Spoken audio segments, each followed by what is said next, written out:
Are we live? Oh, wow. Oh, wow. I can't stop it. There it is.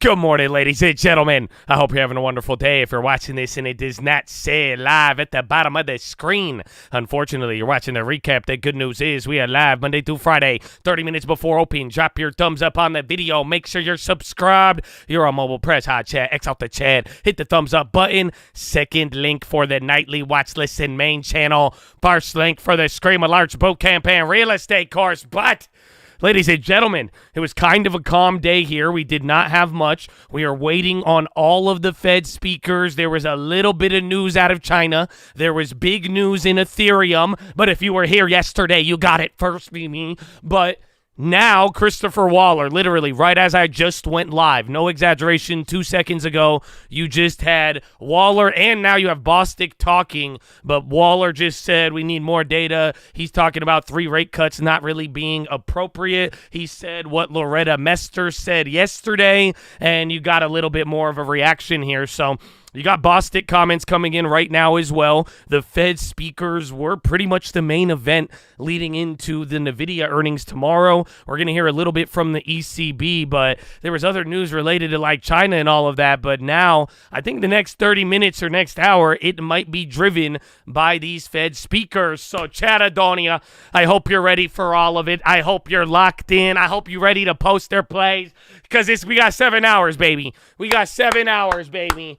God willing, man, but Chatadonia, what's going on, man? Good morning. How you living, baby? What up, Cam? Game. Najee Wolf, baby. Ansel, good morning, baby. What up, Barbaric? Oh, Zulraj, open face. Mr. Mark J, baby. Dirty Bird, Tempo. Now the chat's going. 10% Alex, Jamar, Dakota, Kurt McGirt, baby. Laker J. Oh, good morning, baby. What up, Battleborn? What up, Andy, Pat, El Chapato, Lou, Agent of Chaos, Jay Samuels, Project Will, Yosef, Todd Reed, NRG, baby. Big Curly. Good morning, baby. Me, not you. John Lewis. Owen, Bruce B, the Tiger Man. Watch Sits. Brady. Oh, Big Curly. Alonzo. James Cash, baby. Super Takeoff. What's going on, baby? How you living, Miguel? Trent, Frank, A1. Gary Avari, baby. Good morning. Steve Davis. Raymond. Cravara. That one's Striker. Oh, my goodness. Shining Fox. Floor. HF. Mr. Nice Watch. Red. Neo Soul. Patrick. B. Dizzle. C. Money. Chris. Winning loser. Roll Tide. Nolan. V. Nasty. Carissa Hines. Oh, and Kevin Bliss, baby. Good morning. What up, Patrick? Alonzo. Joke. Growth. Monica. V. Oh, what up, Terrell? How you living, baby? What's going on? King. S. for Mayor. The chat is, oh, good morning, you guys. Good morning. Y'all ready to go, baby? What about that Twitch? What about the SBR, Blowing Dough, Z Destroyer, Sidonian, El Coyote, M. Malone, Epic Eric, El Coyote again, Robo Handtech, Lemur, JP Cult Member, 12 Jim and Braxton, Uncle Nick, Preform, Blizzy Bean, 333, El Coyote, Uncle Nick, and Robo Handtech and Dolphin Punch, baby. Good morning. I love it. Oh, what up, Beat Fire? Oh, what's going on? I love it. You can tell the difference between, like, y'all got your full government names on YouTube, and then Twitch, they're like, Z Destroyer, Blower, Fire. I'm like, all right, I like it. I like it, baby. Oh, welcome. We got everybody. You got the backup, everything you need. Like I'm saying, the news talks about how important the Feds are. But, again, literally as I went live here, that little reaction is because of Fed Waller. So hopefully you're locked and loaded. But, Chad, good morning. I hope you're feeling good. And now let us get to the news. Stock slip as focus turns to NVIDIA, Fed speeches, global equities slip Tuesday as investors retreated to the sidelines ahead of results from artificial intelligence bellwether, NVIDIA Corp, and a slew of speeches from Federal Reserve policymakers. The stock 600 index slipped 0.4%, with drug maker GSK plc among the losers as it faced a whistleblower lawsuit that could cost it billions of dollars. Futures on the S&P 500 and NASDAQ 100 were barely changed. In pre-market New York trading, Palo Alto Networks Inc. slid as much as 8.5% after the security software company issued a disappointing quarterly billings forecast, and investors continued to monitor commodity prices with the Bloomberg Commodity Spot Index reached its highest level since January 2023, while gold, silver, and copper hovered near records. The commodity surge has so far failed to derail conviction that inflation will keep easing, allowing the Federal Reserve and other major central banks to cut interest rates this year. The main focus for markets now is Nvidia, which has powered a large chunk of the S&P 500's recent earnings. Nvidia's stock, up more than 90% this year, rose 2.5% in New York on Monday, sending the NASDAQ 100 index to another record high. The latest batch of growth, inflation, and Fed data has provided the macro support for the markets to keep grinding higher. Jason Draho, head of America's Tactical Asset Allocation at UBS Financial Services, Inc., said in a note, NVIDIA's the first quarter of 24 earnings this week could boost the micro AI tailwind. Investors are on alert for potential stumbling blocks for markets after a blistering rally that's lifted MSCI's all-country equity index almost 10% this year. Earnings aside, they are watching speeches later in the day from central bank officials, including Fed Governor Christopher Waller, and his comments, as well as Wednesday's release of the latest Fed meeting minutes, will be closely monitored after Cleveland Fed President Loretta Mester suggested on Monday there was less scope for interest rate cuts than previously expected. Markets' hesitation reflects the change in central bankers' stance as they have gone from being openly willing to cut rates to calling for patience, said Florian Ielpo, head of macro research at Lombard Odier Asset Management. Sentiment is split as higher rates can hit equities, but it also means we are seeing better growth in earnings. With investors awaiting catalysts such as the Fed minutes and Nvidia results, trading volumes have dropped. The value of share transactions on the New York Stock Exchange slumped to the lowest this year on Monday. In other markets, Bloomberg's dollar spot index traded flat, while bond yields were broadly lower. Crypto prices surged on signs of momentum toward U.S. approval of exchange-traded funds investing directly in second-largest token Ether. Drifting markets are hunting for catalysts and drifting as they wait, with U.S. stock futures pretty flat and declines in European and Asian stocks. Investors' minds are turning to the big events of the week, like the Federal Reserve minutes and Nvidia's results, with Goldman Sachs strategists saying traders are bracing for volatility. Treasuries are pretty flat too, having slipped for a third day in the previous session. Oil prices are a little lower, while copper and gold prices have slipped a little from the records they notched up. Fed flood. Before the minutes from the Fed arrive, there are still plenty of speakers from the central bank to come. Yesterday, Loretta Mester said that 3 interest rate cuts in 2024 is no longer appropriate and reiterated that policymakers need more data before making a decision, even adding she'd be open to a rate hike if warranted. Raphael Bostic, Thomas Barkin, John Williams, and Christopher Waller continue the run of speakers on Tuesday. In the ether, crypto prices have surged again, with Bitcoin topping the $70,000 mark again amid signs of momentum for more exchange-traded fund approvals. The new ETFs would invest directly into Ether, the second biggest digital coin, and the enthusiasm around the potential approvals echoes what was seen prior to Bitcoin vehicles being signed off earlier in the year. Still a bear, the last of the prominent bears on stocks is sticking to his guns. JP Morgan strategist Marko Kolanovic said he sees no reason to turn more positive on stocks a day after Morgan Stanley's Michael Wilson's bullish conversion. Kolanovic acknowledged his view has hurt the bank's model portfolio allocation in the past year as stock markets hit new records.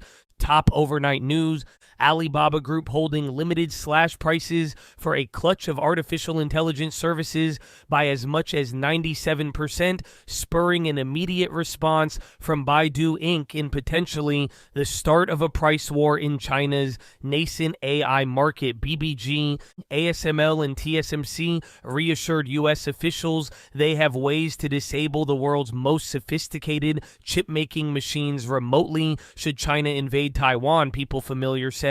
The Dutch company can activate a shutoff that would act as a kill switch for its EUVs. BBG, Apple challenged a 1.8 billion euros fine levied by the EU for thwarting fair competition from music streaming rivals, including Spotify, People Familiar said. BBG, UK grocery inflation fell to near its historical average in May, bringing some relief to consumers hit by the cost of living crisis since 2021. According to sector data, grocery price annual inflation dropped to 2.4% in the 4 weeks to mid-May, down from 3.2% last month and the lowest since October 2021. Research company Kantar said on Tuesday the figure was also only 0.8 percentage points higher than the average of 1.6% in the 10 years to 2021, which is just before prices began to climb. FT, Iran's aerospace infrastructure has been hobbled by decades of sanctions, making its helicopters increasingly precarious. FT, Fed officials acknowledged the progress in April's CPI, but warned against reading too much into a single number and said the battle against elevated inflation still has a ways to go. RTRS. The Trump campaign and RNC reported that they jointly raised $76 million in April, about $25 million more than the Biden campaign said it raised across all its committees over the same period. Trump's reported fundraising haul came as the former president was personally contacting high-dollar donors and encouraging them to give the maximum amount of more than $800,000 to the Trump 47 committee, which he formed in March to merge fundraising forces with the RNC WAPA. Tencent suspended its hotly anticipated Dungeon and Fighter mobile game within an hour of its China debut due to server glitches. Nintendo bought Shiver Studio to help add games for its next Switch console. BBG, Msft may be closely aligned with ChatGPT, but the software giant is working on myriad AI initiatives, both internally and with a slew of non-OpenAI external partners, because at the end of the day, it doesn't necessarily care which model customers select, so long as they're being run on Azure. Fortune, I thought BBG. Alrighty. There's more. And again, there's a lot of different China news today. S&P futures are down by 0.1. Tuesday morning trading comes after U.S. equities ended mostly higher on Monday, with semis among the standouts, while the discount and big box retailers and banks lagged. Treasuries unchanged to slightly firmer. Dollar little change. Gold is off by 0.5. Bitcoin is up by 2.4. WTI is down by 1.3. No big directional drivers in play. Quiet on the macro front ahead of a flurry of Fed speak, though Fed officials not really saying anything new in the context of key inflation data points. Still a few weeks away. CPI on June 12th.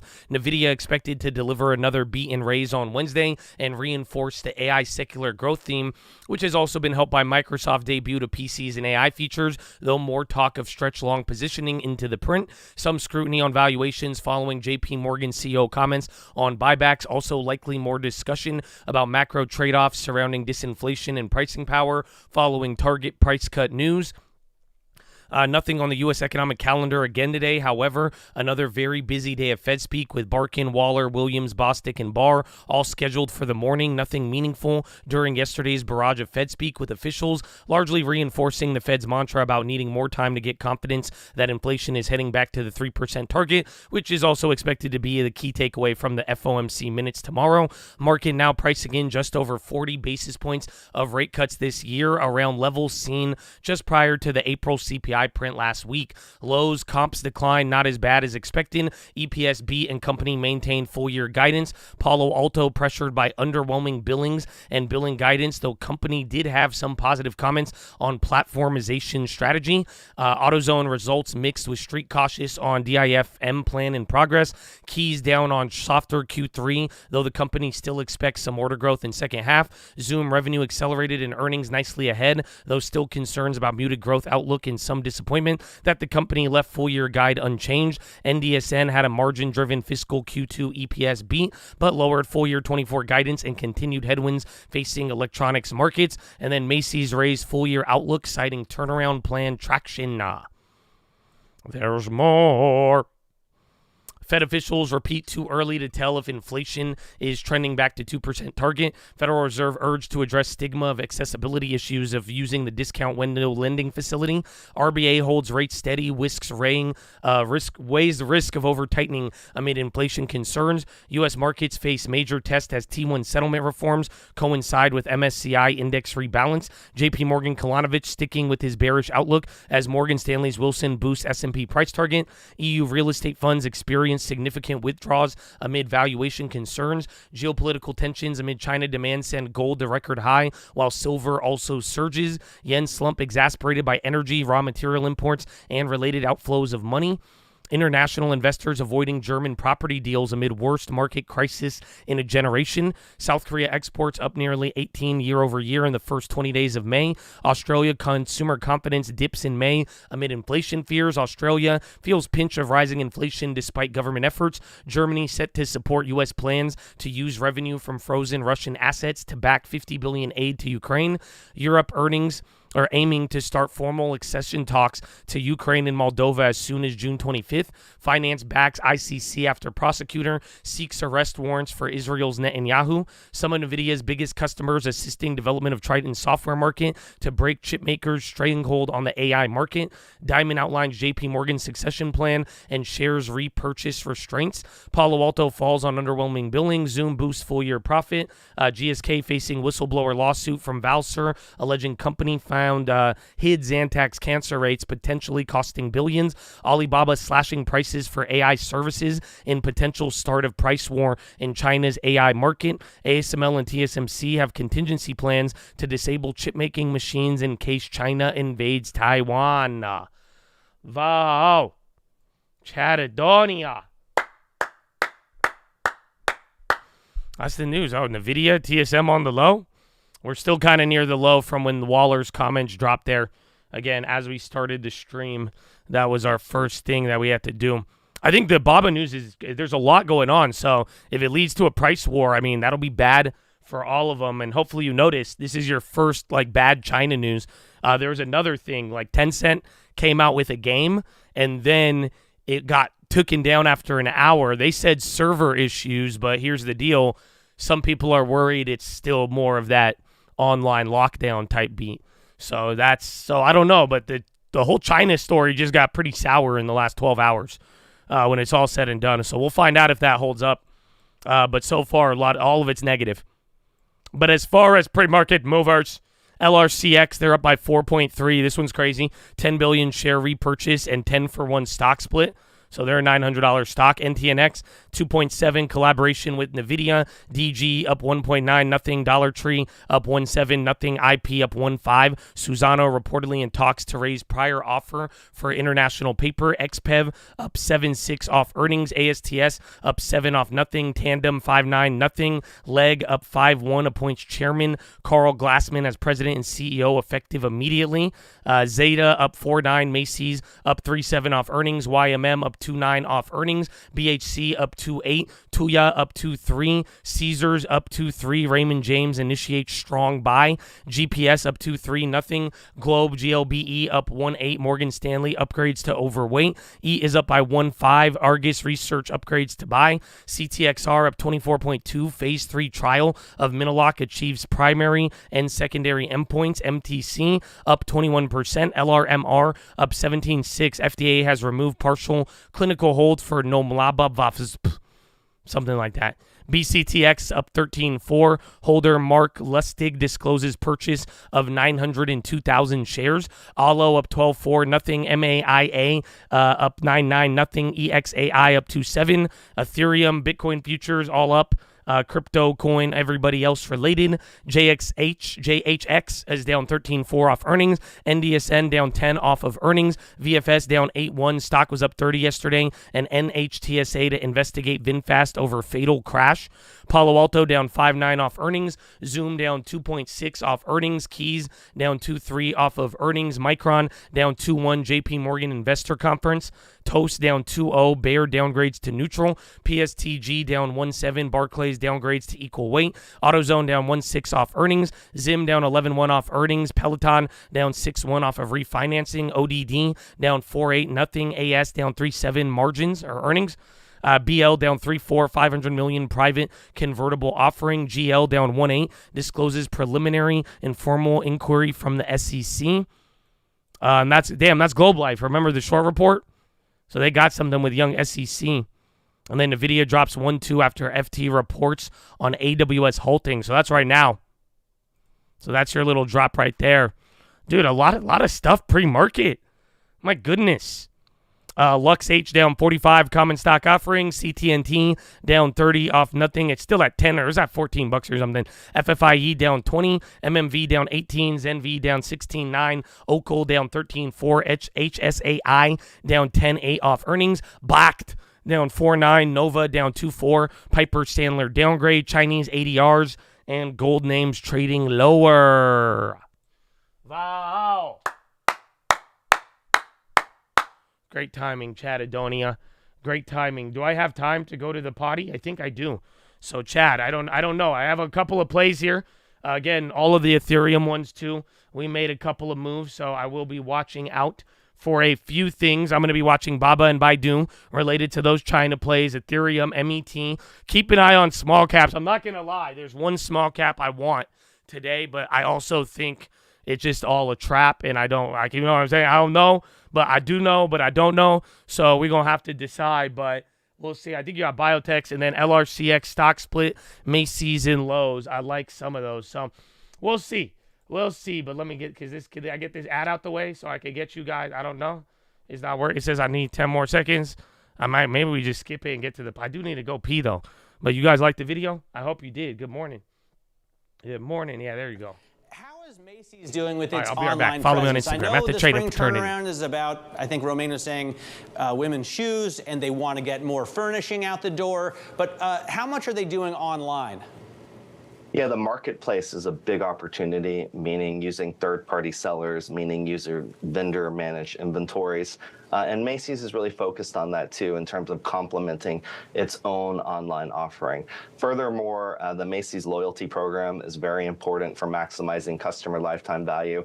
So the key here is to really connect both online and offline to make a better customer experience. But that being said, this physical retail footprint is the most important, and they need to be more theatrical, more experiential, more differentiated.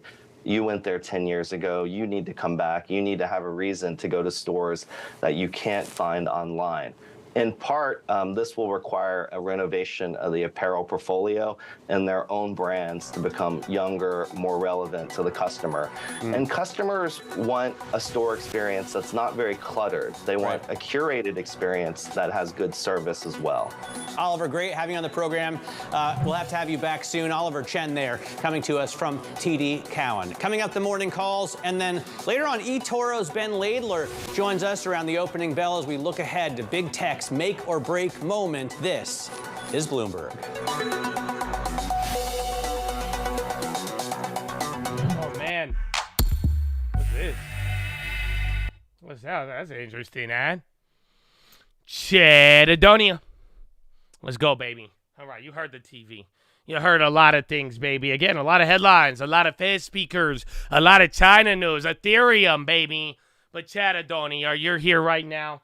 I know you live in blessed, baby. Tell me, what is the first play of the day? Post it in the chat. It sounds weird when the desk is up like that. That sounded weird, bro. That sounded weird, man. What do we got? What do we got? Oh, there they are. SoFi shares. JP Morgan. Holding NVIDIA, TLT calls, SPY puts, Google calls, Hood call, QQQ, MGoal, SPY put, GME, Baba puts, Hollow, Google calls, small cap stocks, QQQ, Palo Alto Networks, NVIDIA shorts, Apple calls, meme until NVIDIA, selling QQQ, Tesla calls, inverse shop, gold buy, scalp, long NQ, Baidu puts, Palo Alto, long-term deposit, calls on BBG, Grayscale, Twilio, Meta calls, Boeing puts, UWMC, holding GME, FFIE, SUP, 510 flight to VAX, Mama, BBAI, Dow puts, QQQ, Jesus calls, SPX short all day, Macy's short, hold SPY put, Tesla call, Palantir, SPY puts, IWM puts, NVIDIA puts, long meditation, so long, SPY puts, NVIDIA, wow, sell everything, Boeing, Intel calls, Luminar shares long, Baba puts everywhere, sitting on my GME, Twilio 66, Calls of Duty, that's a good one, that's probably the best one, so if, you know what I'm saying, that's probably the best one, all in gold long, J&J calls, SPY daily, CNHI, just watching, and the final plays.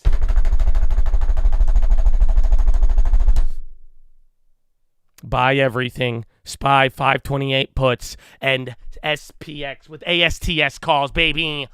Let's go, Chatadonia. Wow. Chad, I got to put the desk down. It's game time, baby. We got to send in the Jets, baby. We got to send in the Jets, but Chatadonia, thank you for the plays, man. Thank y'all for holding it down. I'm giving you a future thank you for posting the plays, too. Let's have a great, great day here. But ladies and gentlemen, boys and girls, it's that time.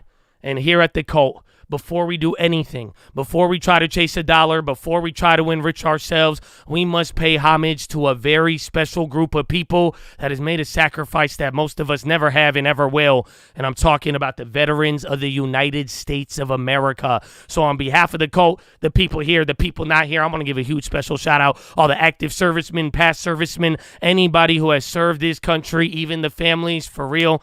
Thank you for your service. I hope all of you know the words are never enough. And that's why I really hope y'all live this out. I really hope y'all show this, carry this beyond the stream, and show that love and appreciation. So veterans, man, I know it's minor, but thank you. And big shout out to anybody else out there giving back to their local communities. All the doctors, nurses, teachers, firefighters, police officers, the janitors, the coaches, anybody giving back, making their community run, baby. God bless you and thank you. But, ladies and gentlemen, please rise. Place your right hand over your heart. Say it with me. I pledge allegiance to the flag of the United States of America and to the republic for which it stands, one nation, under God, indivisible, with liberty and justice for all, baby. Send it to Jets!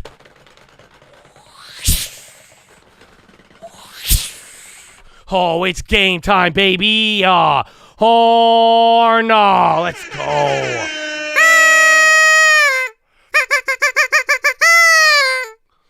Oh, Chatadonia. Happy Tuesday. Wow, it's only Tuesday, man. I hope today, let's see, man, it's been flying by. Y'all been posting plays. Y'all been calling out everything early. So, I don't know, man. This 7 hours, bro. Let's see, Tesla rocketing right now. Hold up. You got to do these pre-market moves. See, look at that. You even got Tesla starting to pop up here. I got Fed Waller talking still as well. So, Chatadonia, we got about 1 minute, 42 seconds. We've gone over the plays. I think we got over everything. If you guys have any questions, you let me know. We could answer some of them now. You only got a minute, but post your plays again. Please read the rules. If you start pumping a play and you have not posted your position, you will get a 24-hour timeout. So all we ask is you post the play, baby. And then I think I need to stand up again. Yeah, man. Let's see it. The chips dump. Again, that NVIDIA news. So what did they just say? NVIDIA, there's something like a canceled order or AWS pausing some of those orders. So it already came down.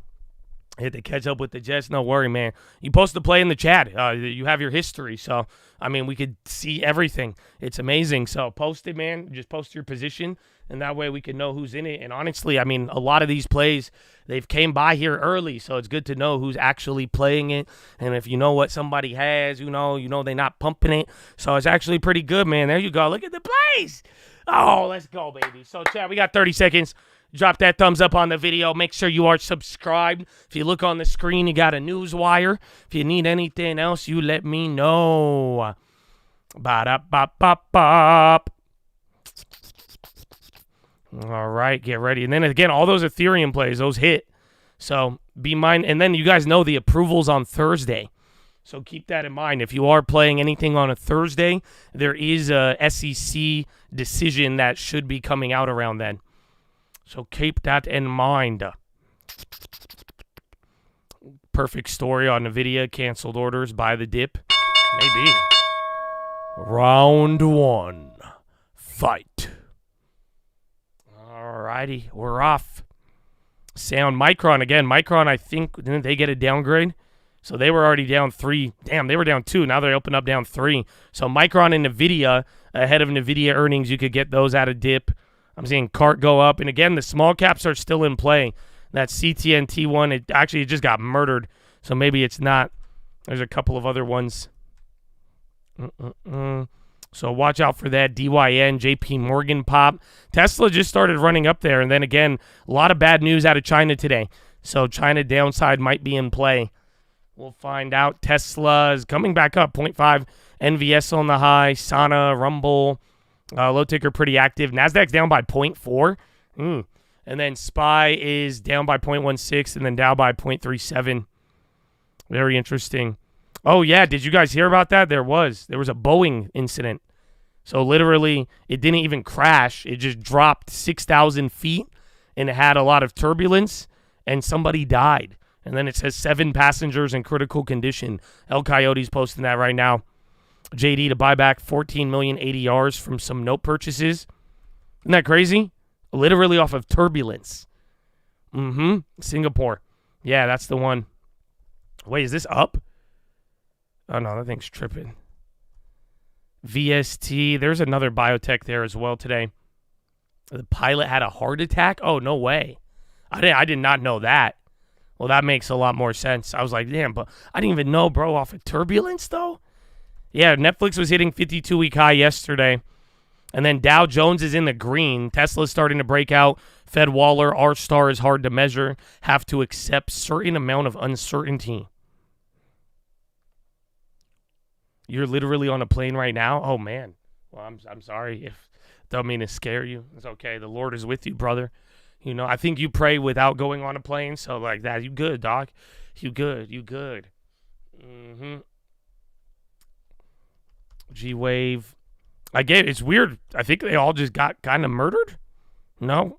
I see a lot of them down 50%. So much for Squeezy Tuesday. Man, that's it. And bro, Ethereum, 11%. Do you guys realize how wicked that is from yesterday? So we top tick, and then you have the event till Wednesday. But, oh yeah, all those plays ended up going up there. So not bad at all. And then Tesla's starting to move up. And then where's the SPY? I don't know. SPY might actually go green. Oh, I need to open up another TD. I don't have that up. GTBP. Remember, we saw that one yesterday. That one just started popping for no reason. I saw that one this morning. I looked into it. I don't know if there's a headline. So, again, I think it's just following all the other small caps more or less. And then SPY near the high of the day. But, again, we're not moving much. And hopefully you guys got that headline. Do you realize yesterday was literally the lowest volume day of the year? So, again, the whole low volume, illiquidity, whatever you want to call it, it does exist and remain. Tesla's still going. Again, Tesla going up. Ethereum still moving. Gold is down, but they found a way to come back up. Don't forget about young silver as well. All right, we're at 53.01. So I guess you're still hugging the level. We opened up below 53. That one's interesting. Yeah, Tesla invert. You guys were just talking about that yesterday. And literally today, I mean, you are watching. So we'll see. Maybe by the end of the day, if market finds a way to go up, let's see where Tesla ends up.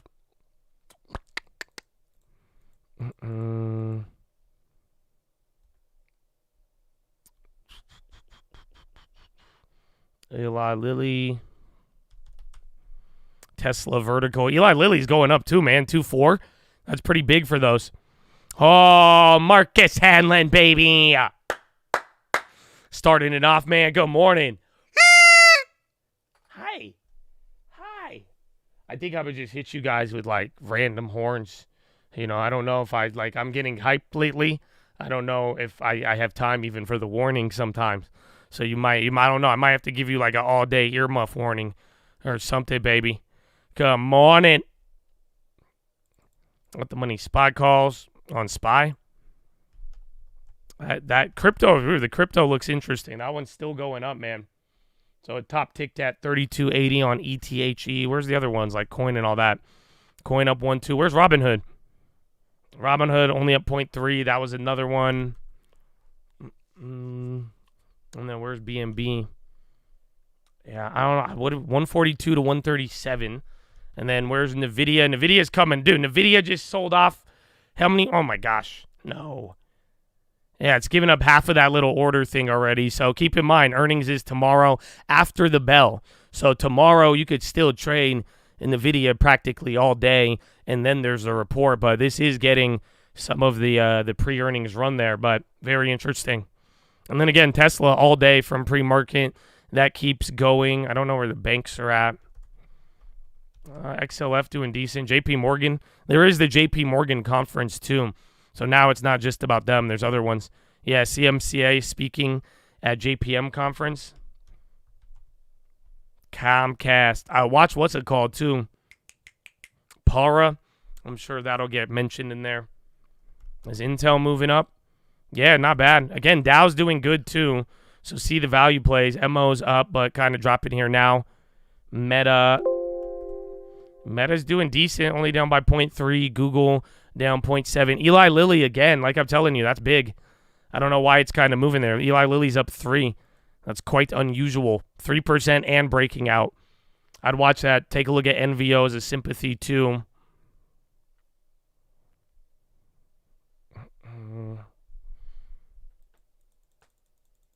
Google conference, literally one word, AI. Eli, China, nod for popular weight loss, diabetes. Oh, wow, China? Damn, China didn't even have Ozempic yet? I mean, I don't know. I don't think they have the same American obesity problem.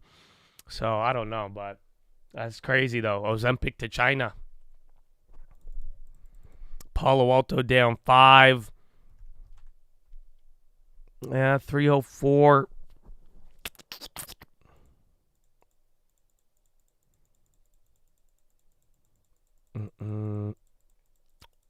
How much on the ETH futures? It's not that much. I remember I was telling you.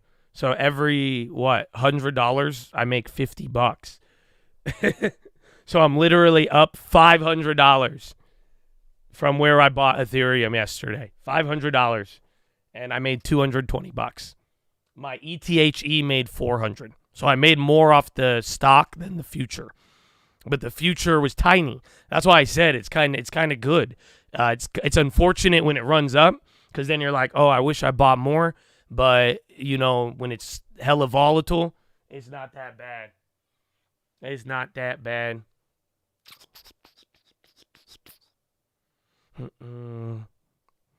So, no, I like it. I did, well, I mean, if I got a big contract, I think I would have made like 50 grand. But I'm cool with it. Or I think I would have made like 21,000 bucks off of it from that purchase price. It was great, though. I'm glad we got that news early. And I'm glad, no, not too much risk. We get to ride it out a little bit, so we'll see. Is there a ETH? It's sketchy. It's grayscale. I've even talked about grayscale in the past, ETHE, because again, there's no other way to trade it besides the futures. And again, the decision is on Thursday. So there, ETHE, that's the other play that I made. Docu on the high. Where's Micron? Are they still clobbered? They're down 2.6. SPY near the high of the day. Might come down. Let's see. Walmart 52-week high. I don't know. Those plays did not catch a bid, though. Scamas. Apple new high. Grayscale CEO leave. I think they said because of all the outflows. Like, people have been selling out of it. I don't know. It's up 13 now.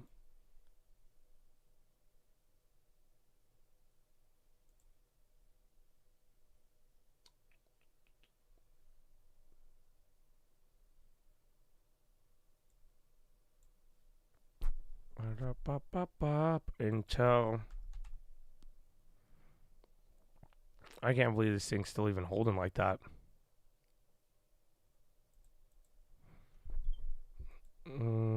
XPEV still going. Apple. Yeah, XPEV have earnings.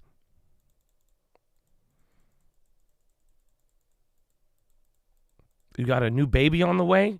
New Chad coming? Oh my gosh. Congratulations, baby. I got you, Twitch. A baby Twitch Chad. That's awesome, man. Are you excited? You got a long-term set up? Let's go, baby. Amen, amen. Always give them the Chad silver spoon. You get them the long term. They will succeed. Yallah. Peloton down 15 on refinancing. Yeah, well, that's the thing. I didn't look into the deal, but like Peloton, I'm pretty sure they raised all of their money when money was for free. Does that make sense? Like, that's kind of crazy. Like, what the hell are you refinancing from 2020? I don't, like, unless the rate, I don't know. So I'll have to look into it. Where can you ask you questions on IG? Are you like investment grade bonds or like Instagram? I mean, you can ask questions here. Otherwise, like towards the end of the day, I'll take some questions that we could include for the watch list. I hope you guys liked that yesterday too, man. I had fun with the watch list. I don't know the last time I put out a 45-minute video, but I hope you enjoyed it. On Instagram, I mean, you could Instagram me, I guess. I like email and even in the chat. That's a good way. Watch out for the fake Joshes on Instagram. They hella weird. Thank you all. Congrats, bro, man. Congrats. I hope you, Peter Parker, and you have great power comes great responsibility, bro. You about to be a father, man. So it's going to be amazing.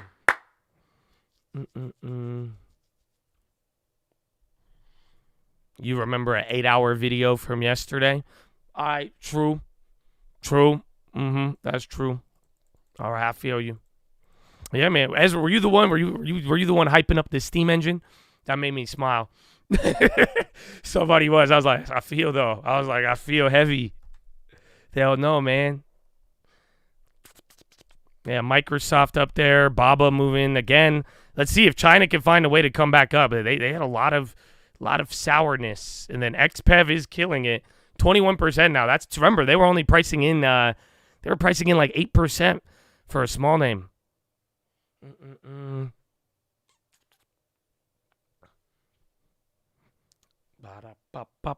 NVAX is a personal one. Email me if anything though. I don't know. I don't recall seeing one, but like, I don't know. I just email is the best way or here. Because I did. I responded. Dude, somebody sent me a house like 2 weeks ago on Instagram, and it was like in my spam folder. I responded to that yesterday. I was like, yo, email me. Just like, but sometimes Instagram hella weird. Do I want kids? Have I thought about it? Yeah, I guess. I mean, when the time is right. When the time is right. But then, like, I don't want no little fuck, like, messing up my long term. You know what I'm saying? So, like, I'd rather give it to them in a trust. And you guys should do that, too. Set up trust for your children. That's another way. Better tax benefits. And then you can make it so that they don't, like, you know what I'm saying? Like, you could set some conditions and make sure that it stays good on there. Would I buy a house in Australia? I don't know much about it. The watch list thumbnails is Mid-Journey. So I actually put that as a watch list question about like 2-3 weeks ago. But yeah, Mid-Journey. It's a great platform. My Instagram is The Trading Fraternity. But when you follow me, like 15 fake Joshes will harass you. It's hilarious. Oh! Ladies and gentlemen, boys and girls, Bradley Frizzle and the Peach. Oh, happy Tuesday. Oh, nah. Oh, my gosh. Oh, man, the Peach says like the video. Wow, Bradley Frizzle, Peach Nation, get your ass up. Yeah, stand up, baby. I'm already standing up. You could tell I've literally, the Peach came in, I had to walk away. Because I said, oh, man, he's been with me every day, bro. Every day. Amen, man. God bless you, bro. Thank you. Oh, my goodness. And he negotiated y'all deal. Stop it. Stop. A man of the people.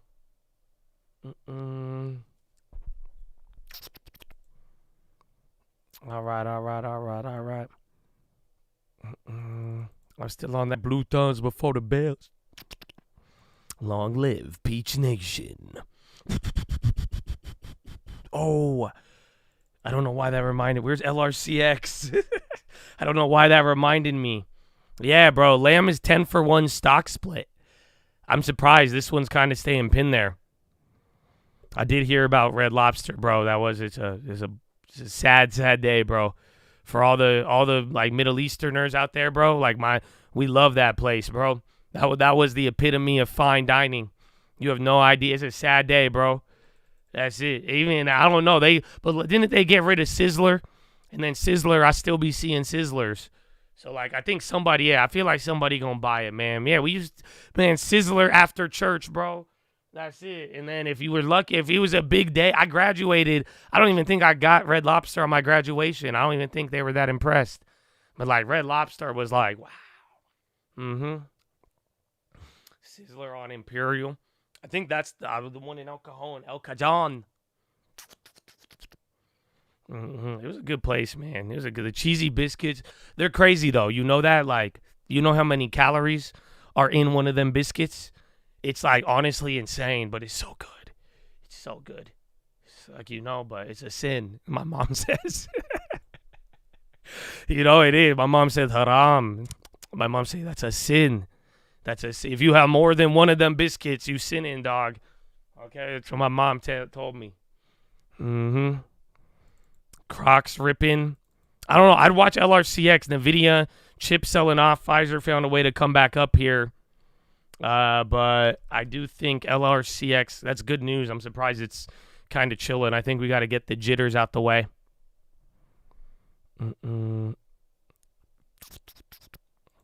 Oh, what's up, Pat? Love, baby. God bless you, my man. Shout out to 38 months.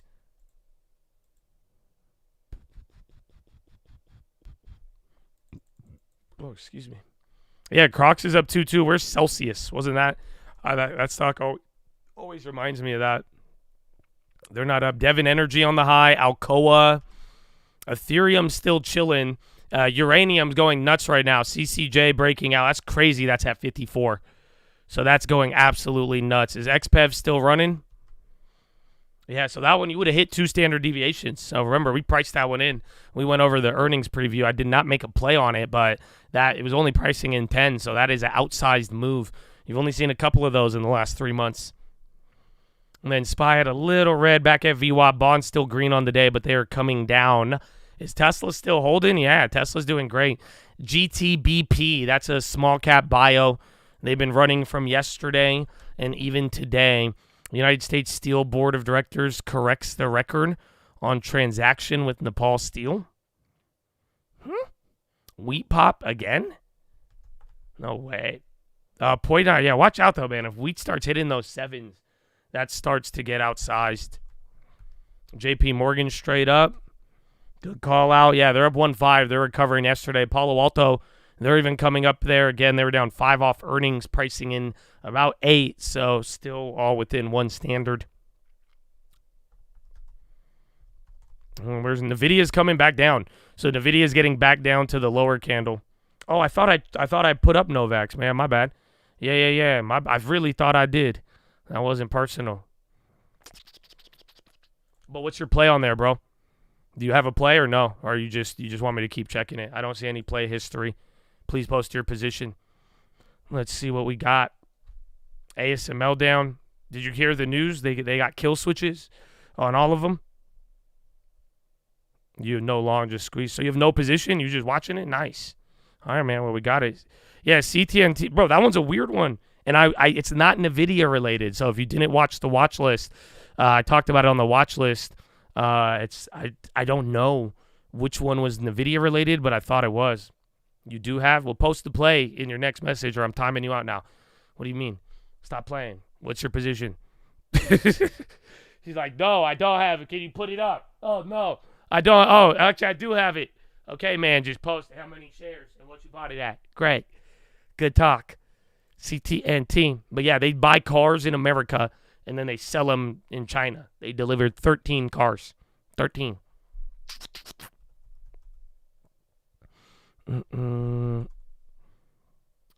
NVIDIA. HTHT on the low. JP Morgan. They're moving. NVAX breaking out. We got that in the top right. Watch JetBlue too. They were kind of related to it. Pop on Meta. GE going up.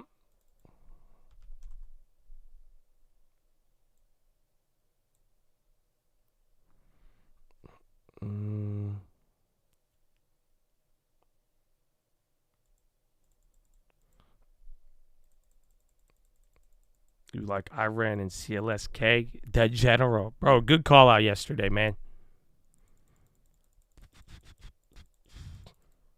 I think they're still going up there. Remember, Mara had a good time. IBM's on the high. And then Croc's still ripping. Good call, whoever called that out there a couple minutes ago. Baba, they're trying to fight their way back. But again, dude, sour, man. Sour China news compared to the last couple of days. All right, ETHE starting to drop a little bit.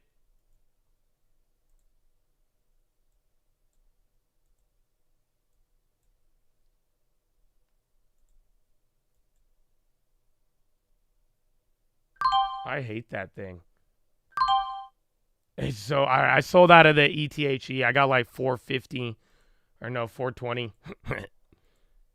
I'm still in the futures, but I got out of ETHE. That was the play from yesterday.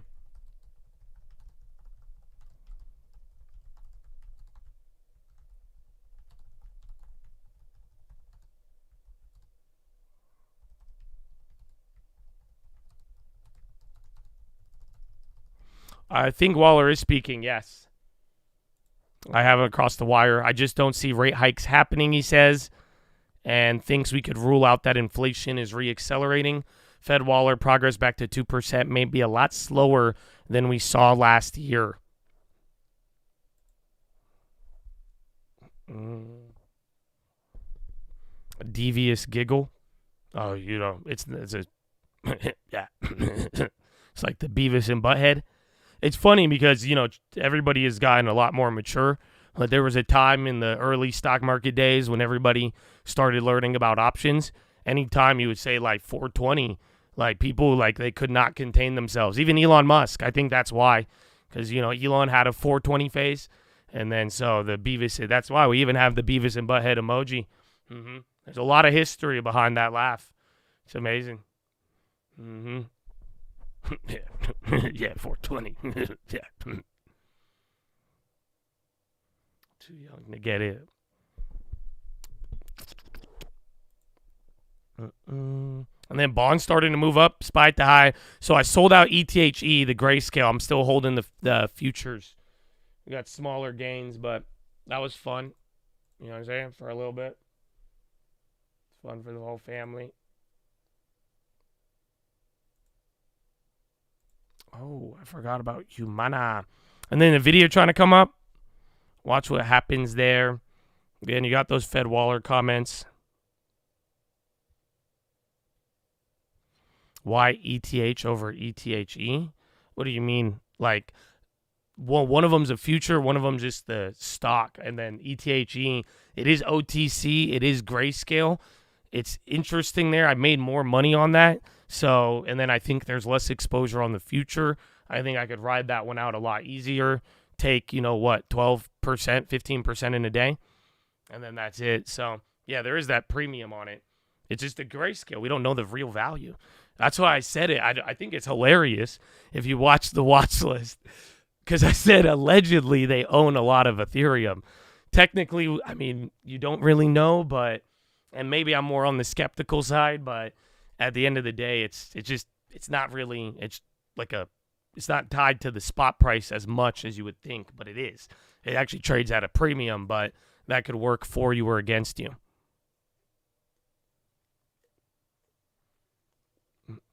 Well, yes, Thursday.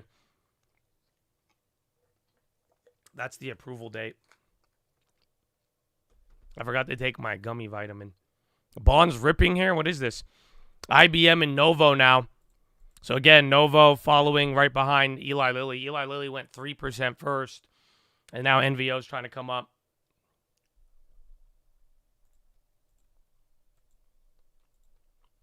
Mm-hmm. NVO's going crazy. Eli Lilly already had it. And then IBM, I feel like that's an interesting name in the AI space. Dude, IBM's going nuts. 2.6. Because again, this one, it got a lot of that AI attention. And then now it's in between here from the earnings. Well, yeah, IBM's up 2.3. Are they going to, I feel like they're going to present or something. Whirlpool, we talked about it. Whirlpool, it could be one of those you could add. I've always said, I think you've asked the question and I've answered it. I could probably go look and find out, but I still love you. But I like it. It's tied to home builders. It just depends on your balance, how you've balanced everything else at, and then where is it? I need to check the Prem. Yeah, it's coming down to love. I think you guys last asked me at a higher price. But it's more of a real estate play, as weird as that sounds. They got that deep value, but I'm not against it. ETH breaking out. You're welcome, baby. You're welcome. I'll take it. It's not really, but I feel you. I'm still on the future, though, so we have exposure. We don't have to chase it too hard.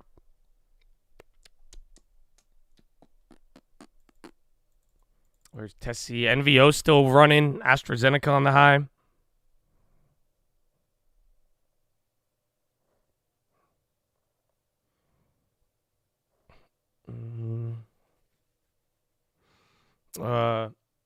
What's the Oompa Loompa emoji?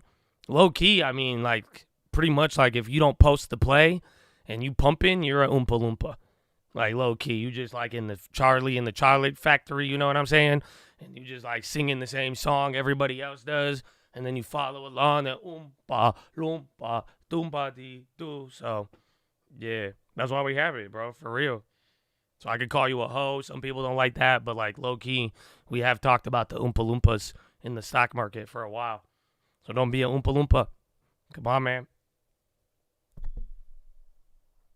I got another ticker for you. Oompa Loompa. It's the same every day. So post the play. Post the play, bro. Post the play.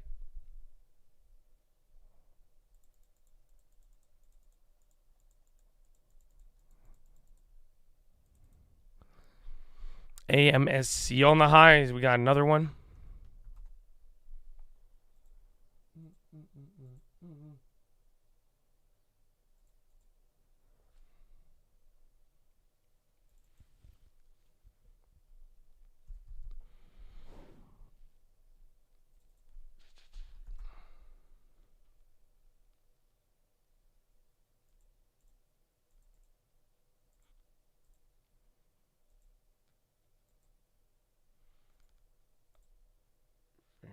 Good.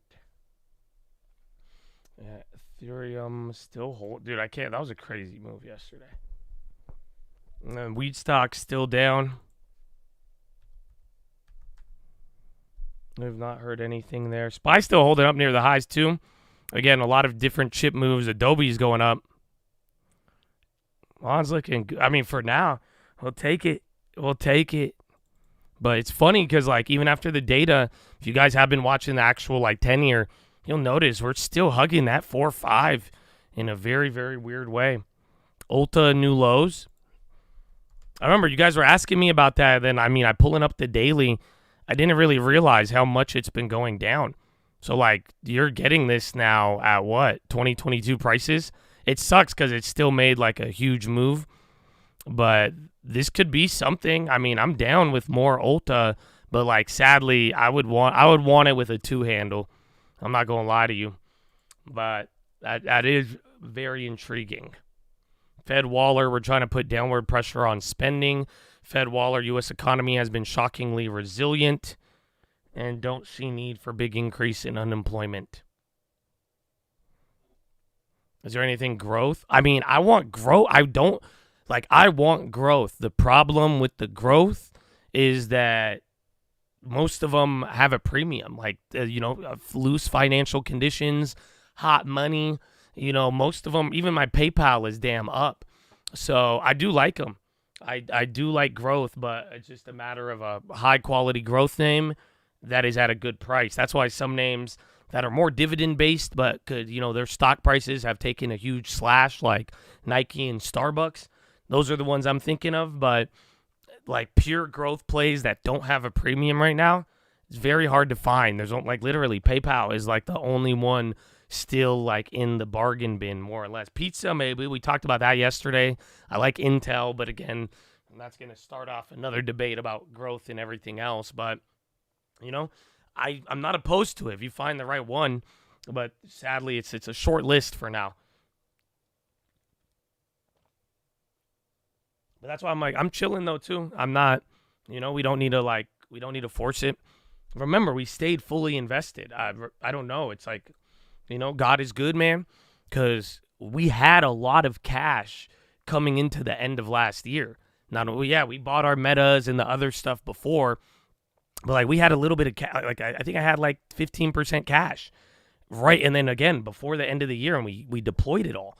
So I'm glad I stayed fully invested because like now we got to see how it played out. The long-term benefit in. You see everything else, but it's like, we could just, if you have less, and again, I had a different talk the other day to those with a lot of cash, but like for real, if you have already stayed invested and you have a lower amount of cash right now and waiting for some of these plays, I think you're in a great position because that's how I feel. I don't feel as if, I'm at 1.8% cash.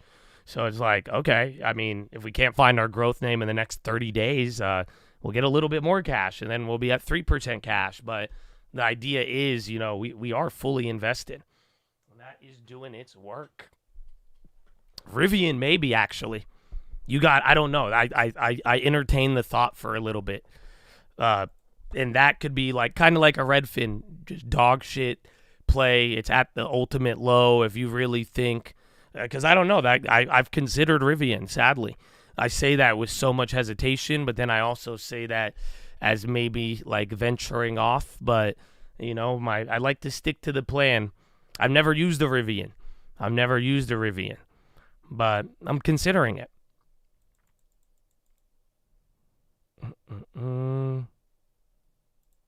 Wait, what? You found out I'm going to be having another boy? New chat in November. Oh, man, I'm sorry. They got me talking long-term. I got in the long-term zone, baby. Are you kidding me? Bro, you got two new Chad fathers. Horn. Congratulations. Give them one. Amen. That's crazy. So many kids. Amazon electric vans. Yeah. I see Rivian trucks everywhere, too.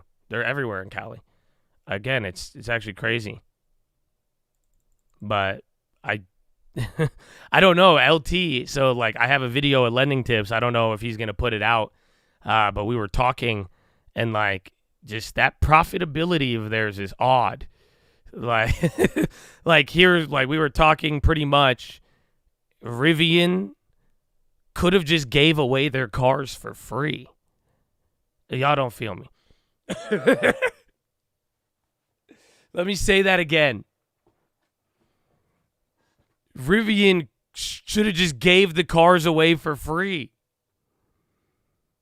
They are literally losing so much per unit. Like imagine, like bro, if you're losing 38, 40,000 a vehicle, bro, why wouldn't you just give them away?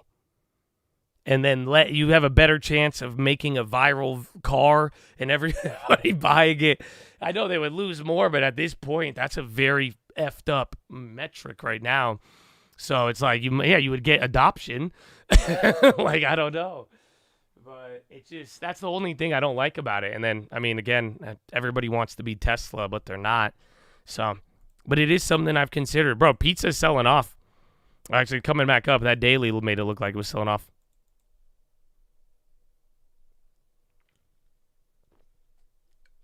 You're a member now? Yeah, bro. You got hooked up, baby. The chat. Prabo, Marcus, a lot of donos, baby. God bless you. Ulta. I have Ulta in the small long term. So I would like to, I'd be down to buy more. We bought it and then it never came back down, sadly. Where is it? It's one of our bigger positions.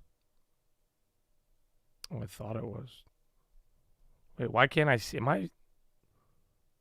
There it is. Yeah, I'm still up 64% on it.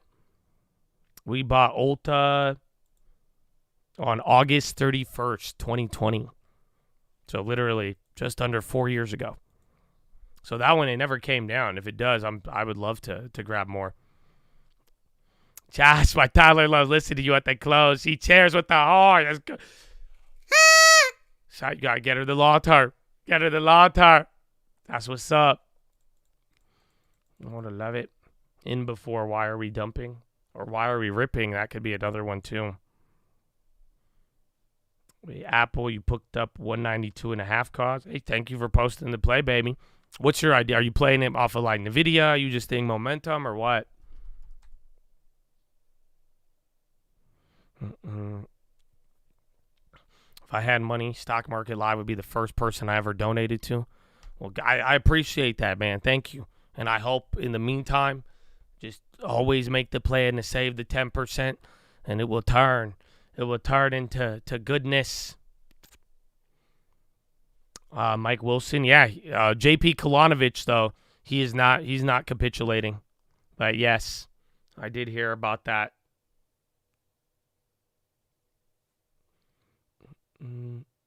Enphase on the low, and then DraftKings, Redfin, BMO on the high. You got a couple things moving there. And JP Morgan, good morning. Co-Real Estate loves you all, baby. Hope everybody has a blessed and amazing day. Tell him Jake from State Farm. Good morning, baby. Hope you're living good. Proxy donating for Max. There, look it. There it is. And that's the first one for you. He said it'd be his first one. Horn. God bless you, Max. God bless you, bro. Thank you. I'm giving Max gets the thank you for it, man. Amen. See, now get a long term. That's it. I even just want y'all to get a long term, please. You don't ever have to give me anything. If you could ignore me for 10 years and just put it all into your long term, and then you'll probably buy me a house one day just because you bought it in the long term. Long term is where it's at, my brother. Everybody.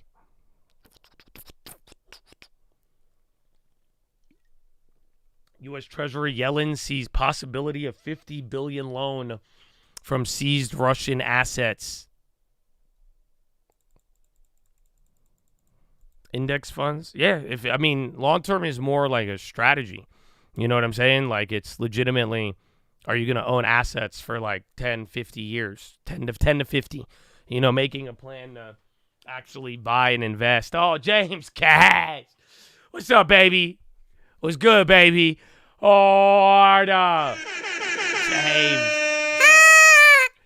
Mr. Cash, baby. He made his first one. Like, bro, what happened, bro? Is this like a gateway drug?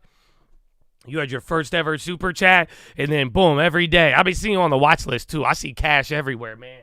Well, that's, amen.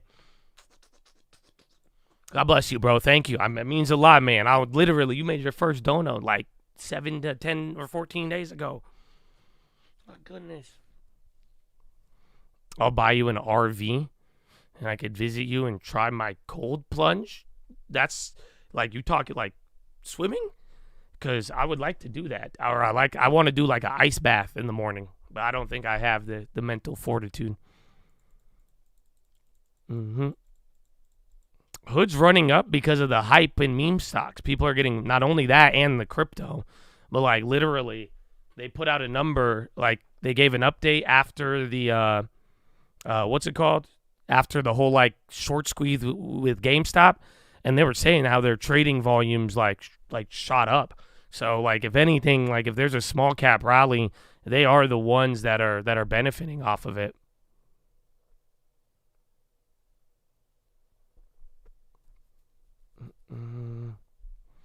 It's addicting. You went through your phase of gifting memberships. It's the best way to give back. It grows the cult. Yeah, I was gonna say, man, I think it's a gateway drug. It's a gateway drug. Look at long term, baby. Long term. I appreciate y'all though, man. It's like the OG meme stock, but then like, doesn't matter what happens, they are benefiting off of it. That's the crazy part. I think the cannabis market, I mean, it just, as far as the stocks, I mean, we just need more pumping with the laws. Eventually, by the election, I think the weed plays will chill out, but I'm not an investor. I'll trade weed, but I won't invest in it until it's like, maybe in like 10 years from now, like you really need like bigger banking changes. But weed is it's an agriculture commodity, unfortunately. So that holds a different type of investment opportunity than, let's say tech or AI, for example. NVIDIA, I'll price it in, but I don't know. Usually it's been expensive, and we've played it after. So I've done very, very good on playing post NVIDIA. The one before last earnings, I was down for like 3 weeks, and then I ended up making money. But you guys remember the last NVIDIA? We bottom ticked that candle. It was like $2-3 grand or something off of just a couple of shares after the earnings sold off like 10%, and then it knee jerked back up. Brown, baby, my man. Oh, horn down. We got it.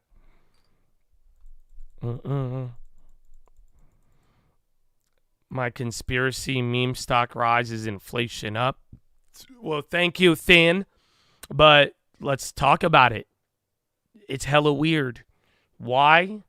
Not only are you talking about maybe meme stocks means inflation is up, but every commodity in the world right now, most of them, maybe not everyone, but most of them are going up, and people are still punting.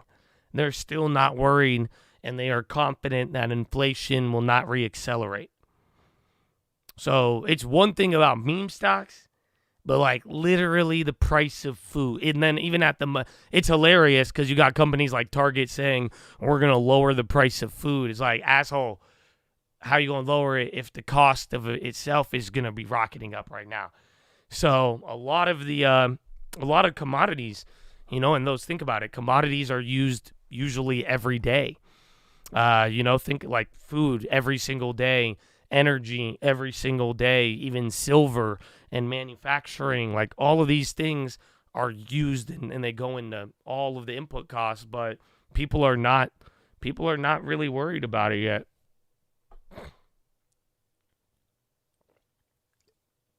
NVO news about Alzheimer's finding? Oh, no way. That's about to be double whammy. So like literally you got the China Ozempic, and then if they get a positive like Alzheimer's based off of it, that'll go crazy probably.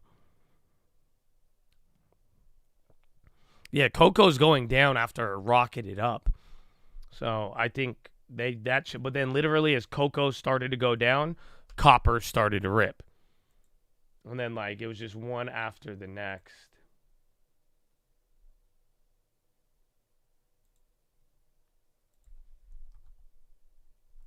Cocoa. Yeah. So like this is cocoa. So this is the beginning of the year. So we started this year. It was like what, $4,000 a ton. By March it's at $7,000 a ton. Literally a couple weeks ago it hit $12,000 a ton. Remember, it started at $4,000 and now it's at $7,000. So it's still up 50% on the year. That's just cocoa. That's not wheat. It says wheat because you can't really load it up here. But I had to put in cocoa.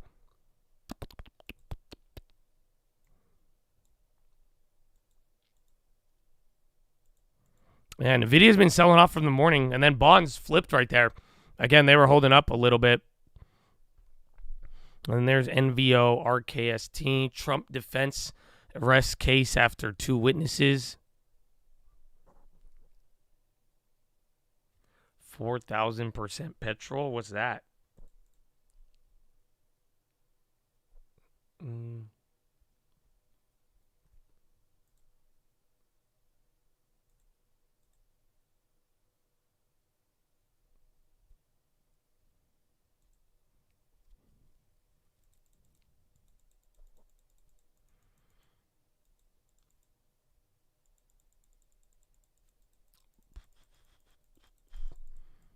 People aren't worried about inflation because if Trump wins, they think he'll control it. Nah, that's too much of a risk. Because then what happens if Biden wins? In that like same logic, if that makes any sense. But I just think everybody is following the golden path.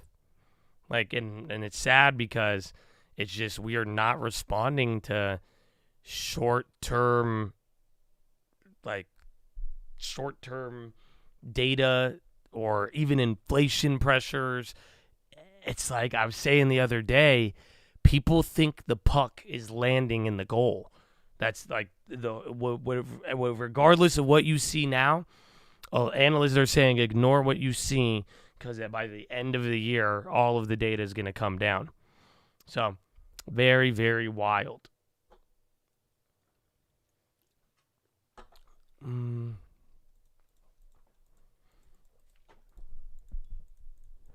I buy undeveloped property? Not really. I mean, I've gotten stuff where it was like a property that needed a shit ton of work, but I try to get away from development unless I'm with somebody who's like really knows how to do it. It's a longer process. Costello, the defense rest. I don't know. I have not been following the Trump case at all, really. All I know is that most of the Trump cases, there were supposed to be several that were ahead of the election. But this now, the hush money one, quote unquote, is the only one now that will probably have a verdict before the election. I don't know. I mean, I have tinfoil. Do you guys want my tinfoil? You know, since Homeboy is asking me about, you know, maybe this is what's happening for I got tinfoil. It's historical tinfoil. I don't know. It's kind of if you've been paying attention to the economic lessons, and it kind of makes sense with all the Fed speakers. I'm a nut job too, so like, you know, you shouldn't have that too high of a standard, you know. But yeah, you gotta like the video though. Y'all still don't hit. Yeah, y'all don't hit 1,000 likes. That's it. It's okay though. It's okay.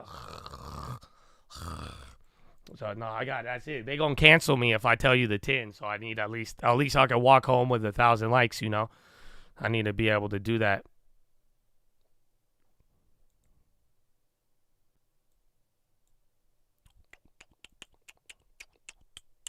Can you start the warnings? Nah.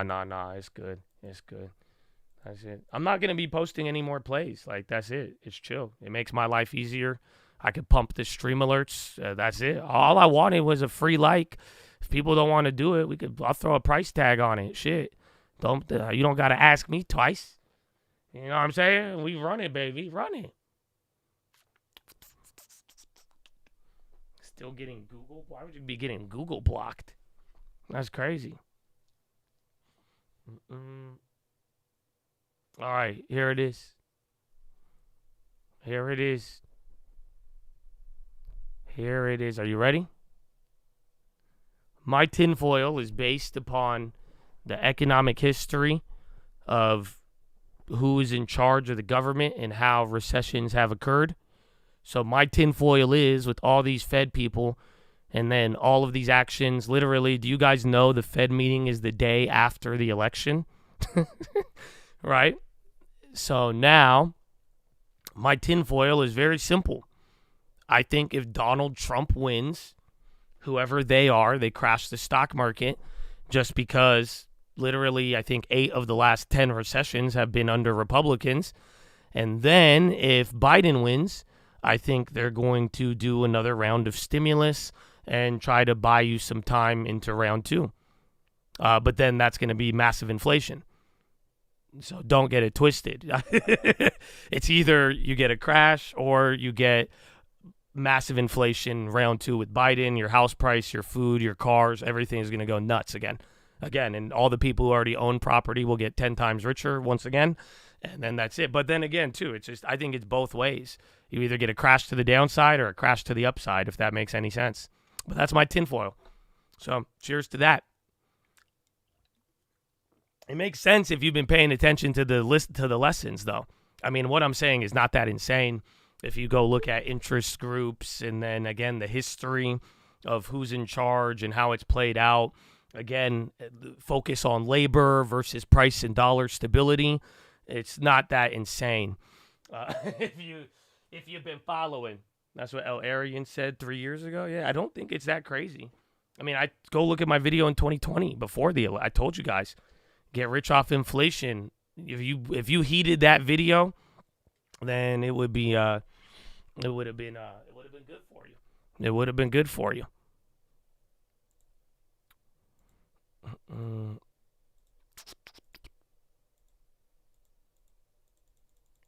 I don't think it's tinfoil. Well, it is because I call it tinfoil because if you have been paying attention to the economic lessons, the whole idea is that you can apply things to theory and to a model. However, it doesn't always have to happen like that. So there has been recessions that were not Republican-based, right? There has been recessions with Democrats, and then vice versa. You've had lack of price stability and inflation with Republicans before, and you've had other Democratic administrations be more focused on price stability. So unfortunately, that's what makes it tin, is that it's assuming you're going to fall directly to a T and that this and this will happen without, real life factors influencing it. But hey, you never know, homie.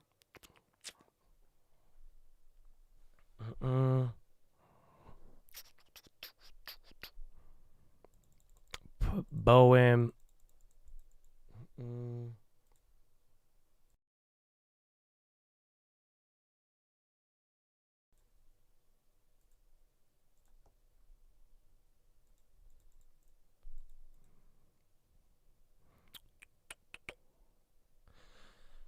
Watch this. I want to watch it again.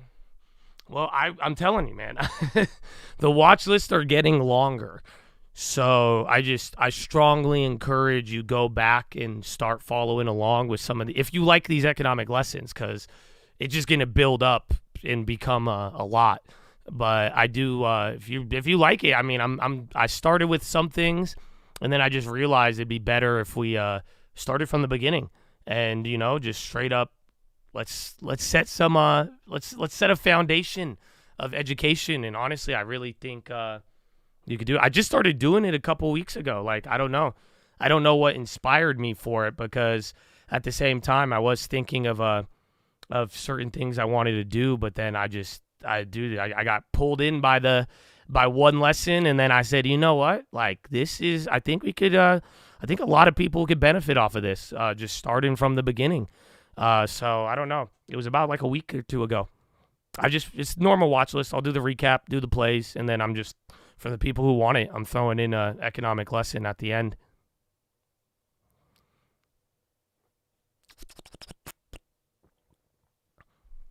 But yeah, like literally yesterday was 45 minutes. That's why I'm just saying, just it'll be a lot to catch up with, but I want it to the point where now when we start talking about certain things, you could have a basis. I won't quiz you just yet, but it's coming.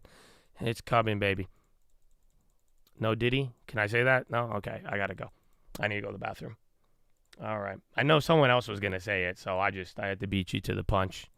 So I didn't time you out. I could time myself out. Can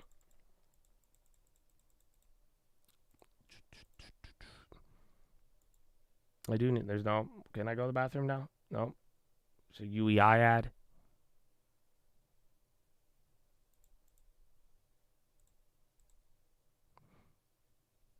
Brother, what's the first best dividend stock? Todd! Well, that's your first one? I swear we just saw you. Oh, it didn't even say that for the gifted one. Oh, my goodness. Horn! Amen. So my favorite dividend stock, I mean, there's a couple, like the ones we've thrown in the long term, man. I love AbbVie. But it's up a lot. Like AbbVie and JP Morgan are some of my favorites. However, we're up like 50 to 100% on those. So the other names like Pfizer and MO, those have been the ones I've really liked in the last 6 months, and I bought a lot of. But both of those are up too. Like I think we're up 15% on our last MO purchase, and then Pfizer's like that one's like right at the price, but that's risky, just because all of these have a certain level of deep value. That comes with some risk. And then bonds are flushing right now.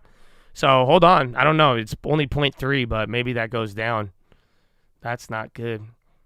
MU on the high, too. They were down earlier. And then there's NVO.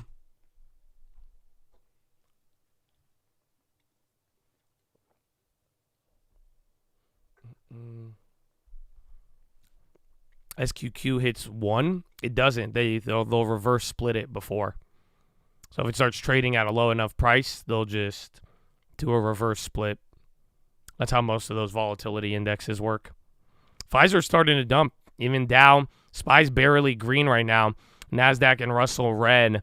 But Dow is the leader, so see what those value plays end up doing. But yeah, I mean, what was the other? I think MO was my last purchase, MO and Pfizer. But we've gone up a lot on them. But those are the names so far we've been keeping an eye on. Yeah, literally the last MO purchase in March, the stock is up 16.7%. That's nuts. But that was the one. But then I brought it up yesterday because somebody asked about MPW. I gave an answer on that one. But, like, the thing is, like, MO, it's yielding 8. Damn, we bought it with a 10% yield, I'm pretty sure. But, like, comparatively, it's like if this was at 9%, 10%, and MPW's at 11, I'm taking MO all day over MPW. You know, so it's like you have to factor that in when looking at some of these. But now that this thing shot up, I mean, Pfizer's the only attractive one, I would say, but it's still higher than I think my last purchase. Even Pfizer had a... Yeah, Pfizer's still up 7% from the April purchase. If MO would stop running, right? It's crazy, though, Cow. That got nuts. But yeah, if it's good for now with what we have, but if it does come down, it would be good. I like Nike, but wasn't it a little lower? Remember, we were looking at it on the way down. Yeah, we saw it here at those 89. So, like, I got greedy. I still think it could go a little lower. Vanny, just nothing, man. That event was clobbered. I mean, it's barely moving now. Yesterday, it got beat a little bit, but it's either wait till June 3rd or at this point, it's just going to move till then. We got cucked on the event. Oh, it did too. Yeah, they came up. Well, I got a lot of real estate exposure. Monthly dividends, I like them. I don't try to get them, if that makes any sense. So if a company has a monthly dividend, like that's great. Senior BBG ETF analyst given the political nature of all this, best to leave it at 75% in regards to the Ethereum. But I don't, what's it called? I don't, how you say? I won't go for a monthly dividend, but if it pays a monthly dividend, I'm cool with it.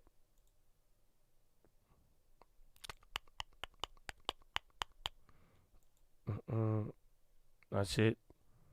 Fed's knock on door. Channel reported. Well, it was good. Put it in. There's a new FDIC chair today. Nice to see you. Account made 20 hours ago. Mike Jones. I like that. Mike Jones. And then the Nas picture. You got some culture, dog. Good to see it. I'll pray for you. Have a good day. That's funny, though. Well, I notice. I say tinfoil. I say Biden Trump. I get harassed by new account. Oh. So have a good day, brother. God bless you. I have looked at Vici. I like Vici. Who was it? Was it Regal? Somebody in the chat put me on a Vici a while. It was just up. Vici has just never came down.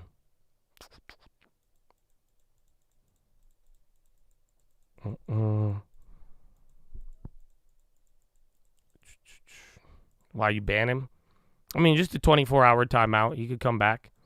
But he just made his account, and his first messages were all just crazy. So what do you, I mean, hey, it's cool. We give him another shot.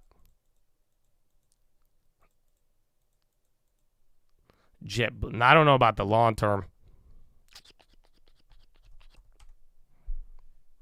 I did. I got him, bro. Timed out. Don't worry.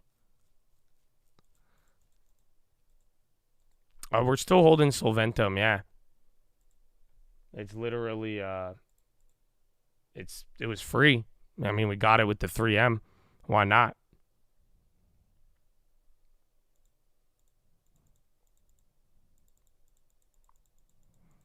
The math is mathing, sadly.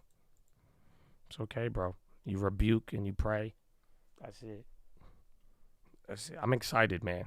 The world is a wild place, but you just got to pray every day. You know what I'm saying? It goes a long way, baby. It goes a long way.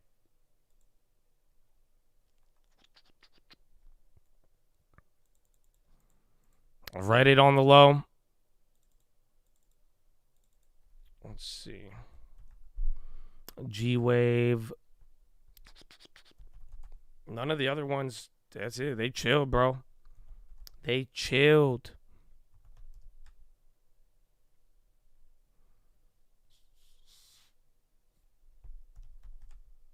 And then NVIDIA came back up. They're starting to move Pfizer at the low. Is that SPY on the high? Yeah. SPY is literally on the high ticker. You're up by 0.04. NASDAQ still red. And Russell, what time is it? 7:30. 1 hour exactly. So you guys think it's low volume again? Let's see. 4.61 million. Yikes. 1 hour in, 4 million in volume. Remember, yesterday, too, was the lowest volume on the day.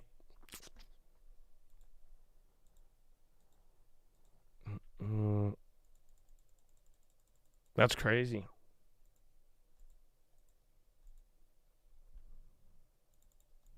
Japanese yen could rise if Fed cuts rates. Now at minus 56% pace. Jeez. That's volume. Check out Riot, June 21st, big open interest. So it just depends. Like that, we talked about open interest yesterday. And, do you guys want to see it? Let's check the contract we brought up yesterday. But and I'll go to the Riot, but sometimes it just depends. If it's really far out of the money and it has a high open interest, what could that assume? Think about it. You've probably been in that situation. I know I have.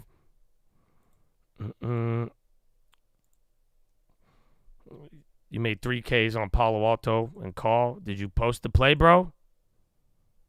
No, you didn't, bro. You have a bad history, man. I'm sorry. I mean that respectfully. But you were just pumping the stocks. And then you're like, I made money on them. So you were pumping them. Yeah, man. But congrats. I hope it's good. Put it in the long term. But tell me, what does it mean if you have open interest? Think about it, and it's far out the money. What is that telling you? Yeah, there you go. Graveyards. So and that's why, open interest could be hella weird, because imagine, when the stock, if that contract's been around for years, right? Let's say, a June 23 may have existed for 2 years already.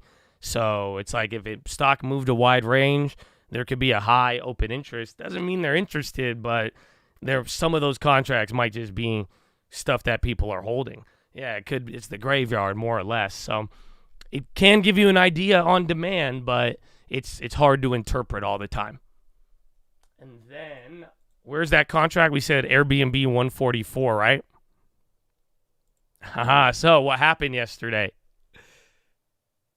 You guys see the contract? This is the one we had on the watch list. So yesterday on the watch list, the open interest of this contract was 3. And then the volume yesterday was 3. So today now, the open interest is 5, and then the volume is 1. But what happened from those trades yesterday? What can you assume now?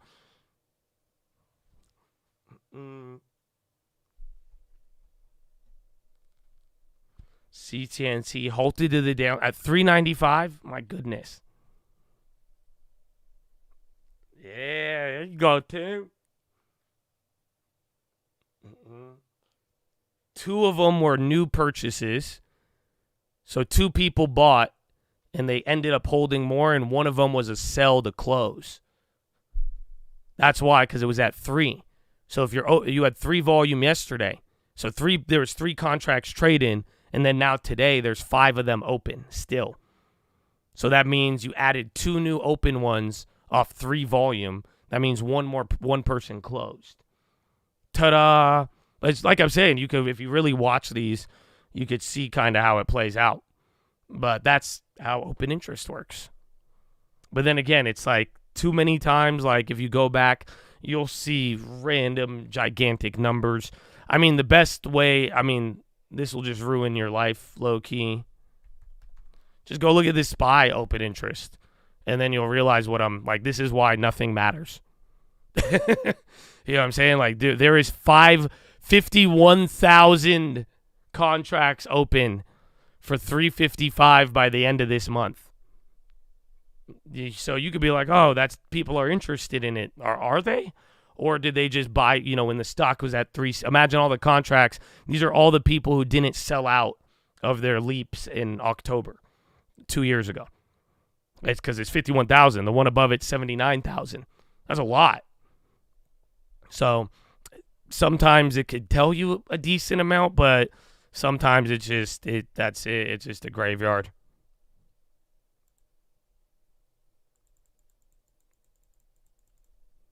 And then SPY's starting to, just ramp up right now. My goodness. 5313, 5314. Russian Defense Ministry says Russia starts first phase of tactical nuclear weapons drill, IFX. And then Microsoft going crazy, but that's a pretty big pop. ASML on the high as well, too. And NVIDIA, they're all kind of going crazy. Again, LRCX, that's up 1.6. We were talking about that one earlier. Schooler, okay, I need to go to the bathroom. Follow me on Instagram at the Trading Fraternity. See you in a little bit. Just bought Amazon. Way to post the play, baby. It's not just older people who feel lonely. Could you ever see expanding to younger generations as well? Or are you really focused on that segment of older people right now? Yeah, we're really focused on that segment. It's 30% of the population. There are 12,000 Americans that reach the age of 65 every single day. And there are just too few delightful, greatly designed products for this population, even though they cost us the most from a healthcare perspective, and they have most of the disposable income as far as their section of the population. When we're young, we're in debt, and then we save a nest egg, and then we retire and have that nest egg. So we believe that there's a lot of work to do with this segment, and they deserve products that are designed for them with their input that are delightful and fun, and not to mention also helpful.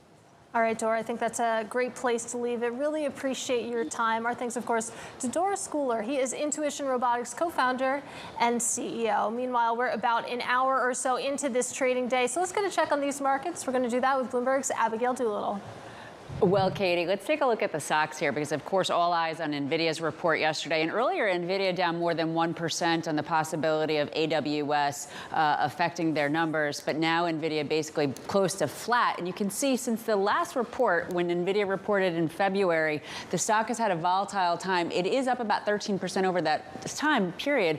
But you can see that the all-time high, it has not been reached. So we have a little bit of a divergence with the S&P 500, the NASDAQ, and the other indexes that have hit record highs. It's going to be interesting to see how that plays out. Now, the NASDAQ 100 itself is essentially flat at this point, down ever so slightly. We have a little bit of a bid for yield, so basically a neutral picture here. But take a look at Ether, up 8.9%, and this on the possibility of there being an Ether ETF on this. The spread between Bitcoin and Ether, well, it has narrowed. Let's take a look at that in the Bloomberg terminal.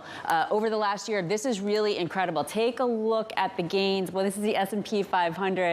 Over the last couple of days. Kind of volatile, but I'm guessing, Katie, this is a pretty narrow range. But the Bitcoin Ether spread is really come in quite a bit over the last year on the possibility of this ETF. All right, Bloomberg's Abigail Doolittle, thank you so much. Coming up, we're going to be joined by Zach Reitano. He is Roe CEO, and he'll join to discuss the popularity of weight loss medications. That conversation coming up next. This is Bloomberg.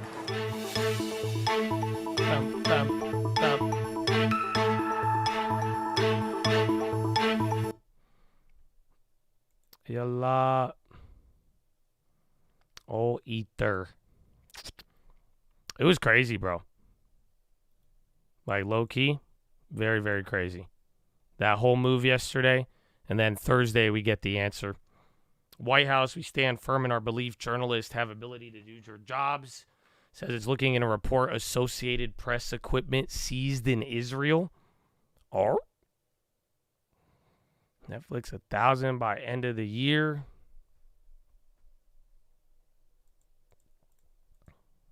Pay me in Ether, you could keep the check. Classic. Yeah, FDIC chair, he resigned. What's his name? Kennedy made a video about it. Comcast, it's just like all of them. I don't know if you noticed all of these like media companies, and they're big, like even Paramount, Comcast, like the cable providers. Who else? There's one more I'm thinking of, but they just all have a lot of debt. That's why they don't really have the, you would think they would be trading a little bit better, but yeah, that's it.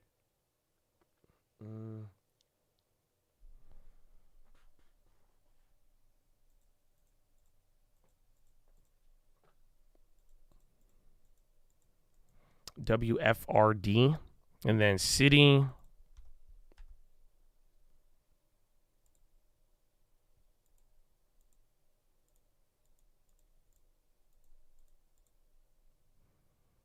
Vanguard CEO resigned over the whole banning crypto on their platform thing. Well, yeah, I mean, now looking at it. MGRX, I think that's the second one I just saw Chad posted. So two Chads just brought this one. It's up 270%. Is that Mango Electric? Is it Mangoceuticals? I think I should buy them. I don't know. Something about it. Wow.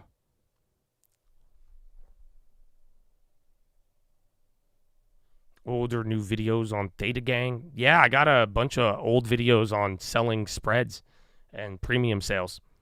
But yeah, I just searched selling premium. There's one good video on it. Got a lot of views.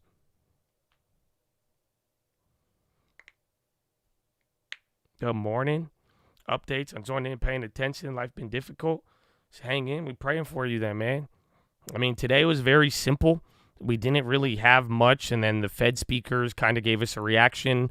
They were a little hawkish. You had a lot of bad news out of China, from price wars with AI to people getting worried about like bans. And then what was the other one? There's one more thing on the day. Oh, the Ethereum stuff from yesterday, and then getting ready for NVIDIA. That's pretty much all there was, but nothing too crazy. You picked up Shiba for the first time yesterday. Weird feeling. Well, good luck. Have you ever bought in like crypto, or is that like your first altcoin?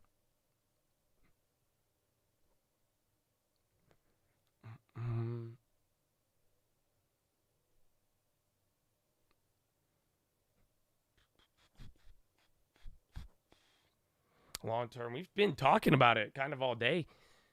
But same names as before. There's a couple of new ones that have been coming down from the Nikes and Starbucks and pizza. I think there was one more, but yeah, that's it. I'm not going too crazy on it. I'm just waiting still. I'm kind of cool with building up the cash balance. I am not too, I'm not shy of it. Again, that's the beauty of being fully invested.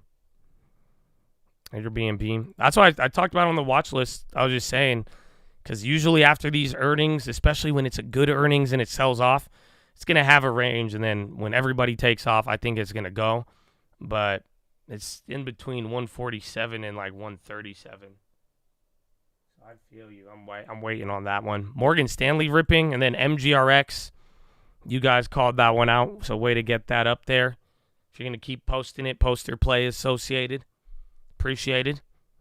JP Morgan shareholders approve executive pay with 91% in favor. All right. Zim? I thought Zim had bad earnings. Oh, Zim, they were down 11 in the morning. Interesting. Jimmy Lopede. You grab 65 GME here. Nice way to post the play. You bought some Shiba yesterday, too? Oh, wow. Is this Shiba Day? Shibadai.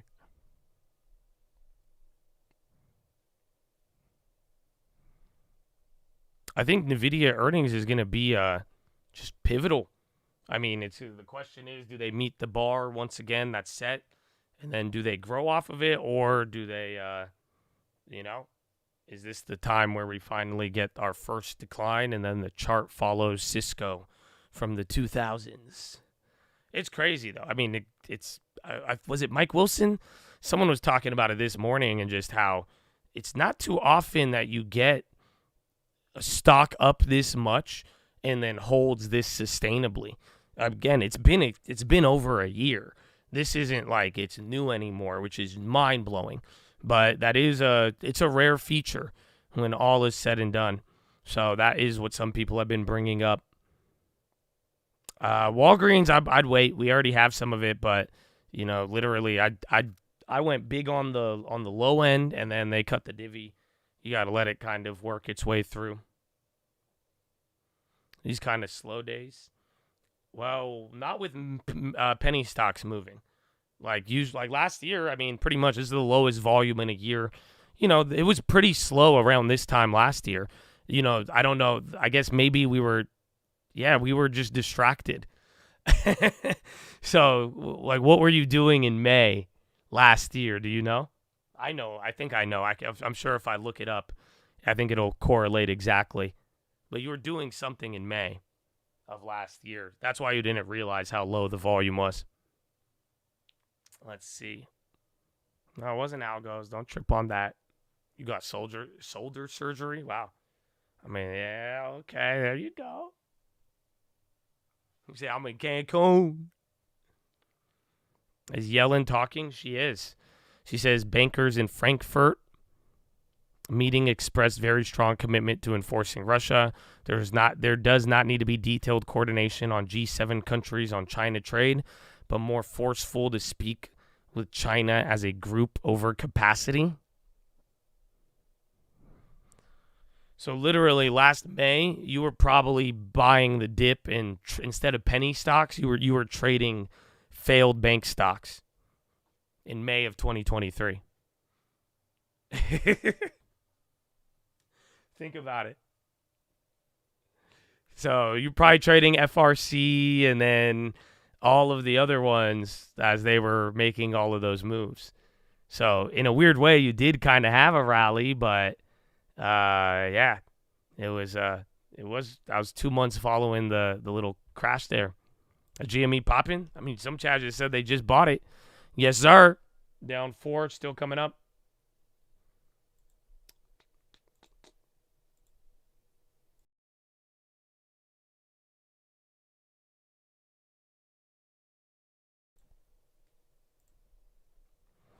You bought bullion during the bank failure. It's up 4. Oh, dude, because if you got it at a good enough price, that was where gold had a pop. It was also, too, gold made that run off of, like, the first, like, debt ceiling thing as well around then.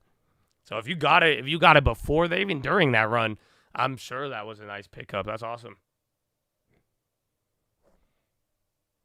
Based on policy. I don't think, no, I'm just saying, like, volume is always low around this time. And last year it was low, but we were distracted. Every day there was a news headline on a bank. These banks were down 90. It was lower liquidity. They did incorporate the BTFP, but for the most part, it was a different level that we were focusing on. If you're confused, the main point we're talking about is that volume is always low around here. And someone was just asking if I've seen it low like this, and the answer is yes, 1 year ago.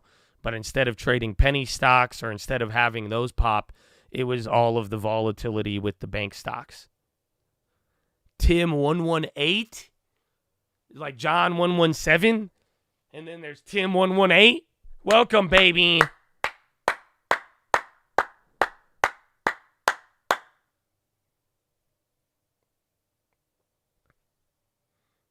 Oh, damn. That GME flipped?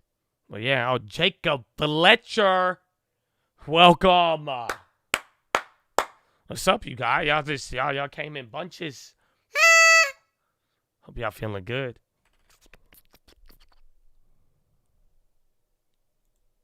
Timothy. It's a good name. And Jake Fletcher.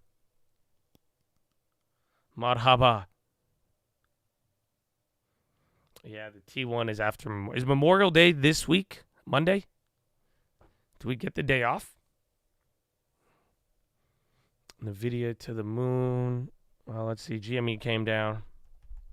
JP Morgan says not expecting a stock split in the foreseeable future. Annual shareholder. Is he talking again? I would love to listen to him. Good guy. JP Morgan. It sucks though. Every time he brings this up, the stock's like, nah, we don't like that. Comcast introduces Peacock, Netflix, and Apple TV streaming bundle. Let's see if JPM reacts.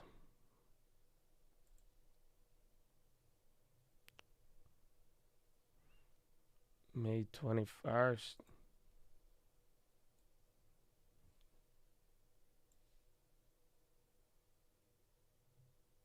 Oh, as a shareholder.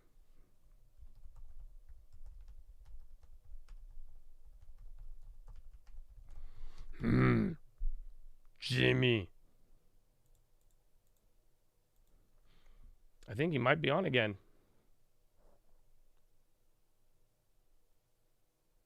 Current litigation with VTB. I'm not going to comment on any specific client.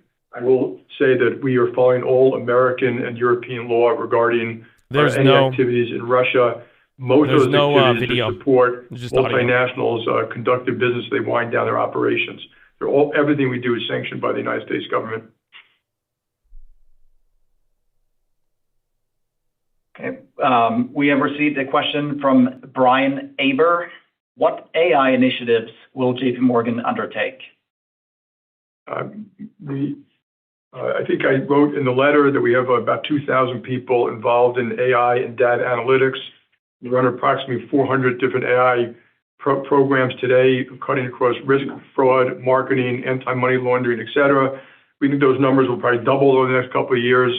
And then headcount will probably grow over time. So it's fairly extensive. It's growing. And if you read the annual letter, you'll see more detail on it.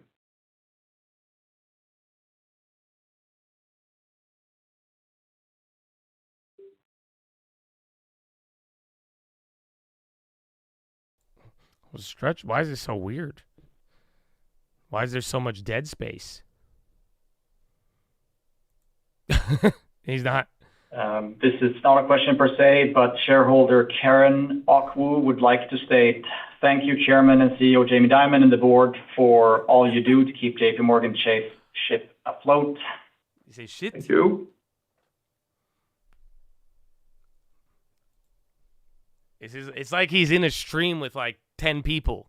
This reminds me of back in the day when I would be live with only like 20 people and there'd only be like 3 questions. Our next question comes from shareholder Ethan Peck, asking why the bank does not actively oppose the increasingly worrying trend on political grounds and why the bank has denied service to its own clients on political grounds. We do not discriminate against anybody or any individual based upon their political beliefs. Is that a reference to Kanye?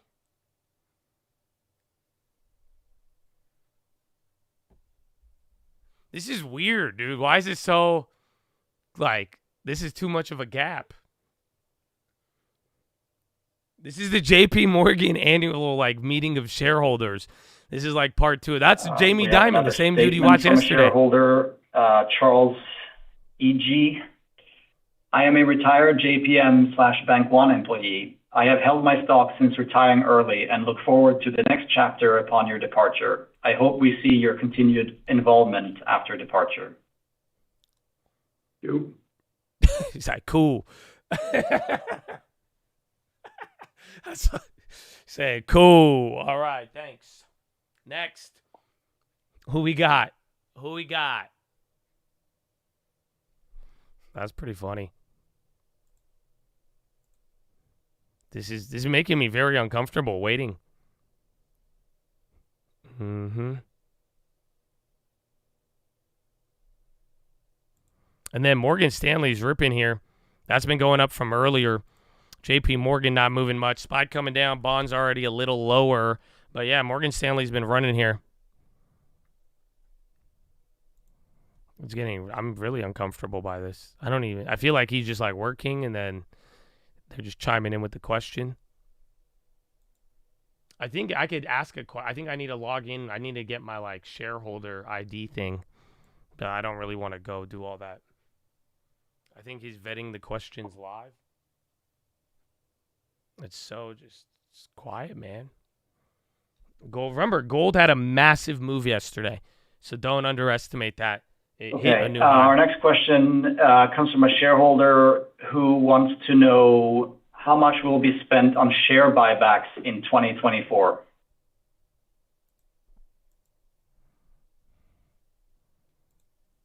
This is Jeremy Barnum, the CFO of the company.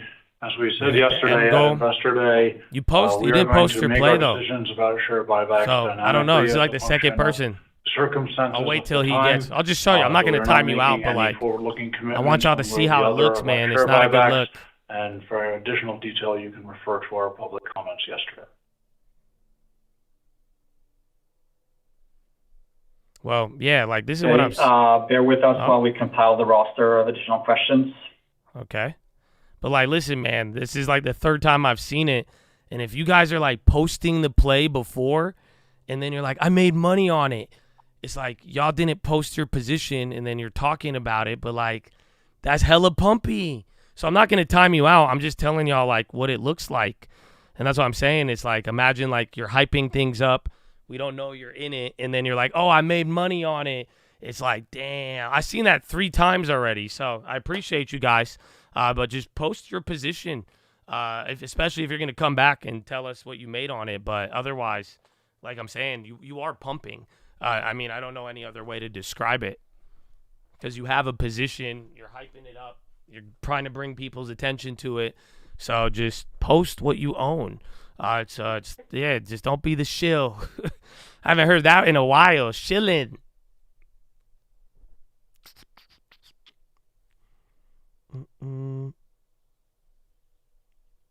Or honestly, don't even pay the plug. I don't even think that's gonna get you out of it. Cause like for real, I didn't even time him out. I'm just saying, man. I'm calling y'all out on it. I hope it could be better. You know what I'm saying? I just set a higher standard, but at the end of the day, that's why. Next question comes from I've been saying it's Brian disingenuous. His question is, what new initiatives will JP Morgan undertake to deter cyber threats to the firm? We take extensive efforts to stop cyber threats to the firm. You're talking about hundreds of millions of dollars, hundreds of applications, a lot of time spent at the board, a lot of time spent with the United States government to protect this company in every way, shape that we can.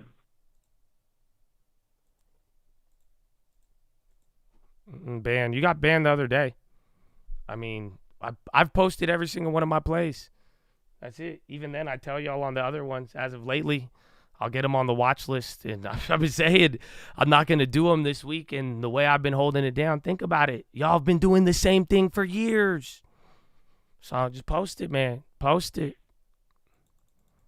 It's okay. I know you want to pump, but it's just, I'm calling y'all out on it, man. Shareholder Mindy Wasserman asks, please clarify the status of the commercial real estate market, including office and residential. Please clarify the exposure of the regional banks and your own exposure, given your rank as number 1 in commercial real estate. On consumer finance, please comment on the mortgage business in condo buildings versus single-family homes.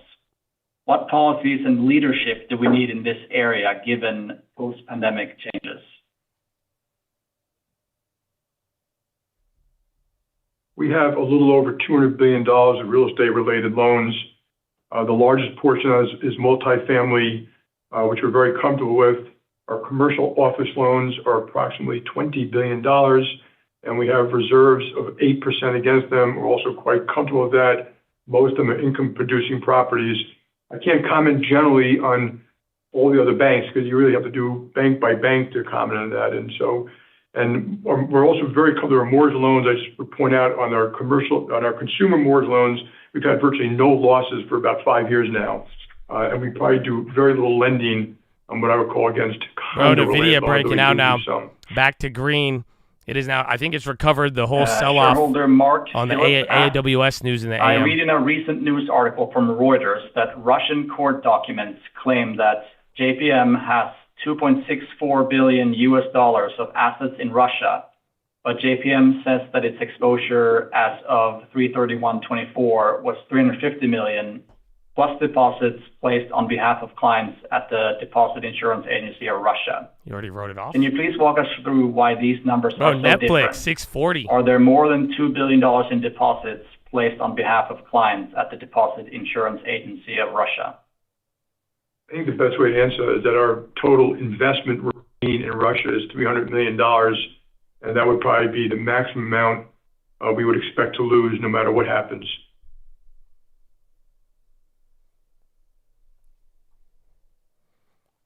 Our next question is from Javier De Jesus.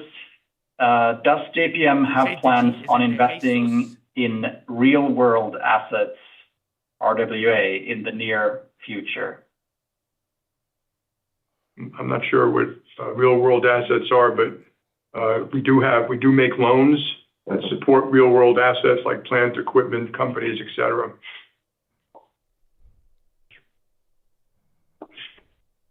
Our next question comes from Michael Mack. The impact of JP Morgan clients and projects funded in fossil fuels industries is a growing concern for shareholders and the external pressures we face to invest into responsible institutions. What steps are being taken to ensure external clients are also improving environmental practices and with a measurable reduction in climate impact to minimize shareholder risk? We do extensive work with our clients to help them reduce their climate risk and climate exposure. And there's a lot of detail in our ESG report, which you should go onto our website, read. If you have additional questions, now you call Mr. Grubb up and ask those questions. Peter Kaiser asks, greetings, JPMC. It is time to meet your fiduciary duty to shareholders to keep share value and returns to be socially neutral, and why not stop supporting a range of cultural issues? What? We make, I'm not sure you mean by cultural issues. We reach out to communities all around the world and try to help support them in multiple different ways, and we're going to continue those activities.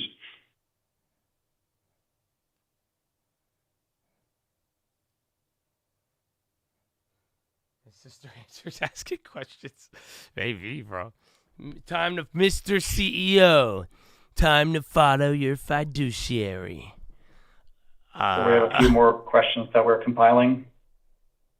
Pepsi expands EV fleet across Cali.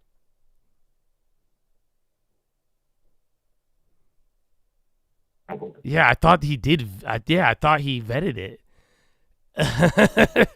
I know this guy's getting fired. That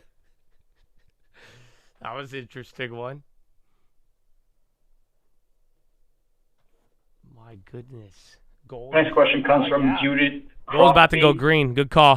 Do you see an impact on business performance as the effects of the U.S. pause on LNG licensed exports become clearer? And is JPM taking steps to reduce this risk? I don't think it has any material risk to JP Morgan Chase at all.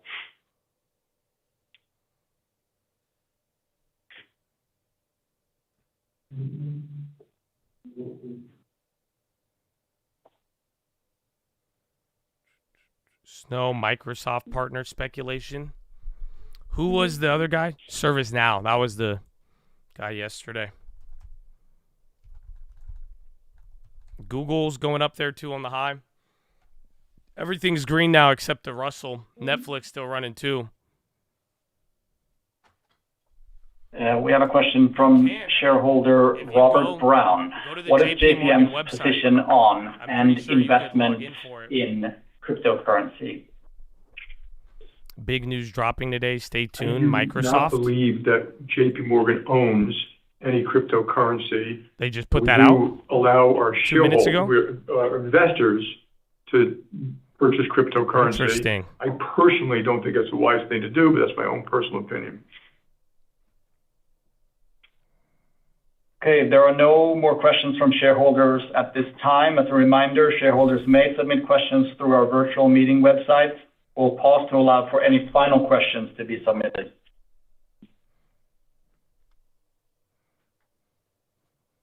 Are they going to start something, though, next? This has been a weird one. BO6 release date. All right, thank you. Our discussion period has now concluded. If you submitted a question that was not responded to, or if you'd like additional information, we invite you to contact our investor relations team at the email address included on our website. Jamie, would you like to say a few words? Yes. We greatly appreciate the views of all of our shareholders and how thoughtful they were in engaging us in this process. The entire board takes their feedback very seriously and will continue to incorporate their input in how we govern the company. You can rest assured we're working hard to make you all proud and wealthier shareholders. Thank you for joining us today. He definitely was not as enthusiastic as yesterday. This concludes today's webcast. You may now disconnect. Thank you. We're landing. Why do you sound like a pilot? That's it. That's it. He was way more excited yesterday. He did not have the same energy. Like for the analyst, he was ready to go. For the shareholders, that's it. After they hit him with the troll question, he was like, "Man, fuck this. What do you mean real world asset fiduciary? Man, stop this." Where do you see the news about stocks as they come out? Right in front of you. So right here on the wire, we offer you a news source. Other than that, it's going to years in development, unfortunately. But I don't share how I get it. I have tutorials from back in the day on how you could do it, but everything else I've gotten banned from.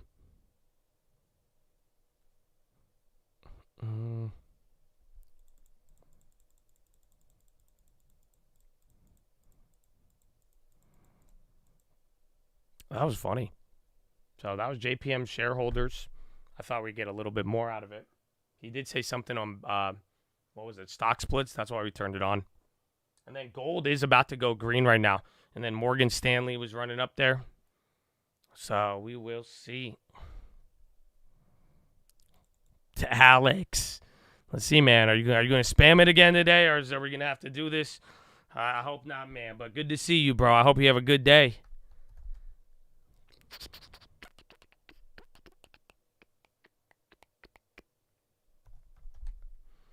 NVIDIA. FTAI on the high. The news, I mean, Troy just posted it. They came out with a tweet like 4 minutes ago saying they have a big announcement. And then was there an eyeball emoji? I don't know if that adds any weight to it, but that could be it. You did a 3-day put on gold for 18. I mean, if it pulls back, I mean, it just popped up $100 in like a week. Only the time frame, and then just in general how gold has been. That's it. But I mean, I think it's anybody's best guess. Gold is very, very wild right now.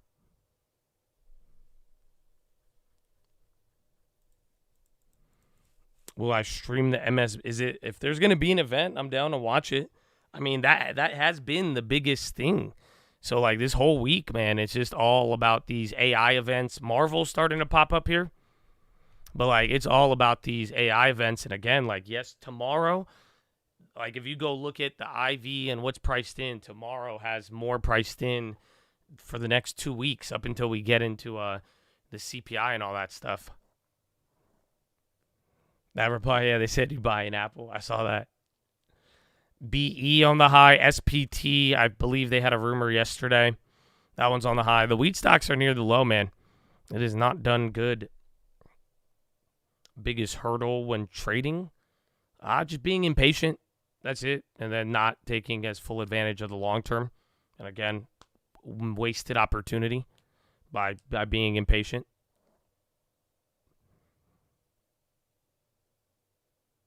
You could post your buys right here. I mean, the whole idea, again, somebody was even giving me shit for. I didn't time you out either, man.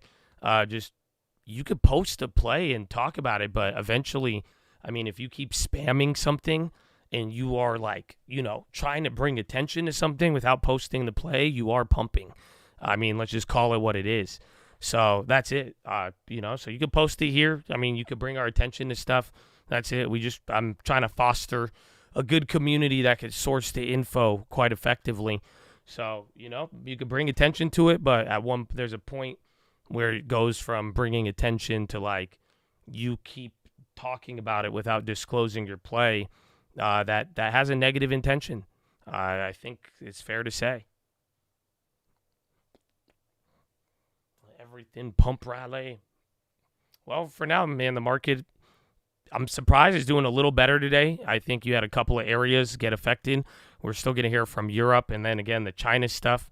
That one wasn't good at all, but it's kind of giving us this slow environment once again. But we're still at that 5,300. Gold just sold off, still up, but just came down $4 right near the high. Spawn wants the 530 flat. Oh, that's crazy. So we'll be at like 530, and where's SPX at? 5311. Not bad. These low volume pumps mean investors aren't buying in. No, I think it's just the time, seasonality mixed in with some other factors, but people are buying it, just not as much, and that's why the price could move up or down off of less buyers or sellers. That's pretty much the environment. That's why I think you're seeing a lot of the squeezes that you are witnessing right now.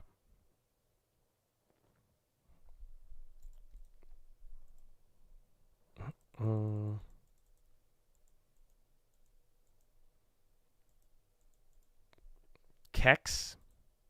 And then Zim's coming up. You guys were talking about that one earlier.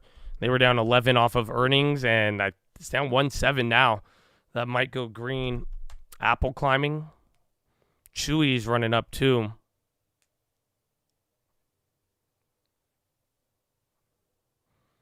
DMRC. Fed high ticker's balanced out. What's the breakdown right now? Oh, only 18 minutes till Euro close. Chatted on. It's doing it again, man. The days fly by. Amazon. All right, so S&P 500, 244. No way, is that right? Let me refresh everything. Going in for my neck and shoulder MRI. Oh, my goodness. See, bro, this is your 5th chat. We will pray for you, man. Or not. Send the prayer warriors. Good luck, man. You have like a messed up rotator cuff, or is it something more serious? Gold being high because of the bricks. I've heard a lot of brick theories for a long time, but it could be factoring into why gold is up. But I do think gold is all the central banks around the world, and I think gold is it's a position while you wait for everything to gold breaked up for real. It's something you got to wait for, or it's a good place to wait while currency volatility and other central banks are making gigantic moves. Like, honestly, I think as we get more into the economic lessons, that theory will make a lot more sense to you. But we have talked about it, and literally, like, I've been playing gold since end of last year.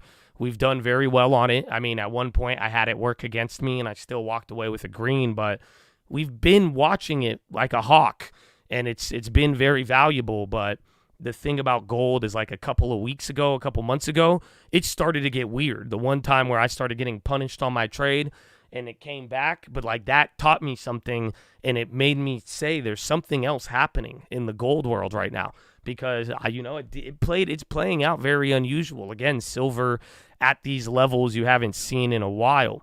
And that's where literally, like, I'm grateful, because it seems to be it correlates so highly with central bank action and this theory of central banks buying in. And whether that's a BRIC country or not, China, Brazil, all these people, they have central banks. But it's not just them. I think it's Europe. I think it's America. I think it's Switzerland. Literally, Switzerland is part right next to Brazil. Not in terms of geography, but in terms of central bank movement. So those factors, I think, are giving it a whole nother underlying wind that may not be, that everyone's not aware of. Dell is popping again. Remember, they were killing the headline. Palo Alto came back 313. My goodness. Would it be worth selling physical at all-time highs and swap the cash into paper? Oh, I don't like paper gold. I mean, walk me through your idea. Like, what do you think? Like, why do you want to do that? Let me just ask the question, why? But let's see. I don't know. You have to running through what you're trying to, like, where do your interests lie? What are you trying to accomplish? What are you scared of? What do you want? Every man wants something. Every man is afraid of something.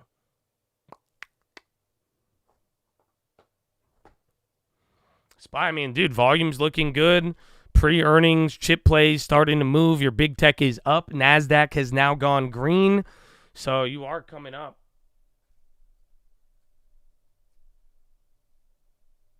You pay per gold, not paper gold, Habibi. Very big difference. I'm afraid of my mom's sandals. Yalla, the ship, Habibi, ship.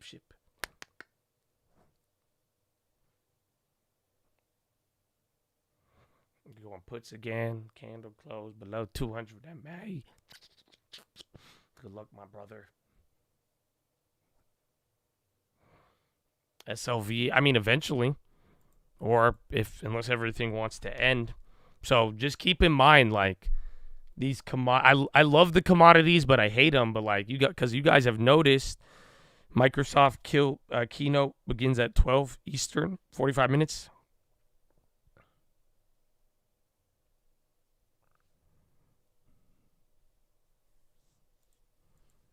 So like, well, when it comes to commodities, I think oil is a good example of how the movements occur. You know, oil has its own thing, but what I'm trying to tell you is that, like, silver, gold, they're going to do this, like, where they have their periods and then eventually it will stop and it will come back to a more appropriate level. So I think silver, it's going to keep running unless this is the end of it for the next 3 months, but usually it's just going to keep climbing until it hits a wall and then the music stops and then you turn around. Euro close. I got a video on it. You should check it out. It's why Euro close is important. It's on the trading fraternity. But simply, other markets close and open, different influences at different times. And then now that Europe is closed, we are literally the only market open now in the world. So then that's going to go until China tonight. And then China opens. As China's closing, Europe's opening. And then, you know, pretty much markets are running all day, every day.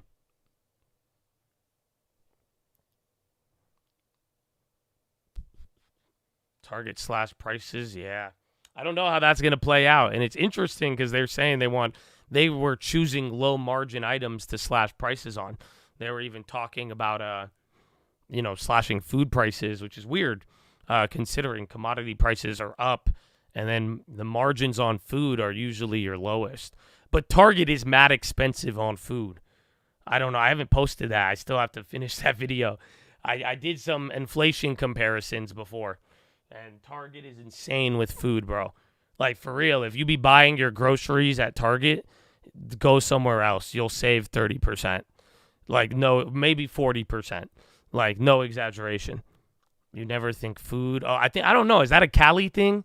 Because I feel like a lot of people in Cali get food and shit at Target. It's a weird, but you're right. I never looked at Target groceries, but it's something I've seen in Cali. Is it upper middle class thing? Yeah, I don't know. It has to be a Cali thing because I don't know, man. It is weird. Like, I always thought Target was like just Walmart, you know what I'm saying? Just like a little nicer.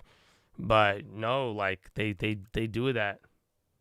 I mean, I've been knowing that food's expensive. It's like, no, it is it's like super expensive, bro. So like if you do buy groceries from Target, you are tripping. Because you could just, unless you want to flex like that, you know? Like, shit, charge me more, son. What? It's not bad. I think Target is pretty bad. I have to edit it. I made a video, bro. I was like, all right, man, let's put this inflation shit to the test. I went to In-N-Out. I went to Aldi. I went to Target. I went to not a Walgreens, but like a Vaughn's, a Kroger. I don't know if you guys know what that is. But, and then it was pretty crazy how different the prices really were.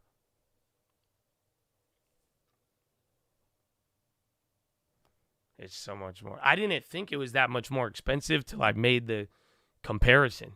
And I was like, damn, like that's it. The other stuff is kind of comparable, but then Target, it's a wide margin.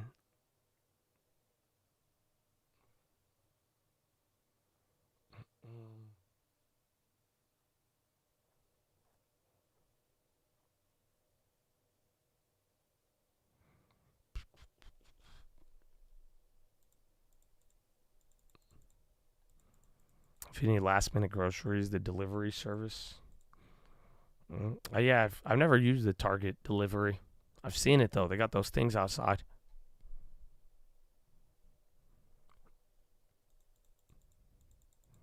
It's true to get stuck. I think, yeah, Target just all convenience, but their margins. We'll see, though. They said they're going to lower it. But then again, like, if you don't know, food is traditionally, it's a very low-margin business. Bro, you're going up here. You're 9 points off of the high. We're starting to climb back up. This is kind of where we started dumping yesterday. This is, I think, right above the Loretta Msft level, if you guys recall that. Woo!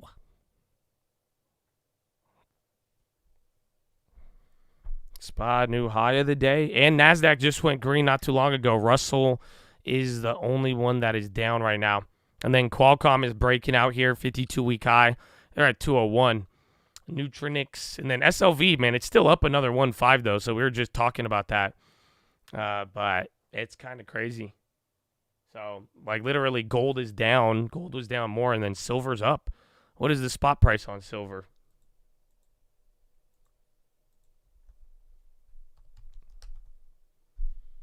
$32.20. Yo, man. What's more bullish, graphite or zinc? I don't know. Actually, I have not been looking. I want to say graphite. I feel like that's used in more chip manufacturing, but I have no idea. I don't. That's a little bit beyond me. Silver is not lagging. Silver is leading, though.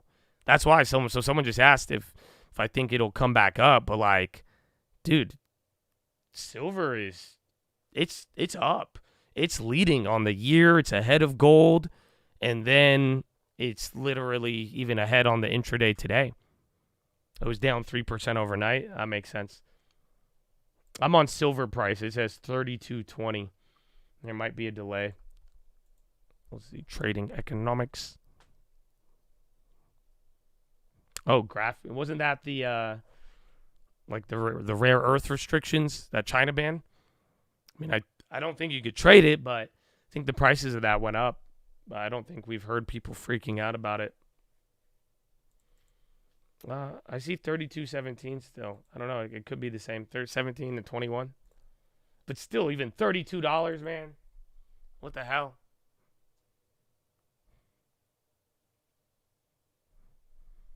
Zinc, copper is tech. Also FCX. Qualcomm still running. NVIDIA 915.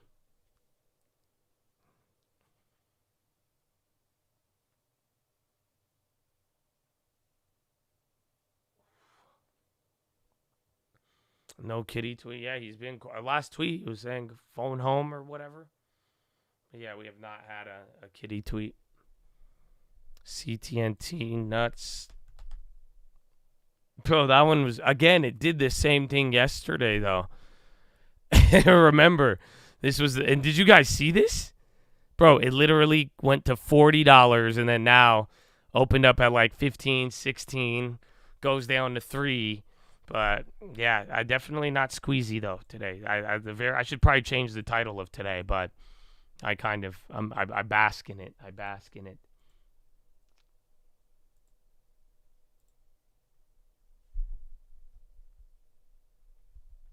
Mm-hmm.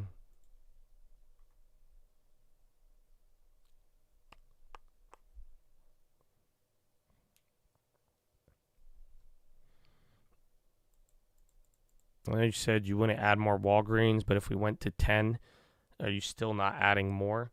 I mean, no, unless the story got really good for that reason. If there was something at that point, if it goes down to 10, I mean, I think there might be something wrong. But it would depend, but probably not. I'm not, I'm going to wait till they turn it around. Usually when you cut your dividend, that is your moment where you take that cash and reinvest it properly and use that to kind of stabilize the route. So if it doesn't stabilize after that, I mean, it's a Boeing plane. That's where, and then, I'll let the drip take care of it. And that's the beauty. I mean, that's what I was saying with MPW. On any of these plays, if it's a dividend stock and it lasts, even if it dumps like they have gone in just totally abysmal, that drip will get you your average down to a degree. So, but other than that, I mean, I think there's just other names that are still offering value that I would rather get that aren't struggling as much. I went big on it on the last one. I put like at least 1 or 1.5 deposits towards it, and then they pulled the rug. So, but we'll wait for now and then let the divvies do the averaging.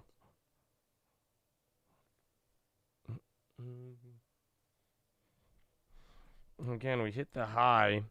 I mean, what was it? 53.16. This was like one of those lows of the high end yesterday, and then kind of where we dumped from. So very interesting level, honestly. This might be one. Cisco? I haven't looked at it. They're barely red, about to go green. Nvidia keeps going up.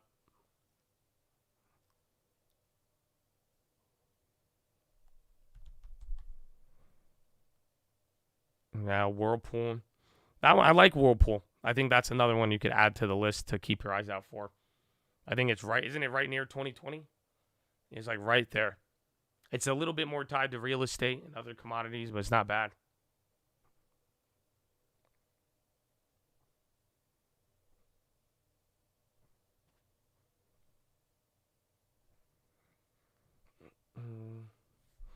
Where is the long term?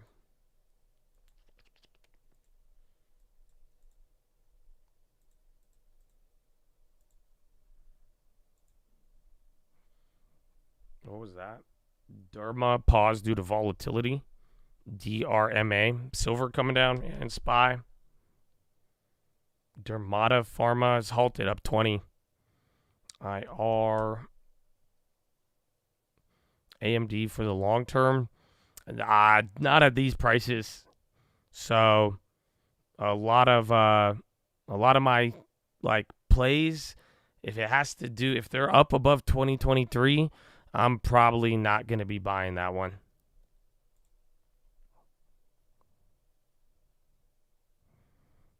You think you're stupid for buying 1,100 calls for NVIDIA? No. I'm glad you posted the play, but no, I don't. I mean, to say the stock will go up $200 if they beat and raise by 50%, I think that's possible. If anything, though, I think you might make more money on the pre-run up.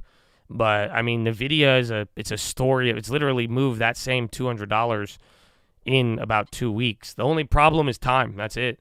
So, I don't know how much you spend on the contracts, but I think it might do better on the pre-run up.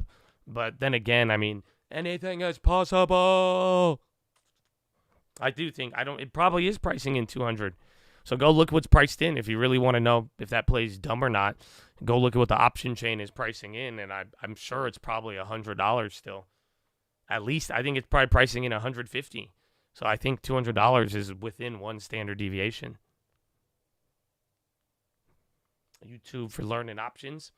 Go to the description. This video, I got 2 tutorials. One's like how to find 1,000 percenters, and then the strategy for earnings and pricing. And then you could go search from there.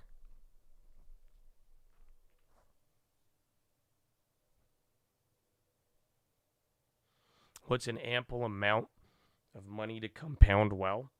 100K, is that the baseline, or can you see it compound well with 50 or 30K?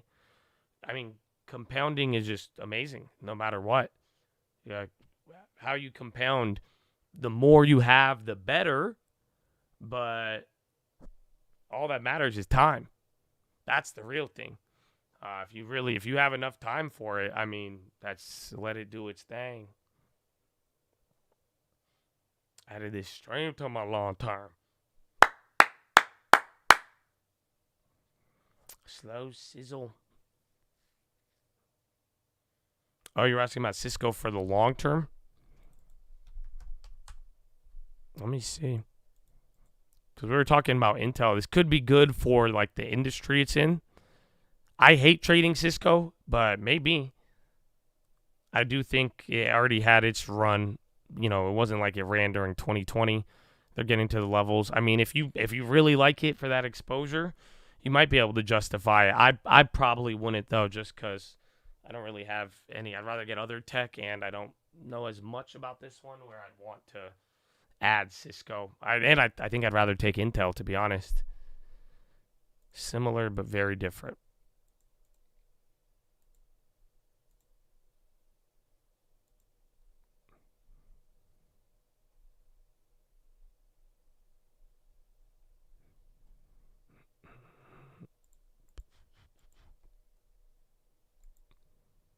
Is Cisco too big to fail? I've never really thought about that.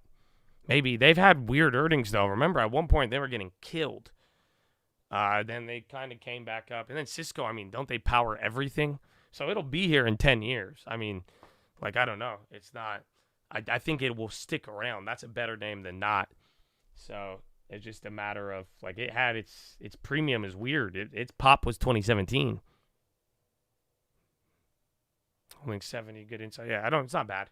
That's definitely, I think it meets criteria in terms of like being here, quality name, all of that.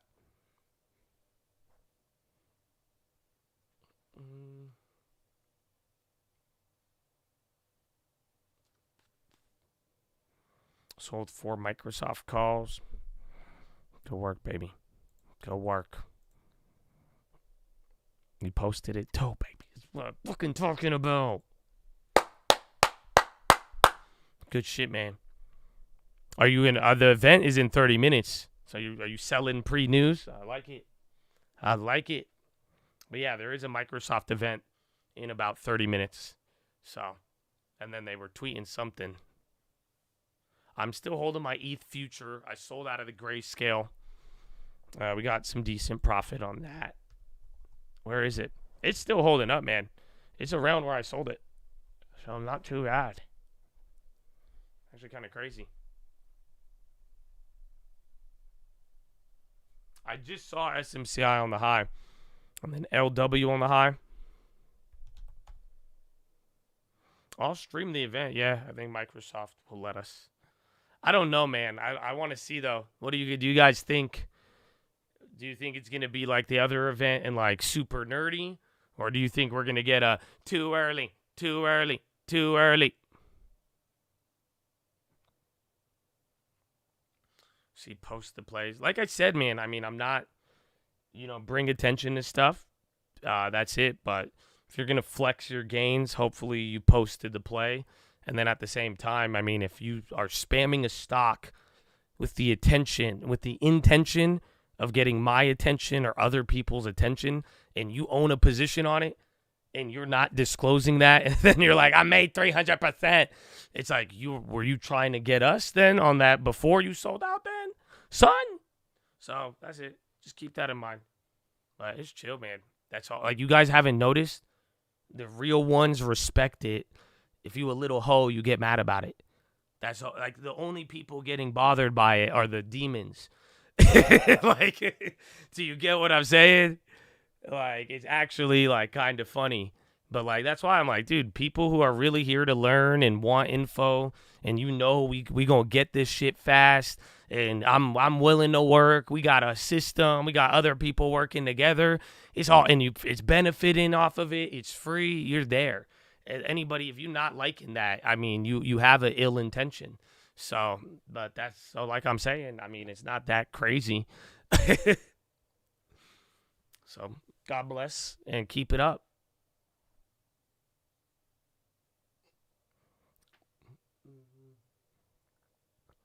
Yeah, post the plays, good or bad. And that's what I'm saying. I mean, it's crazy because, you know, a lot of you guys have brought attention to a lot of things early. And that's the key, man. So I want to source information and have it in an environment like that. But what is the risk is that, you know, people are going to use that negatively and they're going to try to pump in the thing. It's like, we're here to source the info. If you are bringing something up multiple times, you have to disclose what it is. Like, you have to disclose that you have a position. If not, then you're not here to source information. You're trying to use that system to benefit the demand of your stock or God knows whatever else you're doing. But that's all. So you bring it up, get attention to it after some amount, you know, you got to disclose. JPM says there's a new GLP drug player and its shares can rally 80. Oh, is it? I think they're probably talking Amgen. Amgen's the closest new big dog in that space. Oh, we'll see.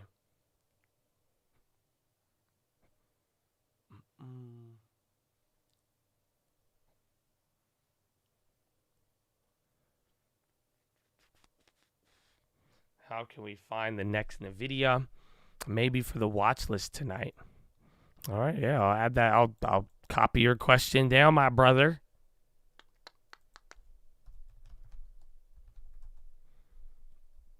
Is Pfizer not making one? They said they're going to, and then they paused the trial, and then theirs is an oral one. So they want to, like, as everything was popping up, Pfizer was like, oh, we're going to have an oral one. And then the ones that the Ozempic by, like, oral delivery, they're not as effective. So I think they're going to get into it eventually, but, you know, they're kind of falling behind. But like Amgen, they recently have an injectable GLP-1, good trial data. It's advancing. That just happened. So I think Amgen's a lot closer. But I feel like Pfizer can't. I feel like Pfizer is too greedy to let the opportunity pass them by. If that makes any sense. Yeah, but the oral ones don't do as good. So Rybelsus, but I don't. Nobody's gotten as like crazy about them.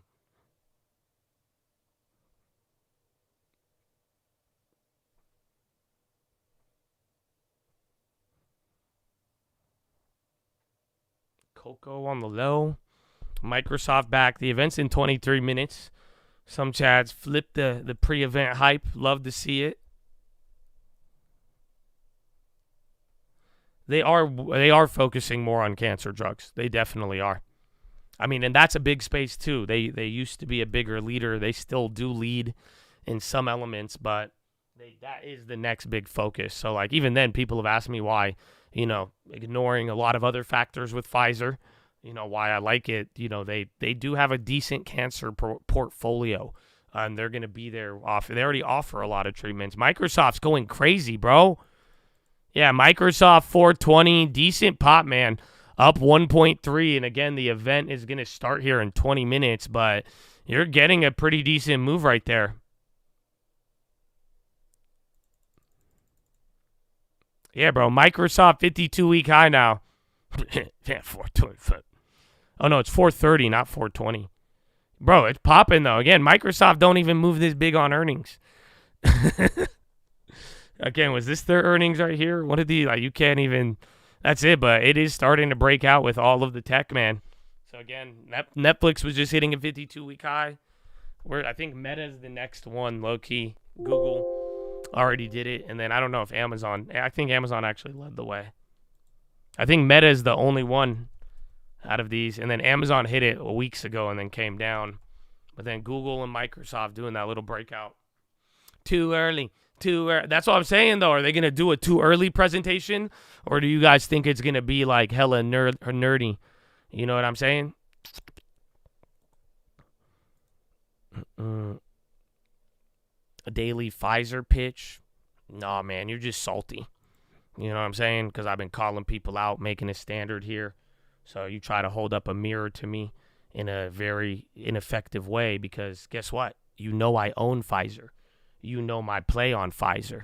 So even if I bring it up or not, at least you can make that comment to know Josh has an interest in the play. And I don't make the play that unless anybody know about it. And then if I do bring it up a lot, you know where my position stands. Isn't that beautiful? I love it, baby. So amen. Amen. But I do have Pfizer. So if I do give it another pitch or not alongside anything else, I've disclosed my position. And I'm never going to sell it. So you also know what my plan is too. Too early. Too early. Too early. You're giving them mine. No, it's not even, man. I don't even. It's very straightforward. You know, I'm not even bothered by it. I think people are getting bothered, but, you know, I'm giving people a chance. If not, you get your 24-hour timeout. But who cares? You know, that's it. I think the Chad morale has increased highly. All we're doing is just, that's it. You ain't a real Chad. You a hoe. So I don't trip, baby. I don't trip, man. God is good. God is very good. And I'm excited. Team morale plus 25. Y'all don't, you know what I'm saying? Every single time. That's it. It's like 2K, bro. Team morale plus 15. Like, that's all that's happening every single, because then it's as people ain't on it, man. That's all. Quality over quantity. Too early. Too early. Too early.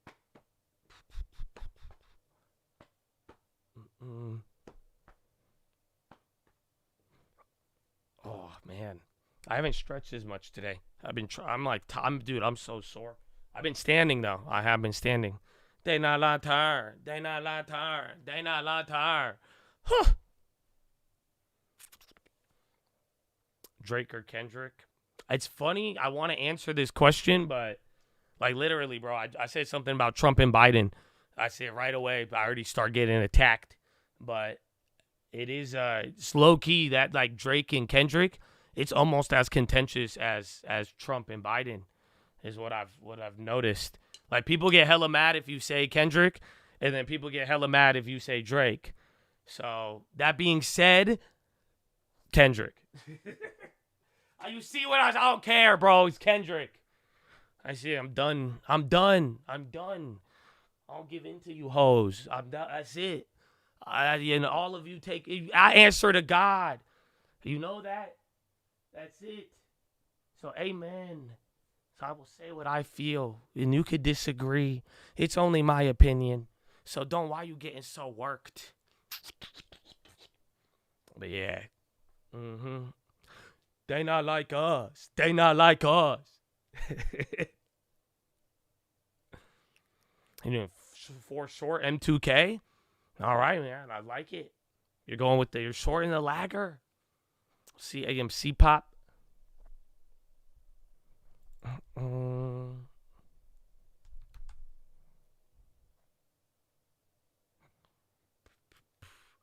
AMC, I mean, it is up, man. 5%. SPT.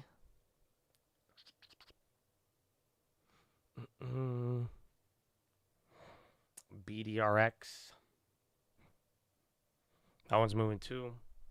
I don't know. The BA thing, I don't know. Troy came in with great follow-up. If the pilot had a heart attack, you know what I'm saying? Like, that's a lot different than, like, a Boeing failure. But, I mean, once again, Boeing is just not getting good press. Like, every other week, bro. Like, for real. Drake Farm. Nah, they ain't got steak. Tell them steak from Jake. Appreciate you, bro. Amen. Amen. I don't think they feel you. Nah, somebody does. Most of you do. You know, it's crazy. It's a hot take, but, like, it is. You know, even then, when it's all said and done, man, like, be with your people. You my people, you know what I'm saying. Like, you remember how we were talking about the Chiefs kicker? You guys remember Harrison Butker? And I was like, just show me his stats. And, like, you know, people were mad about his speech and what he said. And, like, he had a 20-minute speech, and there were certain parts. But, like, let me just tell you this. Did any of you see the crowd when he was done speaking? I saw a clip of it the other day, and I was like, wow, that's kind of eye-opening. Because, yeah, there's parts that many people would have not liked. But at the end of the day, man, like, he was speaking to an audience, and he got a standing ovation from both the men and the women in the crowd. He was received in context of where he was. So, I mean, if you take a part of it, and other people may disagree with it, but at the end of the day, like, who he was speaking to that audience, it was well received. It was by those people in the crowd and all of it. It's not like it was after the fact taking a portion of the speech, and other people did get mad about it, and they rightfully can, you know what I'm saying? But, like, he was speaking to an audience, and that audience, you know, and usually it's like the audience would get bothered by it. But, like, in his own thing, man, that audience did not trip on that. So that's how it kind of is, man. And, you know, you speak to certain groups, and depending on how it gets taken, that's one thing. But, like, you know, you have your audience, and they will feel you or not. And that's it. It's like, if he was disrespecting his core audience and people really were in shock of it, like, it was more so the internet after the fact rather than the people he was talking to at that graduation. It's kind of nuts, because I didn't think it was like that. That's why I'm saying I saw the clip of it. I was like, what? They're all standing ovation. And I was like, damn, that's an interesting take with how the internet reacted to it.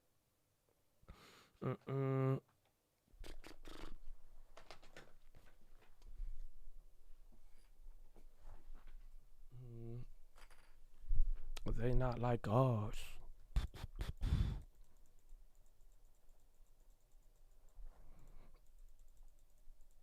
Yeah, I mean, he was speaking to his audience, man. Hitler drew big crowds. That's a great counter. I like it.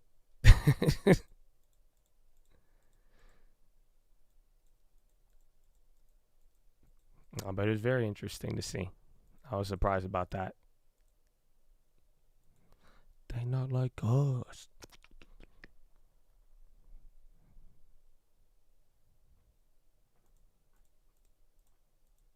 What happens to free speech? I mean, I think it is still pretty free, man. That's it. I think we've been intimidated. Does that make sense? That's why even today, bro, like, literally, the moment I say something, people try to intimidate me. It's like, that's all it is. So I don't know. You do have free speech. So that's it. Just do your thing, baby. Do your thing. Have your people. Listen to people too. That's why I love it that we all have conflicting opinions and competing, and if you could respect people who do disagree with you, you're a blessing, and that's how it should be. You know what I'm saying? But that's like, if you're intimidating people, you're a hoe. and unfortunately, I think I've told you, I've made the mistake of where I'm like, damn, you know, it definitely I think I've responded more to intimidation than, like, the reality. And I think a lot of you maybe have felt to the same thing, but you do have your freedom of speech. And go ahead and let them. If they do punish you for something, who cares? That's it. I'd rather stand on that than not. But, you know, and then big ups to the people who actually care and have love and want to hear the other opinions. But 90% of it is intimidation. That's all. They want to make you feel weird in society. They want to make you feel a way if you say anything. And that's it. It's just like, and if you respond to that, you gave up the right. So you still have the right until otherwise taken. I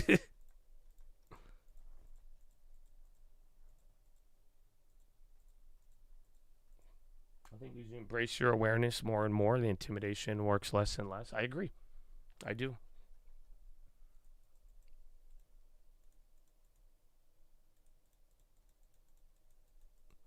Raul, I mean, we're chilling. Even yesterday, man.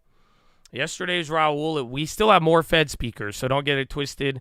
Next 10 minutes, that Microsoft event's probably going to give us a couple of drivers on individual news, But I think by the time we get the next Fed speakers, maybe one of them will come out good. Lately, literally right now, Fed bar, overall, the economy is quite strong. We still need to finish the job on inflation.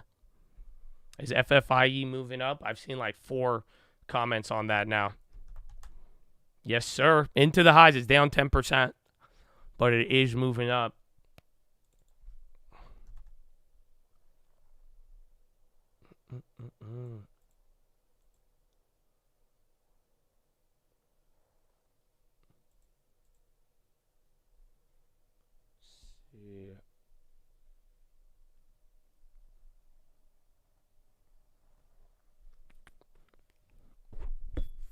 Microsoft still going? Bro, that's about to hit 433. My goodness. Bro, remember, Microsoft had moved like less than 3%, 2% on earnings. That's crazy. On SLV, FFIE coming back here. But again, you're starting to get movements. People are noticing it and calling it out. Silver just dumped up 1 to break even. I think gold is down 0.5%, but it was down more. So some of them commodities are coming down. I haven't looked at oil all day today. 78.21. Interesting.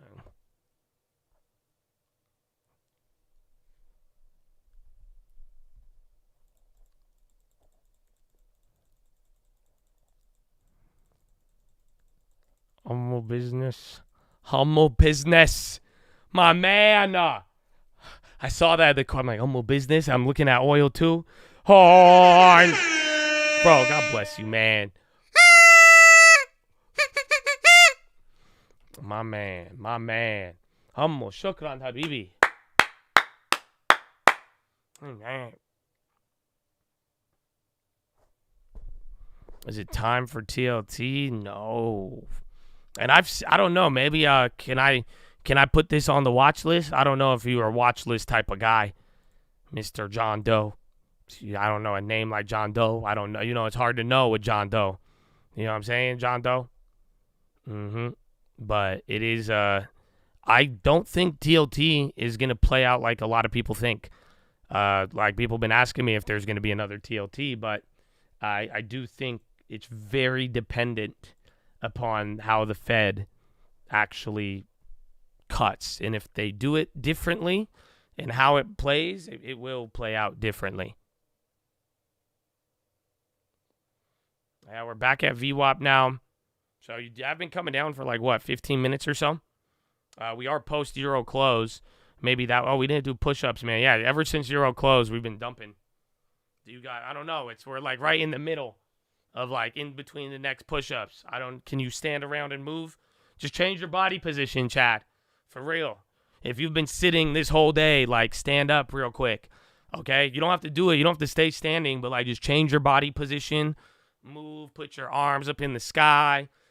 Just lean to the right, lean to the left, bend over, bend backwards. You know what I'm saying? Like do some hip circles, like move your hips a little bit, bro. Move your hips a little. Do some hip circles. Do some arm circles. And then just sit your ass down. That's it. That's all. You just change up. Just get the body fluid. Get moving a little bit, man. Don't stand up too quick. You'll pass out. That's a Chad warning right there, maybe. Yeah, Meta. We were just talking. Meta's the only one like lagging. When you go look at like Amazon, Microsoft, Nvidia, Google, all of that, it's just not it's not looking good. Meta's the one that's clapped. Thoughts on stacking cash until the election? I have no problems with it, but you have another guidance point. Stack cash, but if you're holding more than 20%, what the F are you waiting for? Again, that's 20 to 30 is appropriate. But once we start getting 50% cash and all of that, you're going to start this rant all over again. And I know you've heard it. Mr. Greco. So it is, just don't have too much. That's it. Yeah, you're 100%, then you could stack up. Hell yeah. That's fine. I wouldn't be opposed to that. And then if you're playing, how many months we talking? 5 months, 6 months, So as long as 6 months ain't going to take you above a high threshold, I don't think that's a bad plan. I mean, I'm pretty much going to be doing that, but I don't care about like the election, if that makes any sense. I'm more so pressures. Oh, he's answering questions. Also translated into having to pay up for deposit. But Michael Barr usually, like, he's just supervision, like low key. He ain't even like a real Fed member. I know that sounds awful, so we'll see. Look at the bigwigs holding a ton of cash right now. I guarantee you none of them have more than 50%. Again, Buffett is probably at 20, 30 max. All these bigwigs have owned stocks longer than we've been alive. So if you give them your stocks in waiting for a crash, it's just like the people who've waited for a real estate crash. Unfortunately, like, you have to acknowledge how wrong that is to wait. That's just the reality. And I'm not saying you FOMO now and do stuff, but it's like, dude, you cannot go all in on waiting. Do you get what I'm saying? If you're going all in on waiting and only holding $1, you're losing. No matter what the asset is. The dollar, again, as we go through our history lessons, whether it's war or other, like, the dollar is working against you, even if it's the strongest currency in the world right now. So again, your job is one thing, but these assets, and you got to own something, but you can't go all in on waiting. And take all these big wigs, none of them are holding that much cash. I promise you. And there are stats behind this. You could go look it up and see, and that's because they've owned these stocks. So one day, we'll be stacking up more cash when we're old. We'll be 10, 20 years from now, but then we're going to have an accumulated way more assets, and we're going to have all of our stocks. You know what I'm saying? And like, then it's similar, but these guys are sitting on everything. But more than 20 or 30 is a large amount. Any 50% or more, you're going all in on waiting. And again, you could get paid 5% now. That's the only good thing. Honestly, that's the only good thing about now is that you're getting paid on it with a high yield. But even then, you're like, look around, everything is it's insane. And it's unfortunate where it's just like that cash will work against you. And if you have 20 or 30, if there is a collapse, that 20 or 30 is going to go a long, long way. You know what I'm saying? It's going to go a long, you saw it before. And that's what you got to do.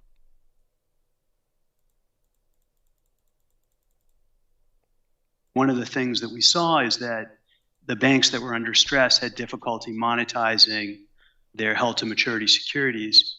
And so we want banks to, if held-to-maturity securities are part of your contingency funding plan, repoing them is, we want to make sure that banks actually can repo and repo in the size that they think, and there may need to be limitations on the assumptions that go into that. And then the third area we're looking at has to do with deposit outflow assumptions. And we're looking in a targeted way at whether deposit outflow assumptions should be updated for high net worth individuals, for venture capital funds, for crypto companies, because the deposit flows we saw from those sectors were much faster than anticipated in advance. So we're looking at all those areas, and then also we're looking, inwardly at ourselves and asking, are our discount window operations sufficiently modernized? And so we're going to do work. We are doing work internally in the Federal Reserve System to make sure that the discount window is operating from a technology and from an operations perspective at the highest level. Thanks for that. And This is Michael I had a Barr. chance to read your speech I don't know if- yesterday, and the discount window piece I like as that he's well answering really, questions, but I don't fits know if nicely he'll into talk President Logan's remarks policy that per she's se. been very much an advocate of the discount window and thinking about how we can reduce that stigma and also getting all banks signed up. I think I have a goal to try and get 100% of all the depository institutions in the 11th district signed up. Maybe we'll have a little competition. I'm on the way. around country Exactly. about I would love to see my district be the first, to get to full 100%. Doesn't matter your size, the importance of that funding capacity. You mentioned, uninsured deposits, and I wanted to get a little bit of your views on, knowing what we know now about some of that deposit outflow and in 2023 and thinking about banks that specialize in commercial credit, they oftentimes have commercial customers, and those sometimes can make up a high proportion of their uninsured deposits. So wanted to get your views on sort of, how banks should navigate sort of concentrations in uninsured deposits. Well, thanks, Emily. So let me say maybe on both the asset and liability side of the balance sheet, there are issues with that concentration. But on the liability side, it's really, really important to make sure that you understand who your customers are. I'm not saying anything brilliant.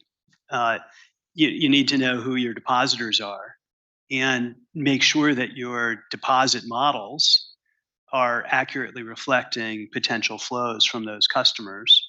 All uninsured depositors are not the same. There's a wide range of uninsured depositors out there. They're banking with each bank for different reasons. So making sure that you understand the depositor profile and that your models reflect your understanding, that your data and systems are sufficient to capture the information you need in order to make those judgments, and that you're managing your liquidity risk appropriately to your risk profile. On the asset side of the balance sheet, of course, if you're concentrated in commercial real estate, you might have a combination of factors that present special risks that you need to manage for. So on the commercial real estate side, drilling down property by property to make sure that your provisioning is the right level of provisioning. Not all commercial real estate is the same. There's lots of heterogeneity around the country in performance of commercial real estate. Each asset class performs a little bit differently. Even within an asset class, we've seen that, if you're doing office commercial real estate in the downtown, that's different from in a suburb. Yeah. Even in a I downtown, just put Tesla up there, but it's going crazy. A-class buildings are different often from your and then B and C class ECB nasal so cut doesn't mean a ECB really will cut in detailed subsequent look, a really hard meetings. look, a really searching No, look Tesla's going crazy. to make sure Check that news on that. provisioning is appropriate for that risk. And we do have some banks that have not only uninsured deposit exposure and a commercial real estate exposure, but also have significant unrealized losses on their balance sheets from securities because of interest rate risk. And if you have all three of those kinds of concerns, really, that your risk profile goes up a lot. You really have to make sure that you're conserving capital or raising capital and managing that liquidity risk really tightly. And for all these things, I'd also say it's really important that management is keeping the board informed of these risks and making sure that the board can appropriately engage on these topics, because it's just critical in some cases, to the survival of the firm, but certainly even in less acute cases, to the health of the firm. That's a really good point, and something that as supervisors we've really noticed is the engagement of your board when you're faced with any of these headwinds is really, really critical to navigating them as you're going forward. We've spent some time on liquidity. I wanted to also make sure we spent some time on another one of your favorite topics, which is capital. You mentioned it just a moment ago, and you also spoke about this yesterday. But we've come out with some proposals on capital, and I wanted to get sort of your thoughts on how sort of we're thinking about the proposed Basel capital rules. There's been a lot of strong opinions out there. I have seen in the public. I'm sure some of you in the audience have your own opinions on it. And what I wanted to maybe tease out is sort of what is important for bankers to know about sort of both the goal in that space and also how we approach the rulemaking process, because I think that's an important process that we go through when we have these types of changes. So capital, again, to state capital is Brown absolutely critical That's your to CNBC the health of homie. any banking organization and to the health of our financial Corning. system. Capital is the cushion that enables banks to suffer losses and still go on to serve customers, counterparties, the economy more broadly. So capital is the means by which banks make loans. There's sometimes confusion in the public eye. People say capital is on the sideline. No, capital is not on the sideline. Capital is what enables banks to be good lenders and good providers of services in their communities. So capital is all critical. the way back to the beginning of modern computing, say 70 years ago, there have been two real dreams we've had. SN Josh Brown, that's 52-week high. That's on the high ticker. Can computers understand us instead of us having to understand computers? And second, in a world where we have these ever-increasing information, BNED's taking off again, and Tesla. Things, right? So as you digitize more artifacts on people, places, and things, and you have more information, can computers help us reason, plan, and act more effectively on all that information? Those are the two dreams that we've had for the last 70+ years. And here we are. I think that we have real breakthroughs on both fronts. The core underlying force, one of the questions I always ask myself is like, okay, this is great. This is like maybe the golden age of systems. What's really driving it? I always come back to these scaling laws. Just like Moore's law, helped drive the information revolution, the scaling laws of DNNs are really, along with the model architecture, interesting ways to use data, generate data, are really driving this intelligence revolution. You could say Moore's law was probably more stable in the sense that it was scaling at maybe 15 months, 18 months. We now have these things that are scaling every 6 months or doubling every 6 months. What we have, though, with the effect of these scaling laws is a new natural user interface that's multimodal. That means supports text, speech, images, video as input and output. We have memory that retains important context, recalls both our personal knowledge and data across our apps and devices. We have new reasoning and planning capabilities that helps us understand very complex context and complete complex tasks, right, while reducing the cognitive load on us. But what stands out for me as I look back at this past year is how you all, as developers, have taken all of these capabilities and applied them, quite frankly, to change the world around us. Right? I'll always remember this moment in January 2023 when I met a rural Indian farmer who was able to reason over some government farm subsidies that he had heard about on television using GPT-3.5 and his voice. It was remarkable, right? For me, it just brought home the power of all of this because a frontier model developed on the west coast of the United States just a few months earlier was used by a developer in India to directly improve the life of a rural Indian farmer. The rate of diffusion is unlike anything I've seen in my professional career, and it's just increasing. In fact, earlier this month, I was in Southeast Asia. I was in Thailand, where I met a developer, and I was having a great roundtable, and he was talking to me about how he's using Phi-3 and GPT-4, and he was using Phi-3 to just optimize all of the things that he was doing with RAG. I mean, this is crazy. I mean, this is unbelievable. It had just launched a few weeks earlier, and I was there in Thailand, in Bangkok, listening to a developer talk about this technology as a real expert on it. So it's just great to see the democratization force that we love to talk about, but to witness it has just been something. And this is, quite frankly, the impact of why we are in this industry, and it's what gives us, I would say, that deep meaning in our work. So I want to start, though, with a very big thank you to every one of you who is really going about bringing about this impact to the world. Thank you all so very much. Barr says substantial changes to capital proposal. Think about Bro, Tesla's still going nuts. Progress we've made even since I don't have any headlines, but that's going build. crazy. We've built really 3 platforms. It's up 3.7 The first is Microsoft Copilot, which is your everyday companion. It puts knowledge and expertise at your fingertips, helps you act on it. And we built the Copilot stack so that you can build your AI applications and solutions and experiences. And just yesterday, we introduced a new category of Copilot Plus PCs, the fastest AI-first PCs ever built. All 3 of these things are exciting platforms, but I want to start with Copilot Plus PCs. We're exposing AI as a first-class namespace for Windows. This week, we are introducing the Windows Copilot runtime to make Windows the best platform for you to be able to build your AI applications. Yeah.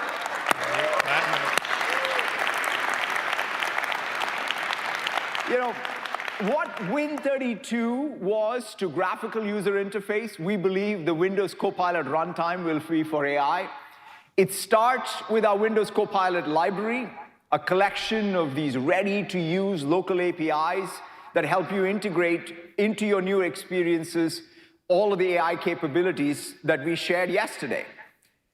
Now, this includes no-code integrations for Studio FX, things like creative filters, teleprompter, voice focus, and much more. But this of is course, live, if you yeah. want to access Everybody's these models waiting for this. itself, right, you can directly Microsoft's coming down, but it ran up ahead of this. 40+ models available out of the box, including PHILO, our newest member of our small language family model, which we specifically designed to run locally on your NPUs on Copilot Plus PCs, bringing that lightning-fast local inference to the device. You know, the other thing is the Copilot library also makes it easy for you to incorporate RAG inside of your applications with on-device data, right? It gives you the right tools to build a vector store within your app. It enables you to do that semantic search that you saw with Recall, but now you can, in your own application, construct these prompts using local data for RAG applications. Now, I'm so thrilled to announce as well today that we will be natively supporting PyTorch and new WebNN framework through Windows DirectML. Bro, Tesla. So still going. You know, native PyTorch support means thousands of OSS models will just work out of the box on Windows, making it easy for you to get started. We need one of the, like, if you know, in fact, with WebNN, if you're like hella technical, you might need to translate this for us a little bit. Machine learning framework that gives them direct access to both GPUs and NPUs. In fact, last night I was playing with it, turning it on edge and seeing that the WebNN sample code running. It's just so cool to see it, you know, now use even the NPUs. It's big news. Can you explain it like basketball terms? If y'all can do that. Developer preview today. You know Let's take a look. Did they pay him?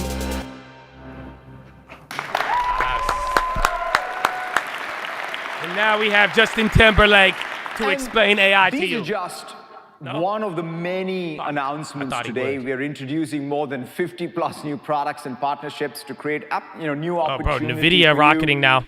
We've always been a platform company, and our goal is to build the most complete end-to-end stack from infrastructure to data to tooling to the application extensibility so that you can apply the power of this technology to build your own applications.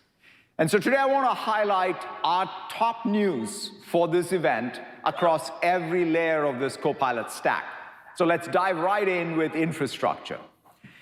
You know, we have the most complete scalable AI infrastructure that meets your needs in this AI era. We're building Azure as the world's computer. We have the most comprehensive global infrastructure with more than 60+ data center regions, more than any other cloud provider.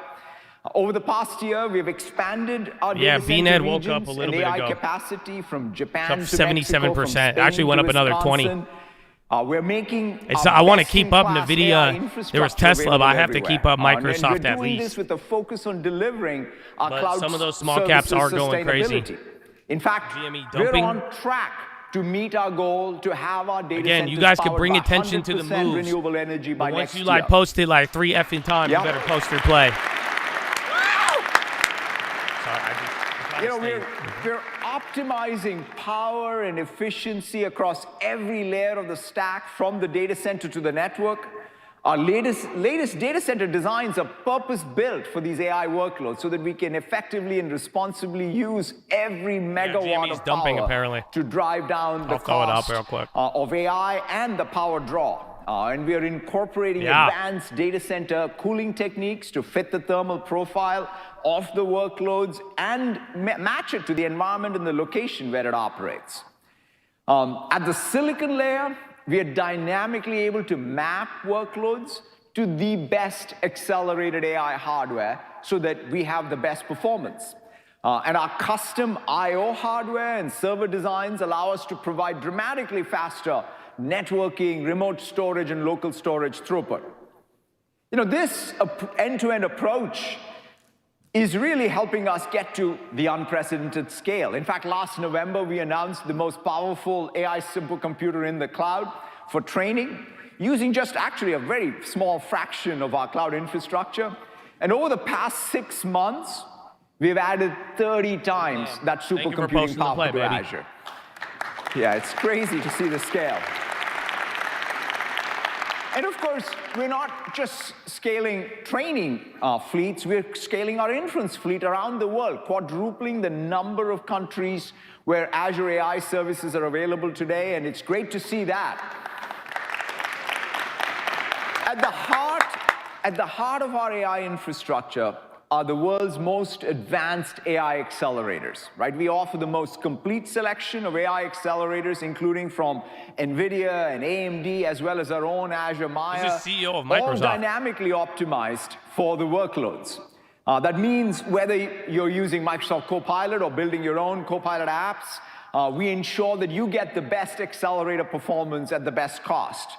For example, you see this in what has happened with GPT-4, right? It's 12x cheaper and 6x faster since it launched. But still and that's, the type of progress you can, continue to see to continue to see the progress as we evolve the system architecture. Yeah, Hood's about to break out. That's about to show up on the high ticker. Very deep, and then chip names AMD, Qualcomm, NVIDIA still on fire. The entirety of the Copilot stack across both all of their hardware innovation as well as their system software innovation. Together, we offer Azure Confidential Computing on GPUs to really help you protect sensitive data around the AI models end to end. We're bringing, in fact, the latest H200s to Azure later this year, and we will be among the first cloud providers to offer NVIDIA's Blackwell GPUs B100s as well as GB200 configurations. And we are continuing to work with them to train and optimize both large language models like GPT-4o, as well as small language models like the 5.3 family. Now, beyond the hardware, we are bringing NVIDIA's key enterprise platform offerings to our cloud, like the Omniverse Cloud and DGX Cloud to Azure, with deep integration with even the broader Microsoft Cloud. For example, NVIDIA recently announced that their DGX Cloud integrates natively with Microsoft Fabric. That means you can train those models using DGX Cloud with the full access to Fabric data. And Omniverse APIs will be available first on Azure for developers to build their industrial AI solutions. We're also working with NVIDIA, NIM industry-specific developer services and making them fantastic on Azure. So a lot of exciting work with NVIDIA. Now, coming to AMD, I am really excited to share that we are the first cloud to deliver general availability of VMs based on AMD AMI 300X AI accelerator.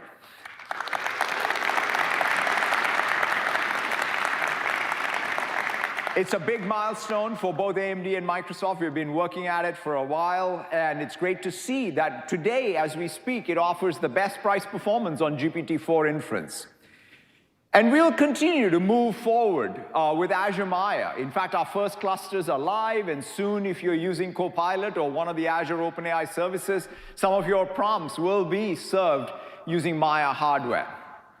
Now, beyond AI, Maya, our end-to-end systems optimization. I'm surprised it's not reacting. This is part of the cloud. Native apps. So it's one thing about NVIDIA or the development of cloud native AI, apps but remember, cloud is their biggest growth driver. Our first general-purpose ARM-based compute processor, Microsoft Cobalt. And today, I am really excited to announce the public preview of Cobalt-based VMs. Cobalt is being used for video processing and permissions management in Microsoft 365, helping power billions of conversations on services like Microsoft Teams already. And we're delivering that same ARMS-based performance and efficiencies to many customers. Yeah, in fact, including Chevy Elastic, Cobalt, Mongo, Siemens, good, fast. Snowflake, and Teradata. Microsoft AI Cobalt. Recent benchmark data car. and tests, SS. our Cobalt 100 VMs delivered up to 40% better performance than any other generally available ARM-based VM. So we are very, very excited about Cobalt getting into the market. Now I let's never move got into up the stack CTNT. to the I was just foundation tripping on it models. yesterday. Look, with Azure AI, we offer the broadest selection of frontier and open source models, including LLMs and SLMs, so you can choose the model that makes the most sense for your unique needs and your application needs. In fact, more than 50,000 organizations use Azure AI today. Yeah, it's great momentum. And it all starts, though, with our most strategic and most important partnership with OpenAI. Just last week, OpenAI announced GPT-4o, their latest multimodal model, which was trained on Azure. It's an absolute breakthrough. It has text, audio, image, and video as input and output. It can respond and just have a human-like conversation that's fast and fluid. It can even be interrupted mid-sentence.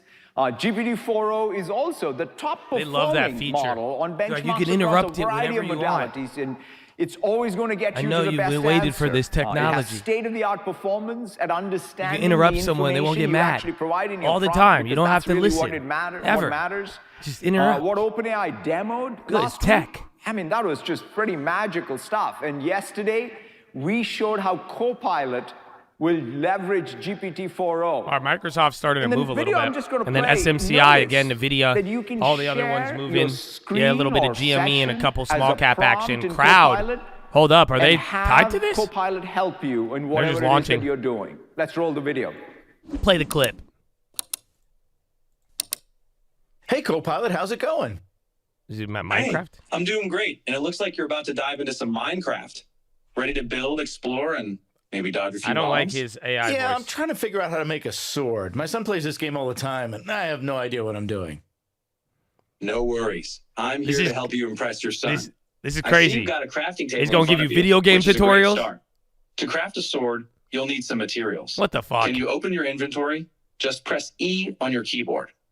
Yeah, do I have what I need?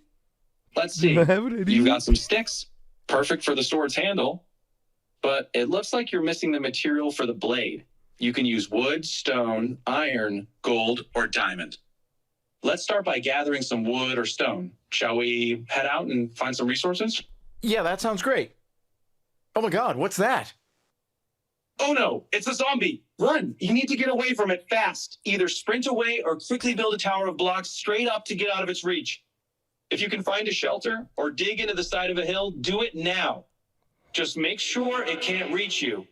All right, I think I might be safe now. Echo with the... Cool.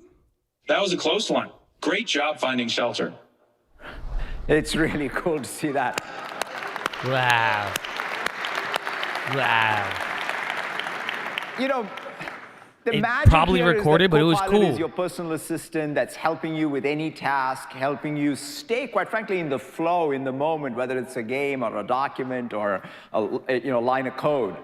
And as OpenAI innovates, our promise is that we will bring all that innovation to Azure too. In fact, the same day that OpenAI announced GPT-4o, we made the model available for testing on Azure OpenAI Service, and today, I'm excited to say that it's generally available on Azure AI. Wow. Wow.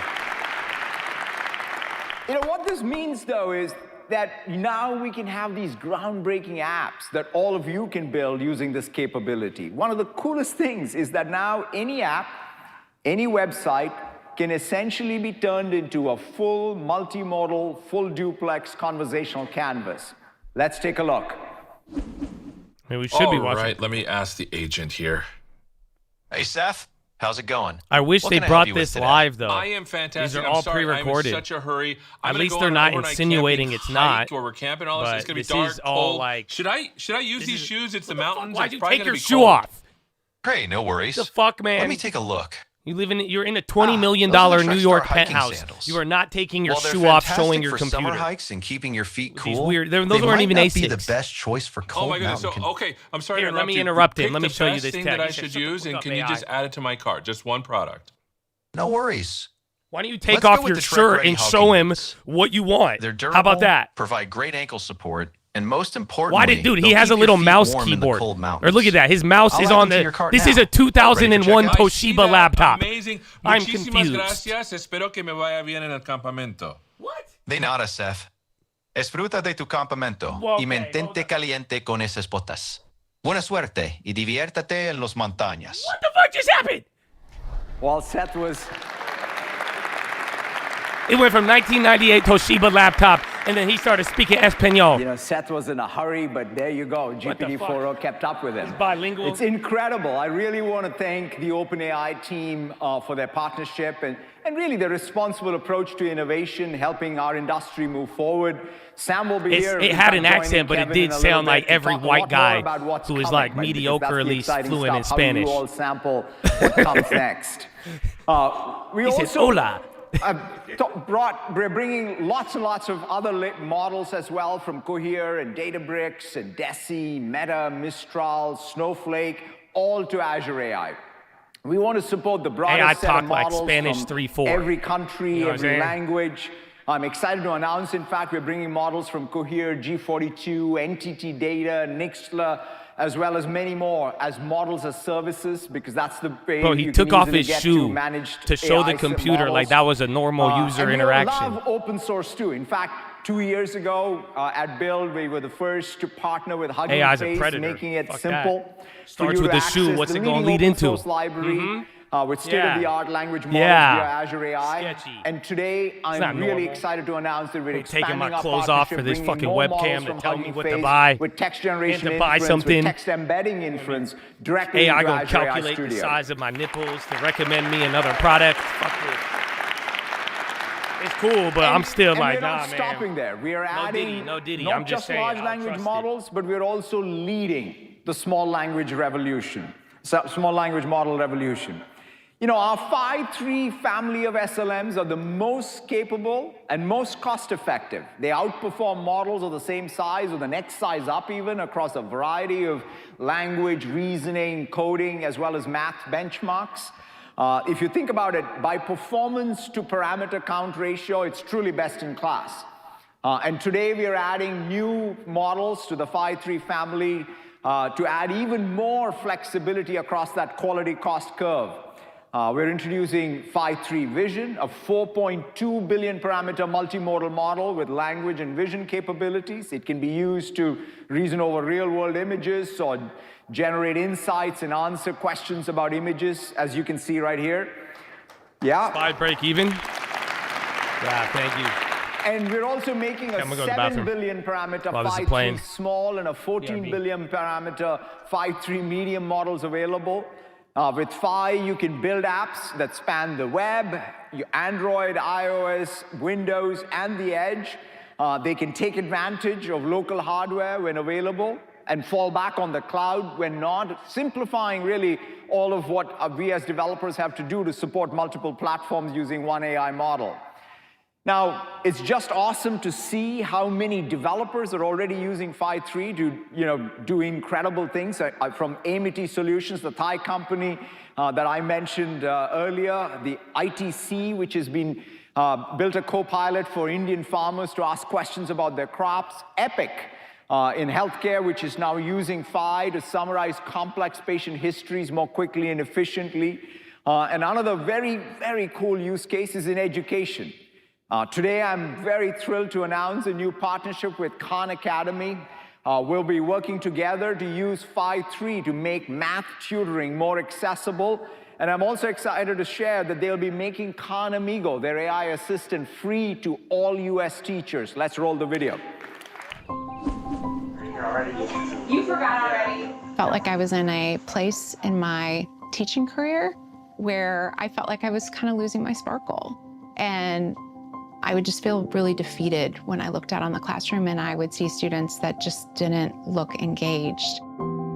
Teachers have an incredibly hard job, and what we think we can do is leverage technology to take some of the stuff off of their plate to really actually humanize the classroom. By some miracle, we became a Khanmigo pilot school. With new advances in generative AI, we launched Khanmigo. The point is to be that personalized tutor for every student and to be a teaching assistant for every teacher. I started to build these more robust lessons, and I started to see my students engage. We're working with Microsoft on these PHI models that are specifically tuned for math tutoring. If we can make a small language model like PHI work really well in that use case, then we would like to kind of shift the traffic to PHI in those particular scenarios. Using a small language model, the cost is a lot lower. We're really excited that Conmigo, and especially in the partnership with Microsoft, being able to give these teacher tools for free to US teachers is going to make a dramatic impact in US education. I think we're going to make them the innovators, the questioners. Isn't that really just why you wake up every morning, right? Because that's our future, our next generation. And to me, that's everything.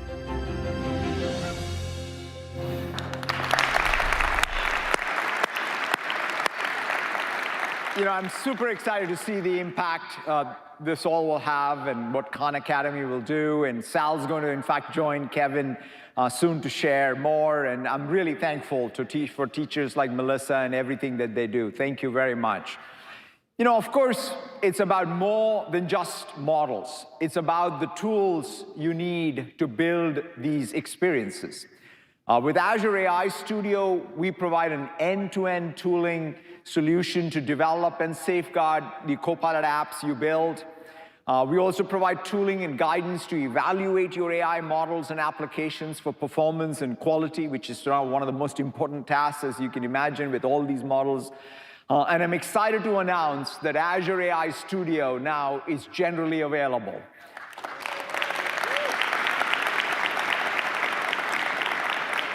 It's an end-to-end development environment to build, train, and fine-tune AI models and do so responsibly. It includes built-in support for what is perhaps the most important feature, which is in this age of AI. Wow, big update. Safety. Good shit, Troy. SEC told exchanges it is leaning towards approving spot ETF. Barron's is the source. Risk and safety Usually Barron's gets good drops. It helps understand which inputs and outputs are triggering Ethereum. Content Bro, filters. $30 pop on Prompt Ethereum. shields, by the way, to detect and Big block news. prompt Again, it's a injection good attacks. source, too. And That's so giving today more we're adding new confirmation. Remember, capabilities, Thursday. including custom Shut up, Satya. So literally, we were talking about this yesterday. I was telling you this morning, Thursday is the event. Yesterday it was ETF, homie, with the rumor, but I do trust the Barron's a little bit there. So that's a good sign. I mean, you still could get rug pulled, but for the most part, that is big news in that space, and you're getting another pump. All right, back to Conmigo. Conmigo, hola. Look at what he interrupted me. And today I'm really excited to announce that Azure AI custom models will come, giving you the ability to train a custom model that's unique to your domain, to your data, that's perhaps proprietary. That's same builders and data scientists who have been working with OpenAI, brought all the PHI advances to you, will work with all of you to be able to build out these custom models. The output will be domain specific, it'll be multitask and multimodal, best in class as defined by benchmarks, including perhaps even specific language proficiency that may be required. Now let's just go up the stack to data. Ultimately, in order to train, fine-tune, ground it's probably a paywall. models, you need your data to be in its best shape. And to do so, we are building out the paywall. full data estate, right? From operational stores to analytics in Azure. We've also added AI capabilities to all of our operational stores, whether it's Cosmos DB or SQL or PostgreSQL. At the core, though, of the intelligent data platform is Microsoft Fabric. We now have over 11,000 customers, including leaders in every industry, who are using Fabric. It's fantastic to see the progress. With Fabric, you get everything you need in a single integrated SaaS platform. It's deeply integrated at its most fundamental level, with compute and storage being unified, your experience is unified, governance is unified, and more importantly, the business model is unified. And what's also great about Fabric is that it works with data anywhere, right? Not just on Azure, but it can be on AWS or on GCP or even on your on-premise data center. And today, we are taking the next step. We're introducing real-time intelligence in Fabric. Customers today have more and more of this real-time data coming from your IoT systems, your telemetry systems. In How many fact, chairs? cloud applications themselves like are it. You're posting generating the play, lots baby. of Good work. data. But with Fabric, anyone can unlock actionable insights across all of your data estate. Let's take a look. Introducing real-time intelligence in Microsoft Fabric, an end-to-end solution empowering you to get Why instant, don't they use actionable this voice insights for on everything? streaming data. At Why are its they heart using those lies a weird-ass central voices on place all to the AIs? discover, manage, When and they have consume this event lady data who could across talk like your entire this. organization An with a rich organization. governed experience. And governed experience. Get started quickly by bringing in data from Act Microsoft now. sources With and free across shipping if clouds you buy with a today. variety of out-of-the-box connectors. Gold is the safest Route currency. the relevant data This to is the right Cortana. destination in Oh, Fabric shit. using a simple No, this is drag-and-drop Cortana. experience. Right? Explore I know that insights on seductive voice petabytes when of I hear streaming it. data with I was a just few child. clicks. It was Halo Elevate 2's your Cortana analysis sounded by hot. This is harnessing the Cortana. intelligence of Copilot in Microsoft Fabric This is using Cortana. simple, natural language. John 117. Make efficient business decisions in the moment with real-time, actionable insights and respond to changing very close. landscapes proactively.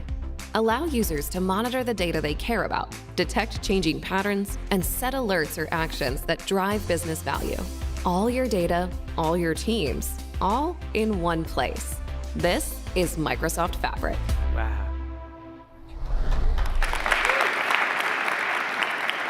And we're making it even easier to design, build, and Barron's. interoperate. It already came back down, low key. That was a with popping Fabric, lock. with your own application. Maybe a little bit of sell the news, but And in Barron's fact, we're building out giving a new more app credence to platform the with rumor. Fabric Workload Development Kit, so that people like Esri, for example, have who Bloomberg have analyst integrated pumped their up Ether, spatial too. analytics Same with Fabric, so headline. that customers Like can an hour generate and a half ago. insights from their own location data using Esri's rich tools and libraries right on Fabric. Right? This is just exciting to see.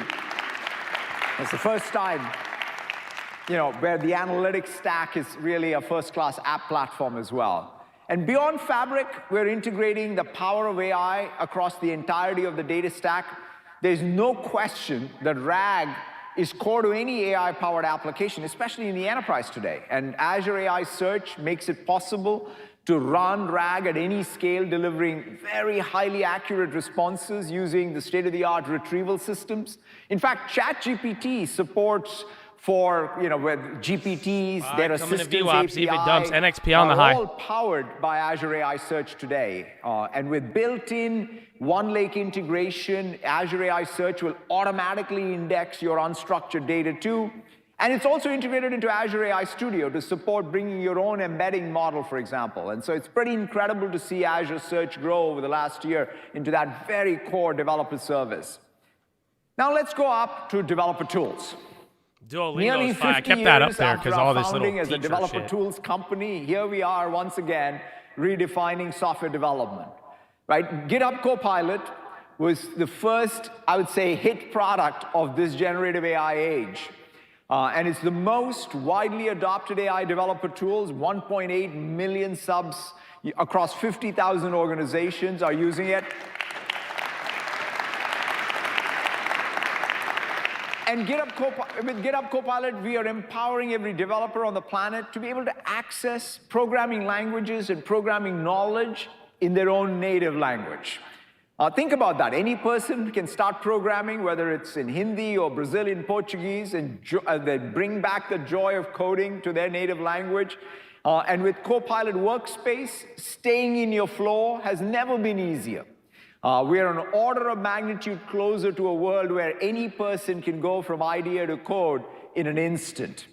You start with an issue, it creates a spec They didn't based say anything, on but they kept its bringing deep up understanding of your code like base. teacher It stuff. then Remember, creates a Google did that. plan They got which clapped. you can execute to generate the code across the full repo, that is multiple files.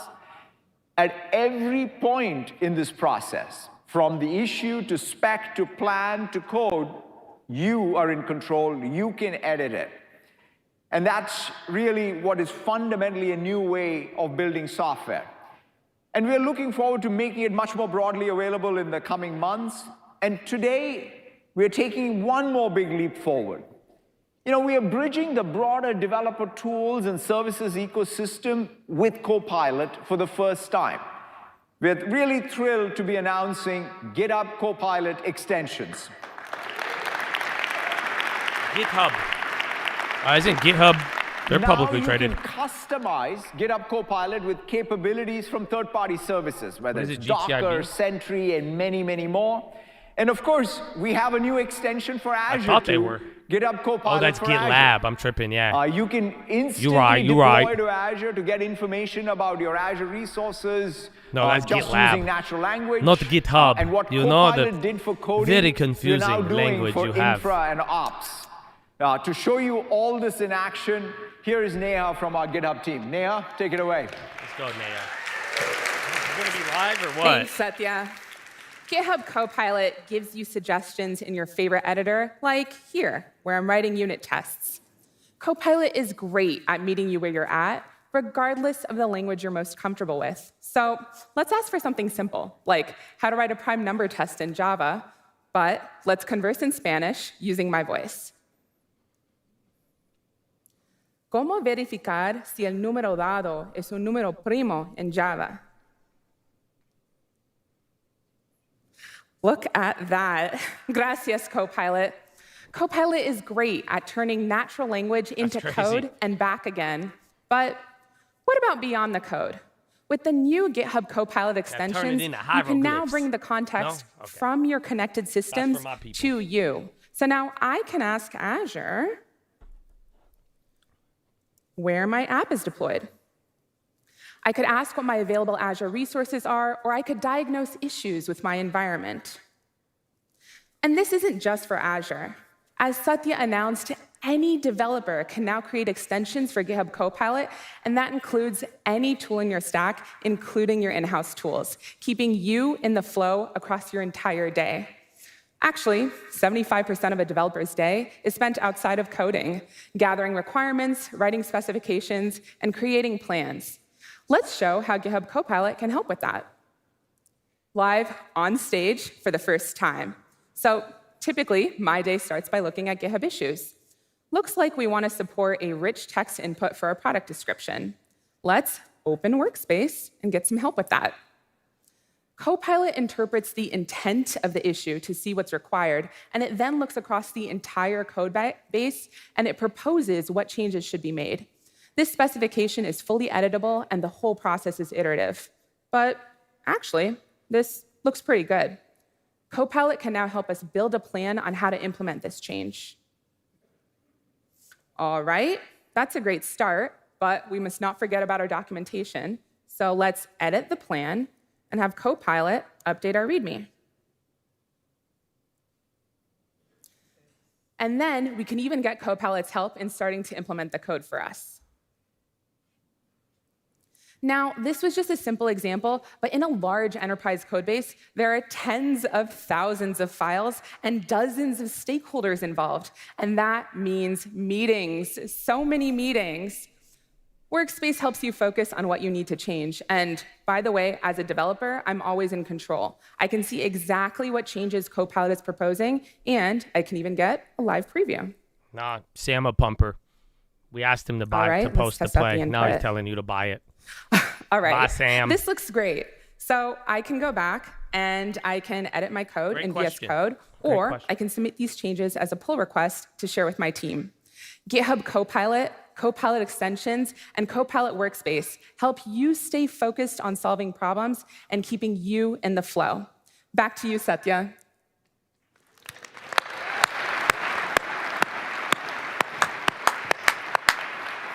Thank you so much, Neha. I mean, I'll tell you, GitHub Copilot and everything up right now. Ecosystem Low key, ever since the event started, it's been selling off. Back a lot of fun and a lot of joy. Homie who sold the pre-run-up did amazing. Because literally, ever since it started, it's gone down. Is I think what we all have dreamt about, and it's coming back.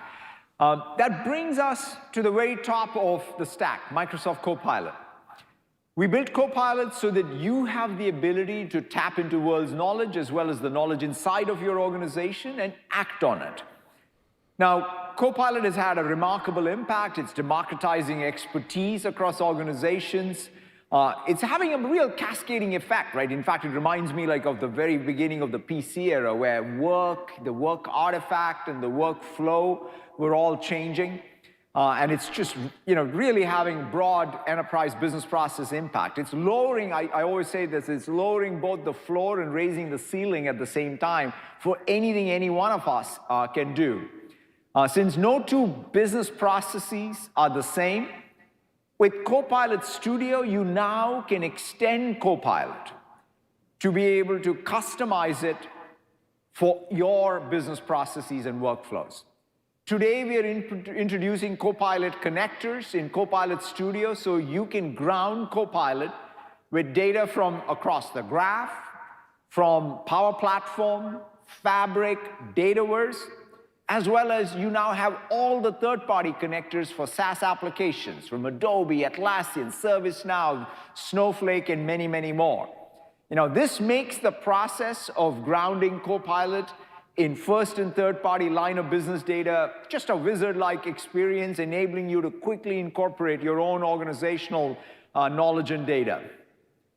We're also extending Copilot beyond a personal assistant to become a team assistant. I'm thrilled today to announce Team Copilot.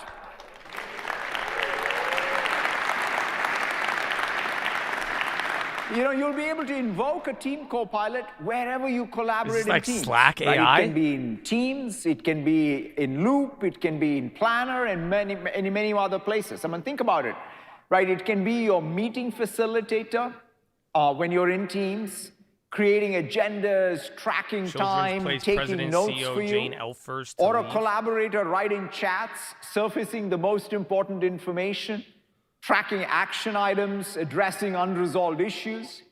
And it can even be your project manager, ensuring that every project that you're working on as a team is running smoothly. These capabilities will all come to you all and be available in preview later this year. And we're not stopping there.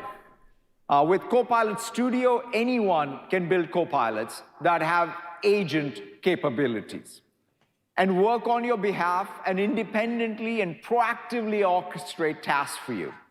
Simply provide your Copilot a job description or choose from one of our pre-made templates and equip it with the necessary knowledge and actions, and Copilot will work in the background and act asynchronously for you.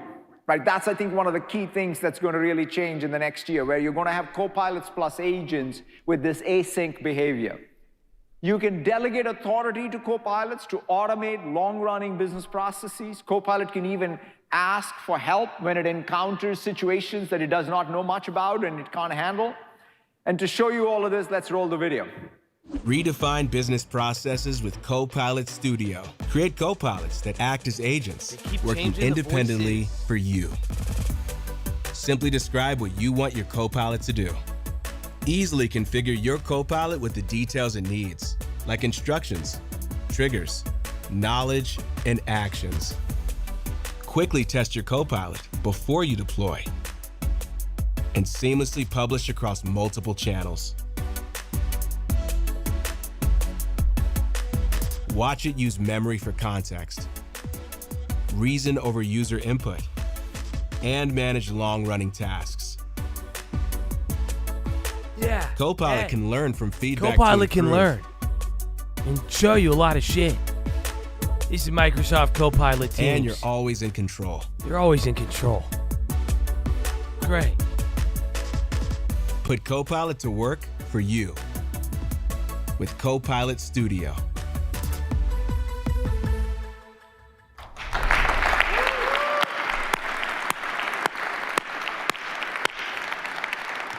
All around this stack is perhaps one of the most important things that we at Microsoft are doing, which is wrapping it with robust security.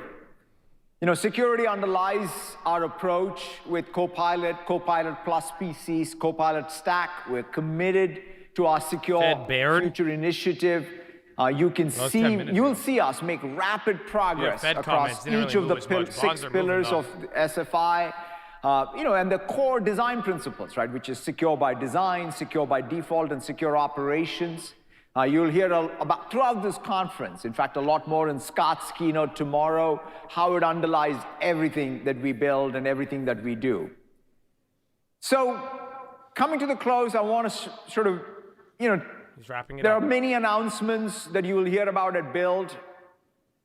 But I want to go back to, I think, the core of what I think, why we chose to be in this industry and why we come to work every day as developers, which is the mission ultimately of empowering every person in every organization. At the end of the day, it's not about innovation that is only useful for a few. It's about really being able to empower everyone. And it comes down to you all as developers and builders of this new world. For us, it's never about celebrating tech for tech's sake. It's about celebrating what we can do with technology to create magical experiences that make a real difference in our countries, in our companies, in our communities. Already this new generation of AI is having an incredible impact, thanks to all of you, the passion you bring and the hard work you put in.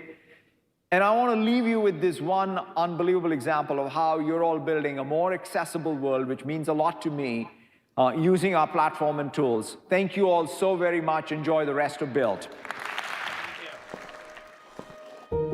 Audio description is something that enables me to be able to watch a program or a film and get as much out of it as everybody else who is sighted.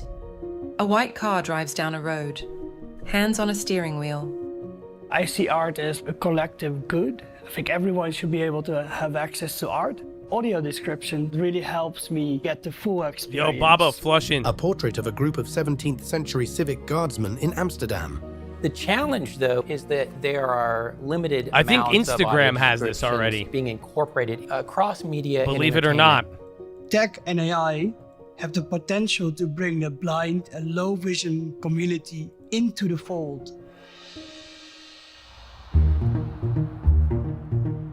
So at WPP, we really care passionately about opening up access to content to people in a way that they want to consume it. The tool that I've made is an application that allows you to upload videos, and on the other end with GPT-4 with Vision, and as your AI services, you get your video back with spoken narrations over the top. Kitchen scene with cat and Hellmann's mayonnaise. This makes audio descriptions cheaper and faster.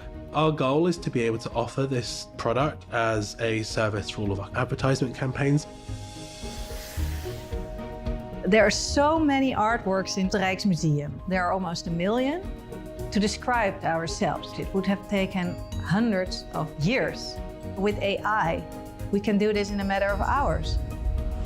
The subject is a male with a reddish beard and mustache. Visible brushstrokes that add texture and movement.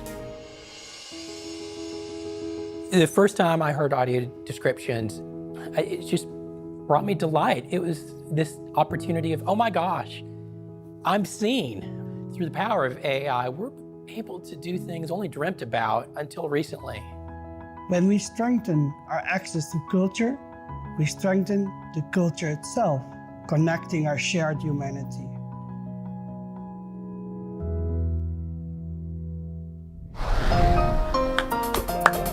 That's it. That's it. He already walked off. That was the mic drop, bro.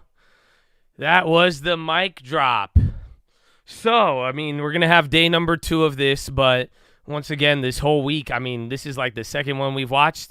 We've seen a lot of this so far, man.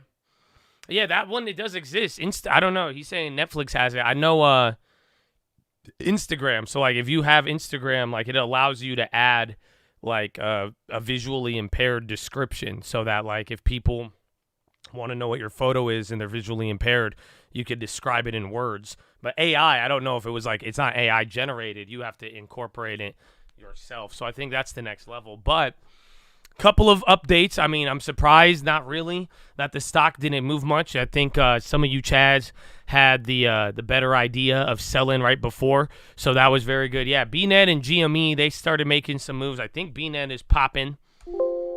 So poster play, though, again, if you've already posted and brought it to our attention more than once, after that, you are expected to poster play. So don't be a pumper.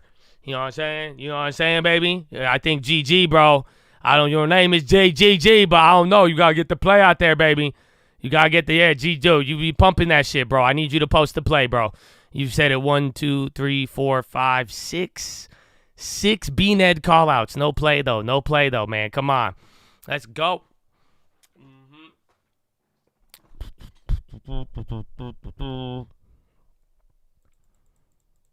Yeah, Baba just started flushing, but, I mean, dude, you are going to hear these all day. You are going to be dealing with this, what's it called? You're going to be dealing with these AI events for a long time, I think, all up until Wednesday. But surprisingly, they didn't talk about anything related to pricing or I thought the Azure thing, the Maya, whatever they said, I thought that would move it a little bit more, but it didn't. I like Baba long term, but I mean, we already added it a while ago. So I believe we're up like, we're still up like 10, 15%. I don't know. Depends after this move today. So just up there a little bit.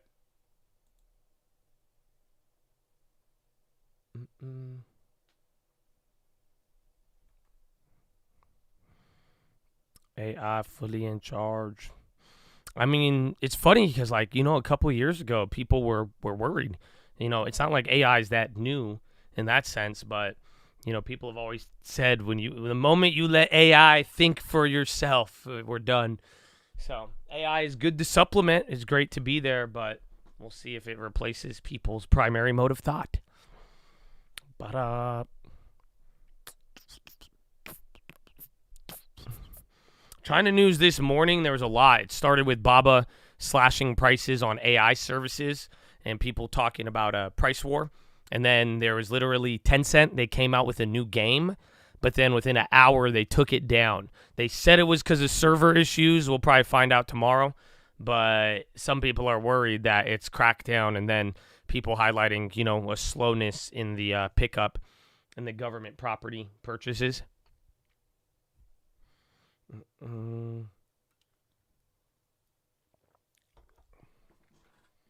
AI isn't new, generative. Yeah, that's the new one. But yeah, but people talked about it in the past. Again, I was talking to you about weapons yesterday. People have brought up the AI weapons debate. But then also, just like how, whether it's primary mode of thought or used to supplement, that is, that's the crazy part. You got 12 contracts on BNAN. There you go. Thanks for posting the play, baby. There you go. That's what I'm talking about. That's what I'm talking about, man. That's all we want. That's all we want. It's good. That's it, man. I've been shouting y'all out, bro. I respect it. If anything other than that, I don't respect it at all. And I don't think it will earn respect in here. But, quite simply, that is, it's respectable, man. We're not trying to ban people. We're not trying to do any of that. Just get everybody on it. So I appreciate y'all doing that. That's what I'm talking about, baby. And like I said, you could bring it to our attention. It's just if you keep typing it in and doing all that, eventually you should add a play to it. Or you could say no play. BNet is Barnes & Nobles. I mean, they just like some of the other ones, they did a reverse split. I thought they were in the middle of a BK proceeding, but they're not. So let me double check for you. But is Barnes & Nobles, I think, reverse split recently or something related to their listing. Yeah, they disclosed record date for non-transferable rights. Yeah, they offered a bunch of shares the other day or at the beginning of the month. But other than that, they've kind of been, it's a bookstore.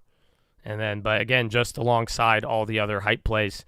What was the other one? FFIE, G-Wave, Cracker, was it Kraken, whatever that one was. But not too many of them. What was the other one? MTC. That one came down. CTNT. They all came down today, honestly. I think BNED's the one. And it's funny because I think BNED stayed red yesterday.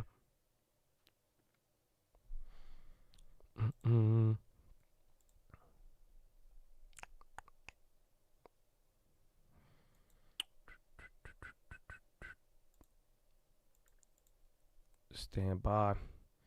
MSTR. Yeah, MSTR in the 2000s, homie profited off of the tech bubble. But yeah, MSTR's been around. Nobody knows what they do still, but yeah, they've been around.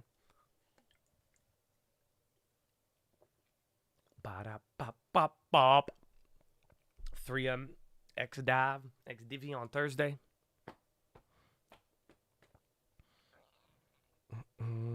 INTJ, I think so. I think it's down. I think I'm down like $600 on it. It was small, but even then, I think I lost. I think I only put in 800. So yeah, that IPO, that one met criteria, but it had too much premium. So it had IPO criteria, but then I think it was up 100% or something. I waited till it came down, but that still wasn't even enough. Are you staying away from the Chipotle split? I don't know when the record date is, but it's up. BNED breaking out, new high. So that is kind of what I'm worried about with it. It's just the price, but I like Chipotle. Chipotle is actually one of my favorite restaurant companies. I don't own it, so I mean, there's my play. I don't own it in the long term, but that's always been. I'm mad I didn't buy it back in the day, you know. So it's very, very good.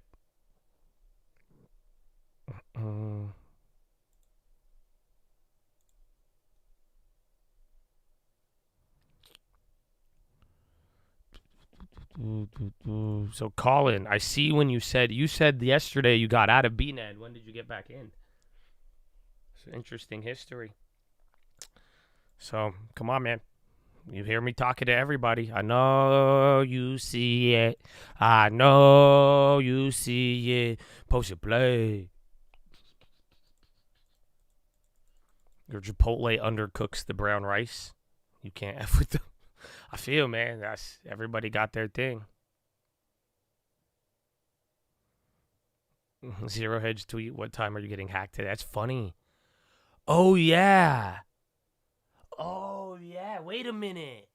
No. Wait, go. Yo, that's funny. But that brings up something. Oh, my gosh. God bless you, Zero Hedge. See if Gary Gensler tweets. And if he tweets anything related to cryptocurrency safety, then that means they're going to approve it. I forgot. Every single time there's been a big SEC announcement, a couple days in advance, Gary Gensler puts out an article and tweets about the dangers of crypto. Every single time. Literally without any, this is a real fact. So I forgot about that. But yeah, anytime he starts getting in there, so I'd follow him. I'd watch out for that. He tweeted 3 hours ago, talked about the treasury. Yeah, so wait, if he posts a crypto warning, then that means Ethereum's getting approved. Actually, literally, that's what he did right ahead of the Bitcoin one too. Bank of Gary Gensler, the SEC chair. Bank of England Bailey, we think central bank balance sheet will remain larger than before the financial crisis, though not as large as today. Yeah, Bailey's talking right now. A couple headlines. No.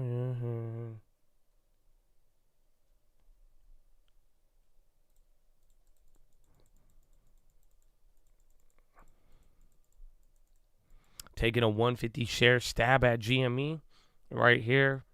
That's good. And then again, assuming, if you guys are saying right here, I mean, I'm assuming your price. So, well, thank you for posting it, man. Good luck. I have one small cap I wanted to play. I haven't played any of these except the MPW, and then I've chilled, but I don't know. I'm kind of, I think it's going to be every other day. Because even BNED was down the other day, and then that popped up literally while all the other ones went red.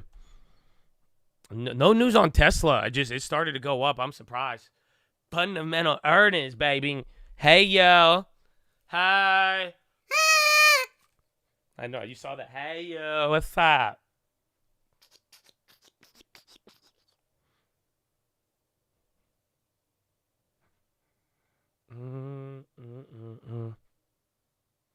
Tesla. Was it the Tesla EV news? I do remember that headline, but I think the stock was already up, but it has gone higher since that headline came out. And then Gordon saying Tesla, Morgan Stanley overweight. I do think that would be a bigger driver. But remember, this morning, man, it started taking off regardless. Yeah, Pepsi expands EVs into California. That shows up. Jamie Dimond. And then they opposed the pay package for Musk.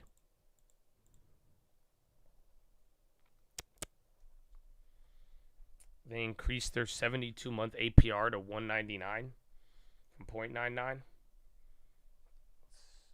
72 months. They're like, now you could lease a Tesla on 20-year financing. New 30-year mortgage car financing. Pay for your car with a mortgage.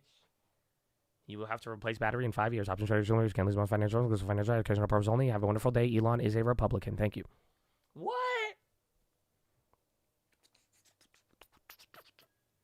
You bought 50 vannies? Oh, okay. Okay. Good luck, my friend. June 3rd is the event. I don't own NVIDIA, man. That's the one that got away. It's like the one that got away, but like, you know, like all we did was like she just answered like one of my DMs. So like I'm just happy that she, you know what I'm saying? Like I'm happy for it. It was close. It could have been something, but like I'm not tripping on it. And, you know, I still wound up with Meta and everything. So I'm like, you know, but yeah, NVIDIA got away. But it's cool. It's cool, man. We've had this talk. Waller live on CNBC. Again, Waller gave us a reaction in the morning. I actually want to listen. About the next 3 to think about doing at the end of this year. So towards the end of the year, so this is good. Not multiple cuts necessarily, maybe one or a few. Depends on the data. But it's got to be sort of consecutive, and it's got to show clear progress. And we have to be confident. You know, we thought we kind of had it through the last 6 months of last year, and then once again you kind of get surprised. So we just need to really make sure it's on its way down to target, and we think it'll stay there. Do you think of rate cuts as a process, or is it possible to do one and hang out for a while, do another one, or is it a process? And also, do you worry about the market sort of overdoing it if you start to cut rates? Yeah, I think the idea you would say cut once and then sit for 6 months. I'm Is not that a really green sure what screen? you're trying to accomplish with that. I don't know. I don't So see any birds. When you cut rates, it's because you think But policy they're not real, needs to be loosened. Is that or has to be doesn't a have green be as screen, tight. right? It looks and too that perfect. typically isn't one cut. Right. So it's usually you want to think about a sequence of cuts. Well, whether you want to do them 3 or 4 consecutive meetings or go every other meeting, but the idea of just doing it once and then sitting there for 6 months just doesn't seem to make a lot of sense to me. How do you measure the downside and the upside risk? Are they balanced right now, or do you have concern that if you hang around at this restrictive rate too long, that you create too much momentum to the downside that maybe you can't control? I mean, that was what we were worried about the first 3 months. The first month, January, you're thinking Could maybe be some weird AI. seasonal things, but we saw it again in February, we saw it again in March. We finally started getting some evidence that the economy was moderating on the real side, and that we got a break on inflation if we get some more. That's why I don't think there's a lot of upside risk. And like I said, things could change, and rate hikes could be on the table under some scenarios in the world. But right now, I don't see that as the case. More likely we stay where we're at for months. And then if we get enough data going the right way, then we can think about cutting rates later this year or beginning of next year. How do you think about federal spending? I know it's not something you like to comment about the level of, but it's something that you have to deal with. They're giving you those cards, and you have to play them. Do you forecast the impulse from federal spending will decline this year, or is it still something that you think will be adding to growth in the quarters to come? Well, I think the level of spending is probably not going to change that much, but that's not going to cause a lot of growth rate effects in the sense of accelerating growth. It may keep growth high, but it's not going to cause growth to go high. Yeah, I mean, there's just more the bigger issue for me is just long term is deficit spending going to get to a point where Treasury issuance outruns Treasury demand and rates start going up. And that will affect us in terms of how we think about our star. Does it factor into inflationary impulses that you think of? Is federal spending, you think, part of the inflation problem we have? That I can't really say. There's a lot of like regional evidence, particularly with all the EV stuff, that there's a lot of surge in demand for various equipment and stuff. But we'd have to, it's a $28 trillion economy. So something like an extra $50 billion or $100 billion of fiscal spending really is going to do a whole lot to the whole economy. I think that's what gets lost a lot of times. It's a huge economy. To have a big effect on the economy, it's got to be really broad-based. So from one topic, the economy's big, so we stimulate a little. There's talk this week that there's a $100 billion is what's nothing. the word? Agreement on the Basel III endgame proposal that would really reduce the burden of the capital increase to the biggest banks. Is that something you support? Well, we had an open board meeting last summer where we publicly took our positions. And you could see from that meeting there was kind of tepid support altogether for that proposal. No, Walgreens is dumping. It's just been declining with consumer, I think, as a response to Target today. Other comments were very but we just talked about if we buy it again. And I said, nah, so I'd wait. It should not be a surprise that to get But something lowest where since we could all kind of 1998. roughly I support think it was it's gonna off of take the some Target time. news. So I've kind of taken the view that on Basel, the same as I have my Walmart plays, but they didn't get a bid. We can do it, take our time, get it done right. We're not in any hurry to get it done just for the sake of getting it done. So that's kind of my view, and if we get to a point where we can all agree on it, then that's when it'll be appropriate to put it out. But just to push you on, something that would reduce the overall level of the increase in capital from the original proposal is something that's more in line with your way of thinking? Well, that's what I said at my dissent. I thought particularly the operational risk impact on capital was just way out of whack. And that was over 50% of the capital increase. Did he just misspeak? There's an election coming up. He said dissent, but nobody's dissented. By one side more than the other, but Let me I'm check wondering if he, I don't know if how he's much voting you this think time. about the Federal Reserve independence and the need for that to remain in place, and also when it comes to sort of the pushback, people say, hey, you guys talk too much. Well, I mean, I've been studying central bank independence since I was in graduate school. No, he's a voter. My PhD thesis was written on. And I don't know. Maybe that was just independence a has served us misspeak. well. It keeps us thinking nobody's long-term. dissented. We don't take political sides trying to influence elections. And then you're flushing a little bit. But at the same time, I always I don't try know. to Maybe stress yeah. that Maybe there's this two I just aspects. heard We that. have I don't know. independence in But that is how we weird. set It our caught my instrument, attention. Fed funds rate to achieve our dual mandate. It could We are be. still It could be a mistake. to Congress and the American people. And You those have not are heard two anybody aspects of literally it. go We are read every free, single we are given our Fed objectives. thing. You haven't had we a use our dissent in tools 2 to meet years. that objective, but we are accountable.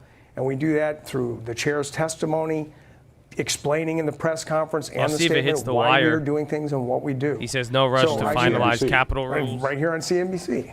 So central bank independence is critical. It's always been an important role to keep politics as could have much been as mentioning possible out of the Basel actual III dissent. setting of the policy That rate. could have been it.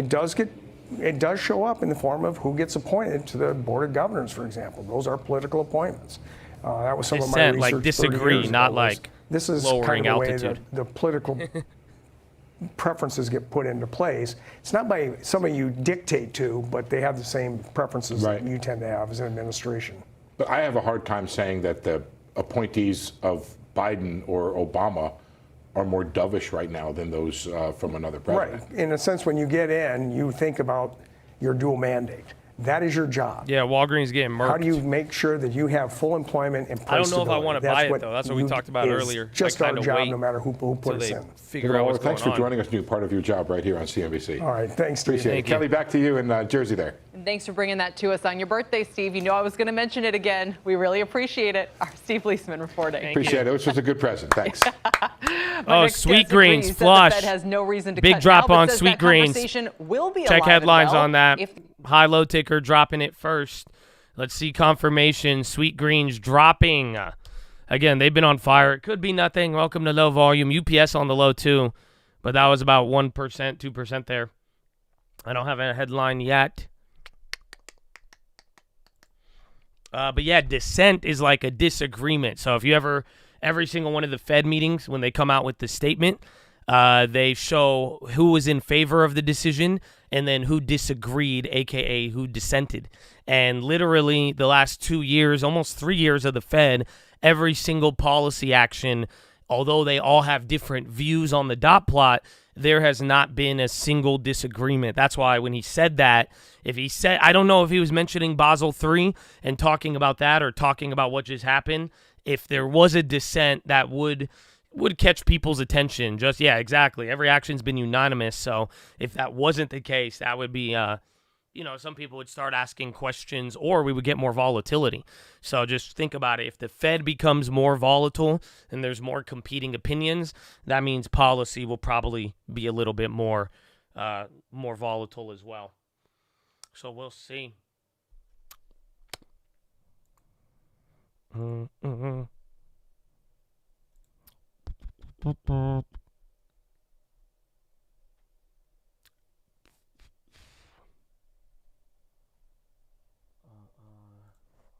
Yeah, Colin, I think you just ignored what I said the first time, dog. So I'm going to see you tomorrow, man. I got you. But you still haven't posted your play. Your last update was yesterday, and you said you sold out of BNED. So I'll see you tomorrow, man. Thank you, though. But yeah, that is moving. That is moving. It's a little bit below the highs. Maybe that's why I keeps posting it. Wants that push.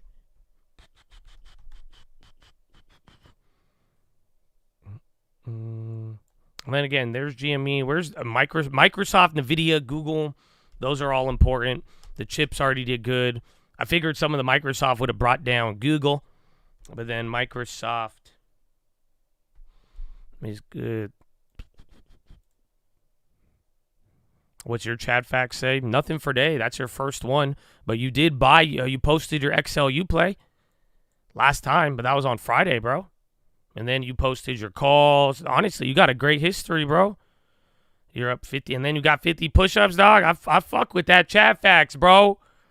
It's a very respectable chat facts. It's my guy, baby. That's what I'm saying. You my guy, bro. Chat facts like that, you the homie. Every posting his play. You don't have to play. You know what I'm saying? Don't force a play just to post it. Oh, man. 25 a day is good, baby.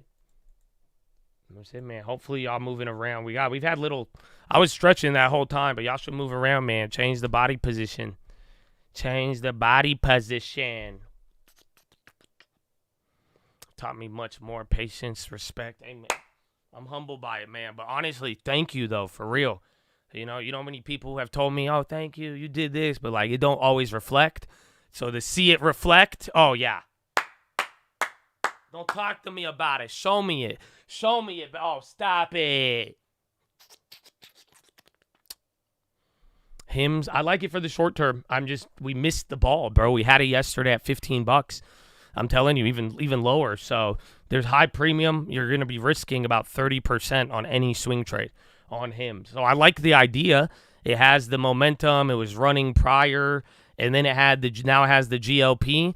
That the only problem is that recent price move, and like we had it early, we slipped on it. Some of you took it. I know you guys posted your plays on it. It was beautiful. But other than that, I'd keep it slow.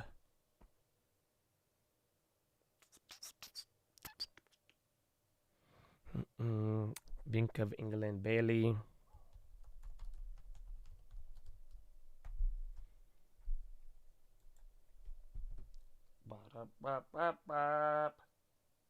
I'm in a coat.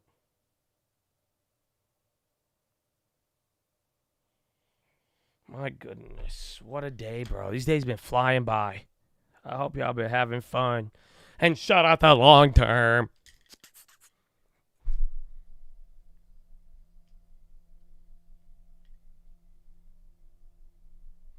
I gotta get seated. You know what I'm saying? I gotta get seated, man. I gotta get seated. We'll take a little one. Take a little break.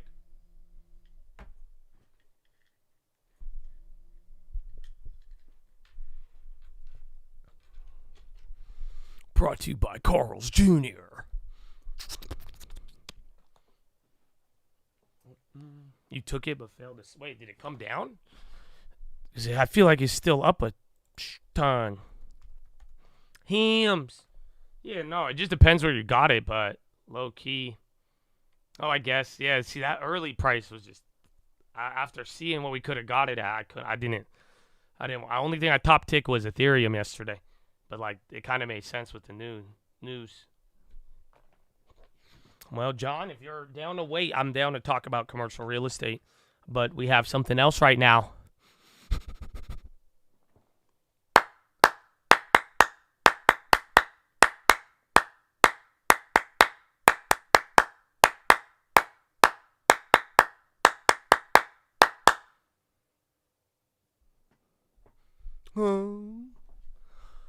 Oh, ladies and gentlemen, boys and gals, how you living, man? I hope y'all feeling good.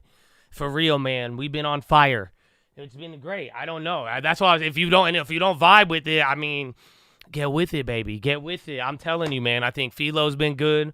The market, regardless of what's going on, bro. I'm liking the energy, the opportunity, everything. We're seeing it, man. I love it, man. These days are flying by. So it really is an honor that we could take a moment and talk about some of this. And I like today's PHILO, bro. This one's a pretty deep PHILO. It's something my mama told me.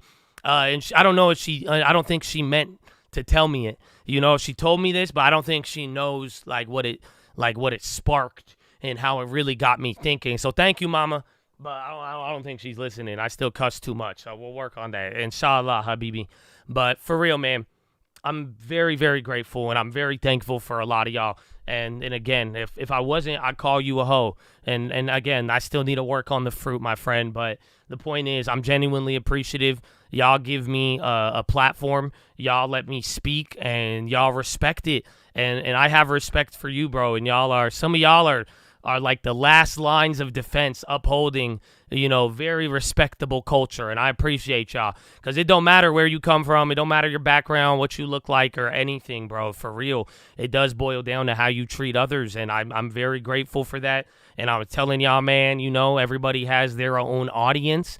And, it's y'all know, I know who I'm talking to, man. And I really just the fact that we are so different and y'all have came together and showed that level of respect. I hope my work reflects it, man. I'll die for you. I will put in. I'll give hours because y'all give me the same respect back. So thank you. And above all else, for this moment, man, what we're going to talk about today is beautiful. And I'm just grateful for those of you who have received and are at least making an effort, bro. And it's one thing to be here on the internet and to talk this, but to see y'all turn it into real life stuff, walking away, sticking to the plan.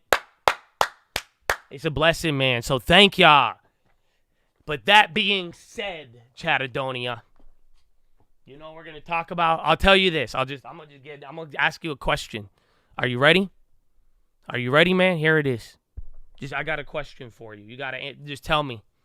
You could go use AI if you would like. You could Google this.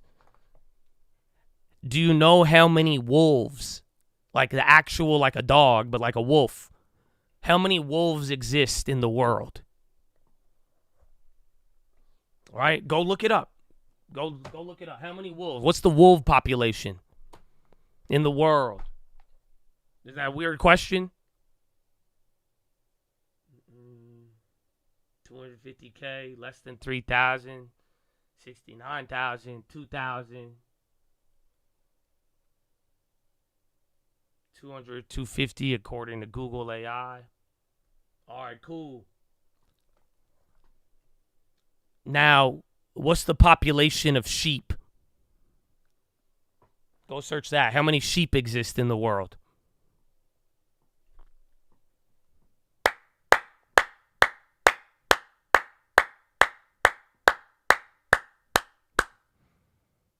Way more. 1.2 billion.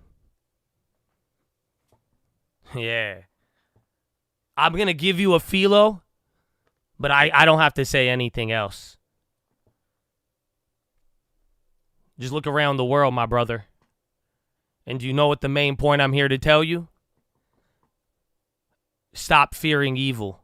Fear no evil, my brother. For real. Y'all worried about the wolves, and they're everywhere. It don't matter. No matter how many wolves there are, that you didn't stop the sheep. Oh, how great is God? Stop it.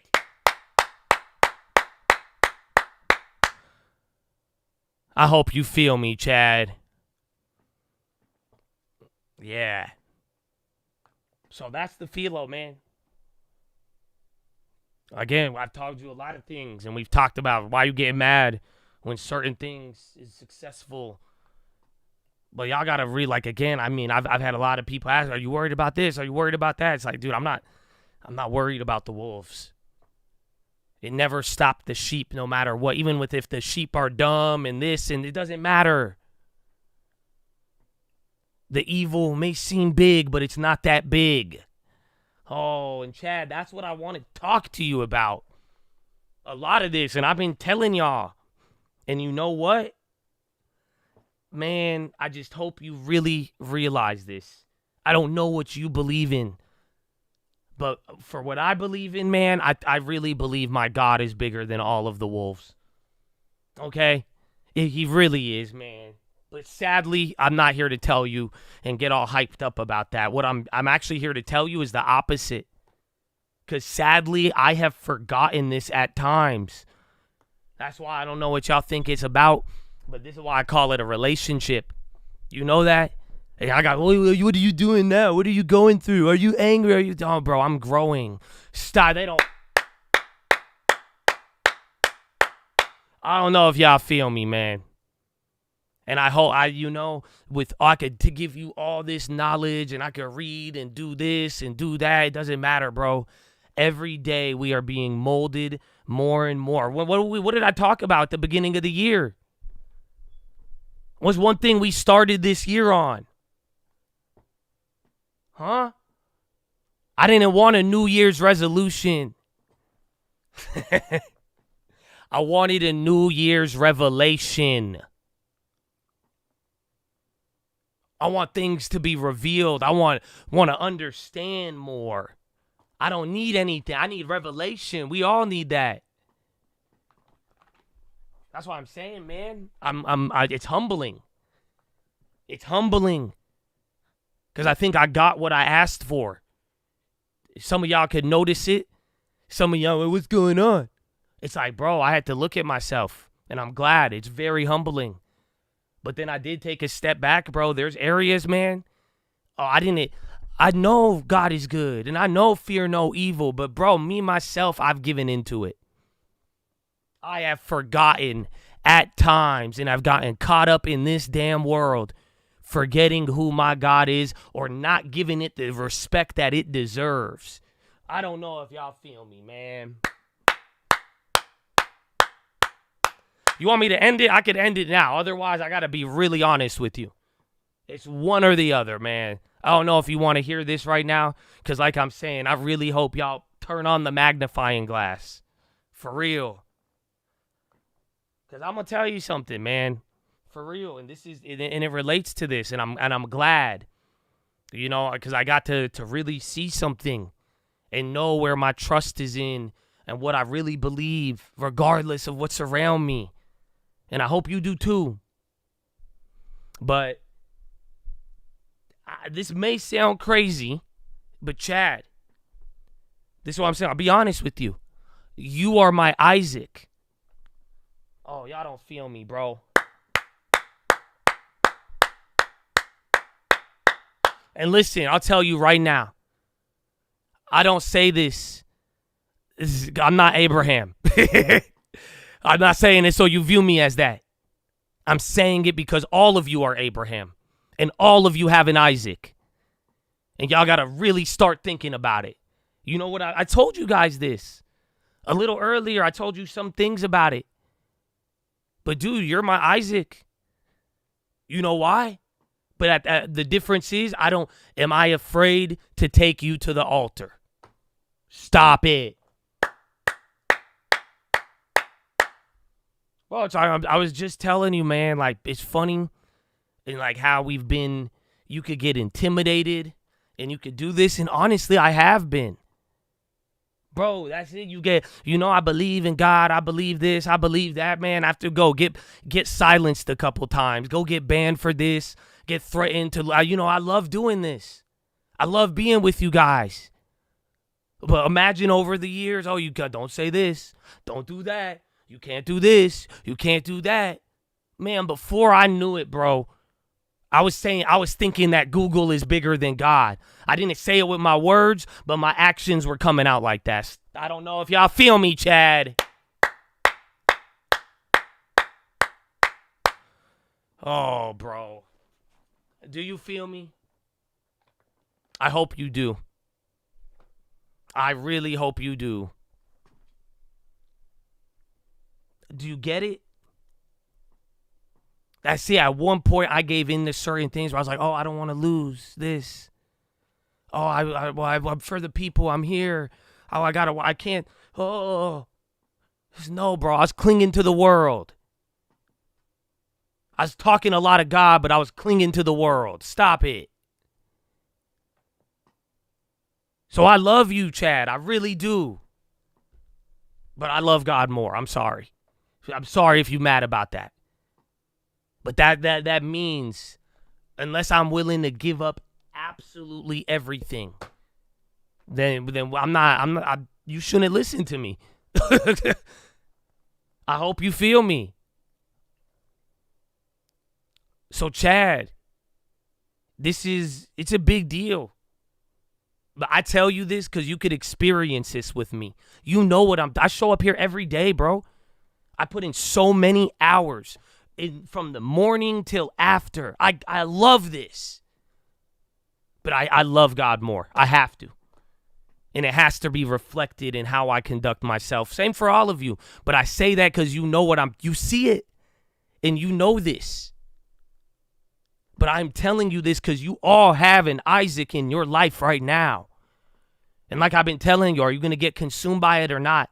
Are you going to live this world walking around thinking that these tech companies and these people and this are bigger than what you believe, than what you believe in is too small, or you're holding on to the world? And I know I love you guys and it's the YouTube and we're here to talk about this, but it's like even I could cling to that. And if I'm not really willing to lose that, then it doesn't matter. Because then I think a lot of the other stuff is fake. I've been telling you that. That's why I said, it's funny because I could look back and I'm like, man, I see the intimidation. But I don't care about the intimidation. I care about how I responded to it. And that's what you guys all need to think for you. And this ain't even that deep. Some of y'all have different challenges in different things. But it's very simple, man. Until you're ready to lose it, you're not going to gain anything. Or you are falling and believing into something else. Literally, how many things in our life are we holding on to out of fear? Of what? And come on, you're going to tell me you believe in something big? That's what I meant from let it come from your heart. It don't matter what you say. That has to show up in a belief. So Chad, this PHILO, I'm here to tell you, fear no evil. But even more so, it's something I'm reminding you just as much as you got to go and pray and meditate and give yourself that time for you. Even if you lack the spirituality, my brother, I think it's going to be good just for you. But above all else, man, stop clinging to the world. That's it. It's very, very simple. If you cling to it, you will lose it. Even in the process. That's the irony. How many parables have you heard? And you know it's true. It's the banana in the cage, and we won't let go of the banana. That's the OG church analogy. But man, it's huge. So Chad, I love you all, man. I do. And I know y'all feel the same way.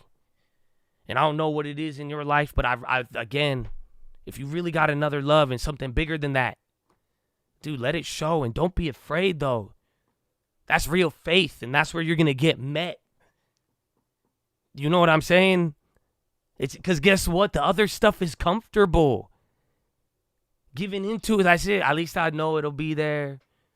At least I know it'll be like this. At least I know they'll like me. At least I know they're not going to do this. Oh, man. I think you've been called to something bigger. And you won't see that until you're willing to let it go. But you got to ask yourself, man, if you're giving into fear, if you're holding on to the world. These are the things. Honestly, I heard this and it blew my mind, bro. They're like, imagine, like you got your heart, right? And look at your heart, right? Imagine and then Jesus walking it. Like, come here, Jesus, come inside. And it's like a house. You walk in, you're like, look how neat it is. It's all clean. I vacuumed for you. Look at that. You got look at Bible show on the TV. Yeah. And then you start walking around. You're like, nah, man, don't go into that room. That's where I keep my friends. No, I'm not willing to give that up yet. Oh, don't. Yeah, I love you a lot. But that other room, I'm not ready to fully, I still, like, there's certain, I like that. And that's how I am. Oh, y'all don't feel me. You won't let him in another room. You got a corn addiction. You're like, so, well, gee, I love you. But that room it's just my nature. You see what I'm saying? Oh, well, that room on how I treat people, nah, man, just don't. Do y'all feel me? I heard this. It blew my mind because I was like, damn, that's deep. It's deep. So, Chad, all in or what? You know what I'm saying?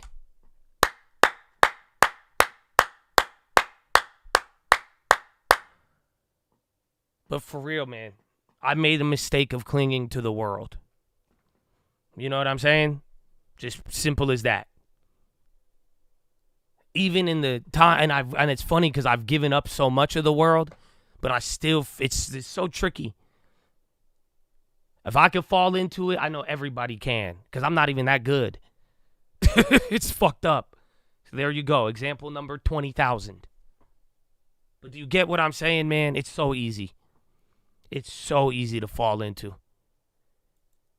So, Chad, when you're ready to, you'll see the other side. But until then, I mean, it's gonna be confusing. You might even get frustrated because, again, it's a frustrating process.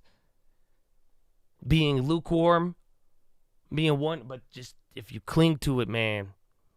But above all else, man, there's more sheep than wolves, no matter what. It don't matter what goes on. There's something bigger than it. I know my God is bigger. So, Chad, take that to the bank. That is your philosophy, ladies and gentlemen.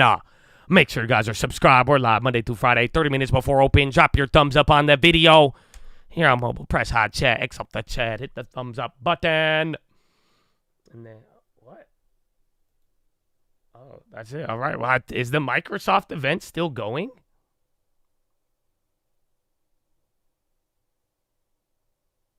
Or is this like a recap?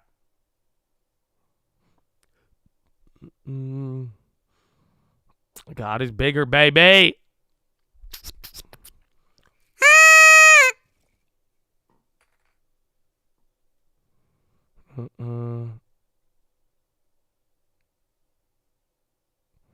Very different, man. Let's go, man. I hope so, bro. I hope so. And I mean, hey, I'm just, like I said, I'll keep it real with you, man. It's something I've gone through. It's something I'm telling you about. It's how I felt. And at the same time, I feel burdens being lifted. You know what I'm saying? But it's a result of how I'm responding to certain things. Yeah, Morgan Stanley, big pop. I just put that up there. And then Tesla, during all of that, I'm going to get you some Uncle. My goodness.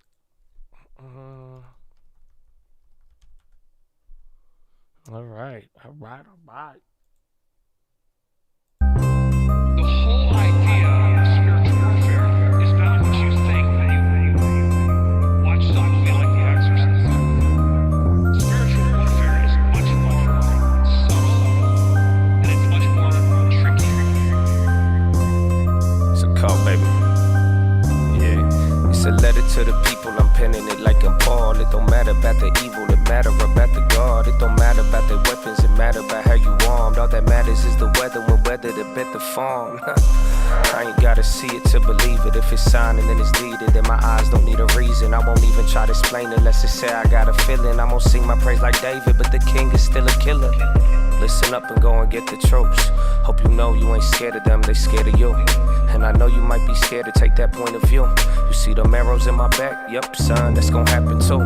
But the harvest on the way, you gon' barter every day. That means you have to make a trade, either life or it's the grave. The result will not remain, every day will bring a change. Kinda funny and it's strange how the hope will pave the way. You hearing what I say?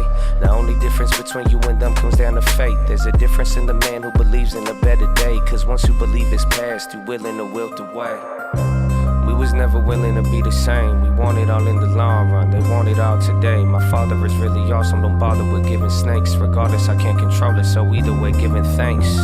Yep, you could take that one to the bank. A leader without a rank, a speaker without a face, a people without a race. They eating without a taste, they scheming without a safe. The meanings have been replaced. Another time, another place, we could talk about it. Keep some oil in them lamps, don't get caught without it. Want them once, want them twice, they never talk about it. If you never get a second chance, then that ain't meant to happen.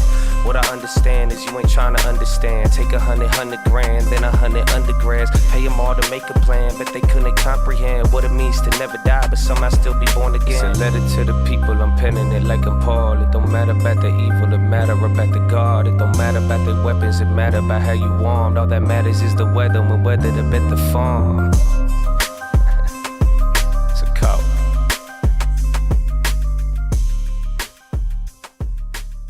Cow. Amen. Amen. Yalla. Alright, man. Alright, man. That's it. Now we back. Yeah, Pepsi, Tesla trucks. That was earlier. And it did pop up. There's a couple of things there, but it has been going up since then and before that. But we back, baby. We got what? 2 hours? 2 hours and 20 minutes, man. Isn't that crazy? It's already been 4 hours. Oh, man. Yeah, Palo Alto bounced right away. All within one standard deviations. PM going, MO should be up. Morgan Stanley keeps going. Your BNet is up, City's rising. But remember, MO is already up a lot too. But damn, they keep ripping. I will take it, man. I will take it. But then again, some of us want it to come down too so we could buy more. I'm conflicted because I felt like we just bought it, but then it's up now. So I'm like, I don't know. I want it down and up at the same time. I mean, the dilemma of life. Oh, bro, I didn't get to see the video, but you finished the triathlon. Good shit, Iceberg. Give the man's a horn, bro. Give the man's a horn. I'll check it out in a little bit. I gotta, like, download it. But what's it, like, shows it doesn't give me the Google thing. But what's going on, man? How was it? Was it difficult? Are you sore? You're a damn triathlon, bro. You're a damn triathlete. I don't think I could call myself a triathlete.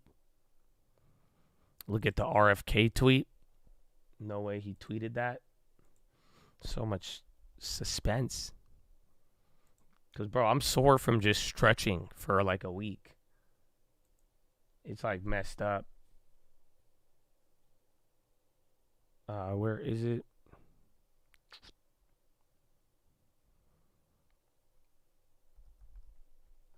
RFK. Do I have to like type his full name? What's his name? Robert F. Kennedy Jr. Covered call. Actually, I don't know. Maybe because we're almost up 10%. But like usually the covered calls don't like pay out good on the dividend names. But I don't know. Yeah, it's still. Wow, you could sell a 55. How many shares do we have?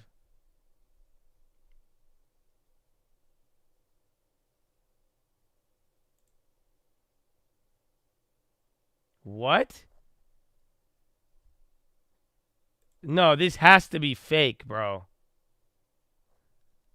Bro, hold on. Is this real? Please hold before I go to the covered calls. 16 minutes ago, Robert F. Kennedy Jr. I'm very aware that the average retail investor has been saying about the need for greater transparency, stronger regulatory oversight, and tougher penalties on market manipulation and criminal behavior. My administration will support the ape retail rebellion and enact aggressive Wall Street reforms. To match actions with my words, I just invested $24,000 in GameStop from the fees I earned from suing Monsanto for their knowingly poisoning our soil and causing cancer. I love the idea of making Monsanto support GME and the apes. We need a free and fair market. Let's punish predatory short selling to the moon.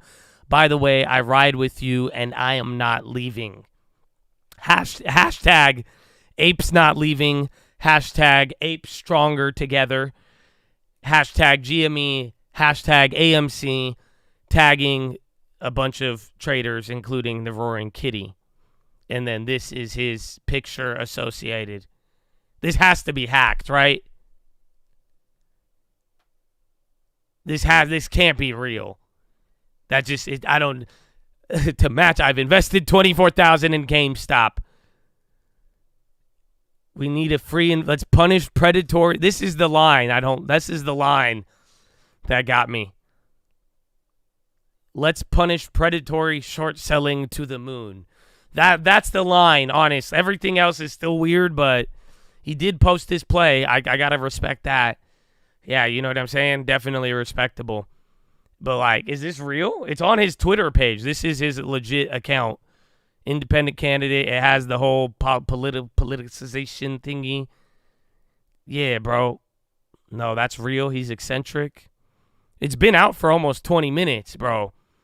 So, yeah, I don't know if it started with that little rally there, but my goodness.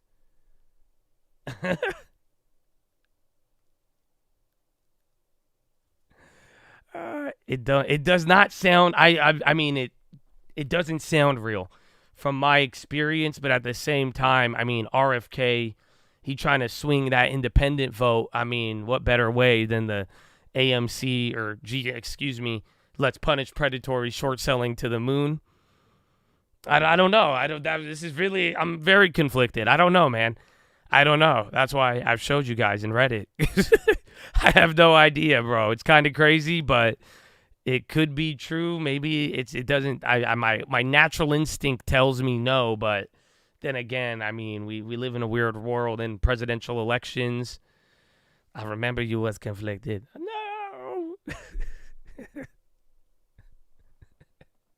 He mentioned Boss Blunts. Yeah, man. He's mentioned a lot of people. He mentioned journalist, Hodl AMC, hashtag Ken Griffin lied under oath, stock retail. This is very interesting, man. Yeah, this is going to be interesting, man. I don't know.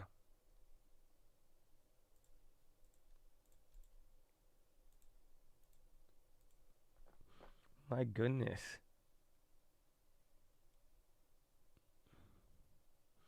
Won't be the first time he disrupted a third party. Yeah, man. I want him to debate, man. I'm mad they're not letting him debate. Sounds real to me. Millions on ads or 24K via social media. Honestly, you're right. Like, low key. And honestly, it's been 30 minutes almost. Like, he would say if it's fake or not. But, like, yeah, this is probably cheaper than any political advertisement. And I think I don't know if it has the same restrictions or not. But literally 24K in the GME, he'll get a couple million views by tomorrow morning, and then he just put himself in the conversation there. That might honestly, that is a lot cheaper of an advertisement.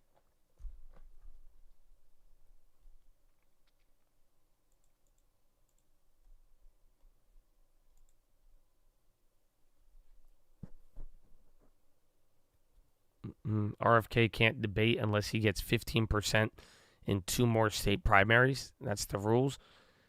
I thought he's pulling good numbers though. I thought he already was there.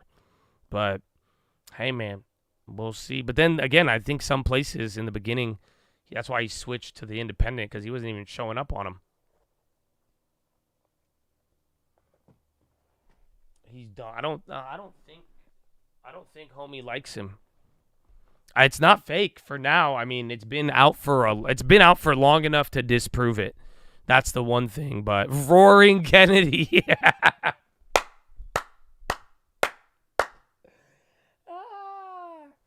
I love it. I love it. But yeah, I think RFK doesn't like Trump or Biden. I think he hates both of them, like metaphorically. But I don't know. That's hilarious, dude. Roaring Kennedy. That's the best thing I've heard. Roaring Kennedy.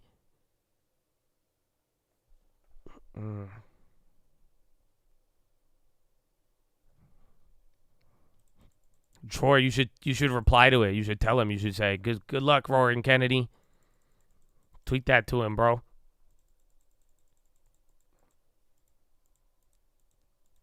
He gave it away. Seems too good to be true.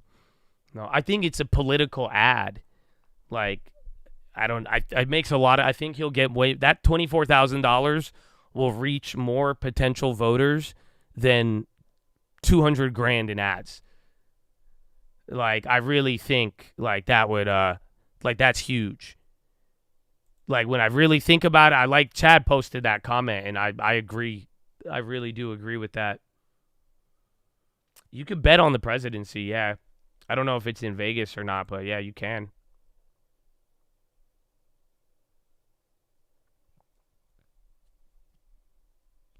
That's hilarious, dude. Roaring Kennedy.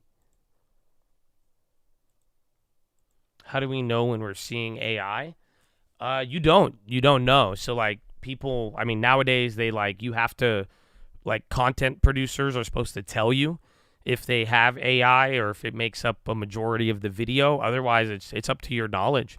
You have to be able to like look at the hands, look at the voices. Like AI doesn't have good breath control. You'll notice it ends sentences abruptly, but sadly, I mean, it's becoming more and more difficult. But at the same time, like if you're a little bit observant, I think it's pretty easy to pick up on. The earned media coverage and amplification will do more than just Twitter ads. I agree. Because about all the reports, like, look at this. And then all the financial people are going to talk about it. Like, low-key, that's the best $24,000.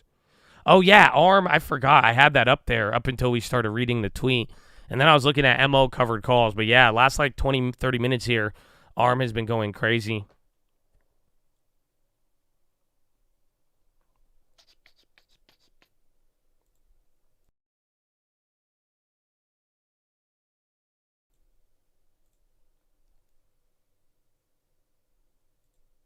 That's crazy. And he also has potential upside on GME. ARM, I mean, I bought it at 114 before earnings, and I sold out at like 107 or 109. I lost a couple $100, and then it came back up, but it barely went above that price. It's an interesting price. I think it's both low and high, so it just kind of depends, but I just took my L after the earnings, or before it.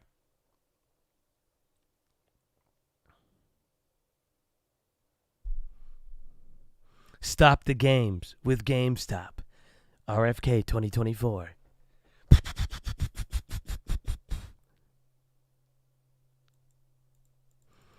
They're calling them out when they're stupid. No, you got some good ones, man. As you know. Sometimes you don't like certain things, which I respect, but yeah, generally you got good shit, dog. I gotta love it, man. It's amazing. I love it, man. I like everybody, man, especially if you involved and really out there. I know we don't like certain topics or certain people, you know, but generally if you're involved, man, you ain't trying to hurt other people. If it comes to plays, you ain't pumping, that's love. Yeah, the cover. I'm not considering the calls on MO.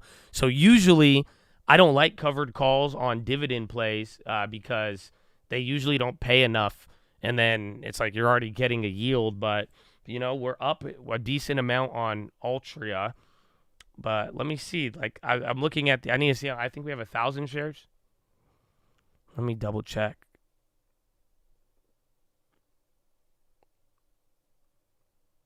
Yeah, we just went over the RFK thing. It was a trip. Oh, no, I only got 400. I have 1,100 MP dub. So we could sell 4 of these and get back like 40. Yeah, I don't think it's worth it. It would guarantee us like what? 12 bucks a share. That'd be like 30%. 30%, and then you'd get back like 80 bucks or $50. I don't think it's worth it. I'll just kill it. Because again, we're locked in at a good yield. I think we're getting high 9s with our Altria now. Options, you just got to do the approval. It's pretty easy. Like once you like make the account, if you just transferred. But like if you transferred an account, you still have to register for the like got to do the options thing, put your experience down, all that good stuff.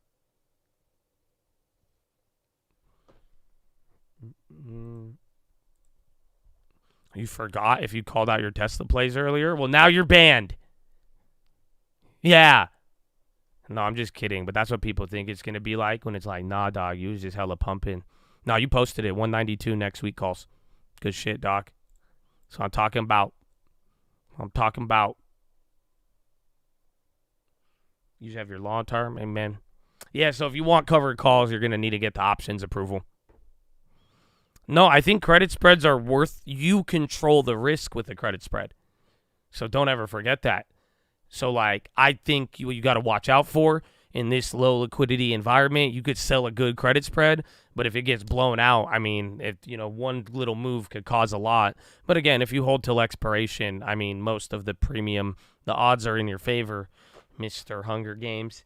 But I would just be mindful of the range. So remember, like, if it's 1 strike price, 2 strikes away, like, you set the max loss.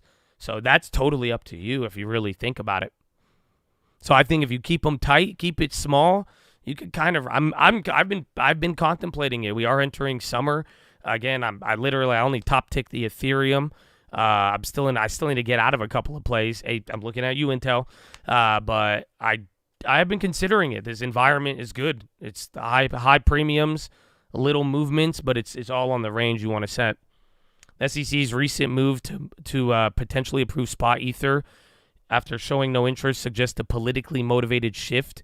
Well, duh, election. Markets informed exchanges with the Division of Corporate Finance seems out of sync. Speculating arises that the shift could be influenced by upcoming elections. Yeah, I think people, that's funny. That's the rumor. Block report. SEC told exchanges they would be approving versus leaning towards approving 19B4 this week. So again, a couple more updates there. But yeah, I mean, I could agree with that. MPW, Brighton-based military healthcare provider, suing Steward Healthcare, Boston 25 News. Microsoft CTO says ChatGPT will get cheaper over time. SPY hitting a high. Hold on, Microsoft, they have the thing still going on. Is this the CFO? He launched on top of GPT 3.5, and so like everybody was just absolutely gobsmacked at what was possible with GPT 3.5. I mean, just a sort of a stunning, revolutionary thing that happened. We fast forward a few months. Let's see, if there's another headline, I'll play it. I'll just use that intermittently. Gobsmacked. What's a gobstopper? Gobsmacked. Damn, goal still holding at 102. You got an early. Couple 080. Oh, you got the whole plan in there. I love it. Good work.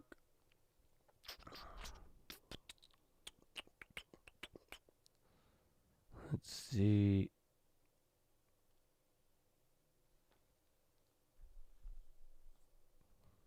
Says latest OpenAI model is 12 times cheaper for developers than earlier models. It's British slang. Gob. Do you believe all gaps must be filled? I don't know. I've seen it happen a lot, but I'm very indifferent. I do think if you're close enough, it'll do it. But many times I've seen it go right above or right there and then go. But I lean more towards agreeing with that statement, but I'm still kind of indifferent towards it. Yeah, but when you think they will, they won't. That's, welcome to the market.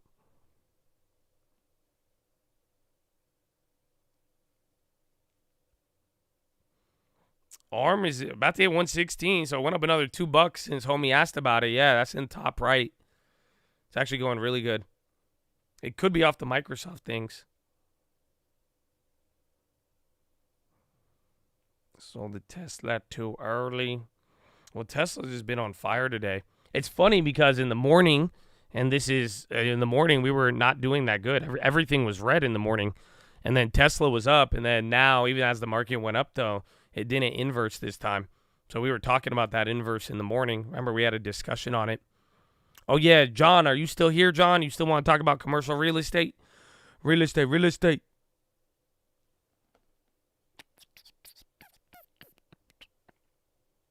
Is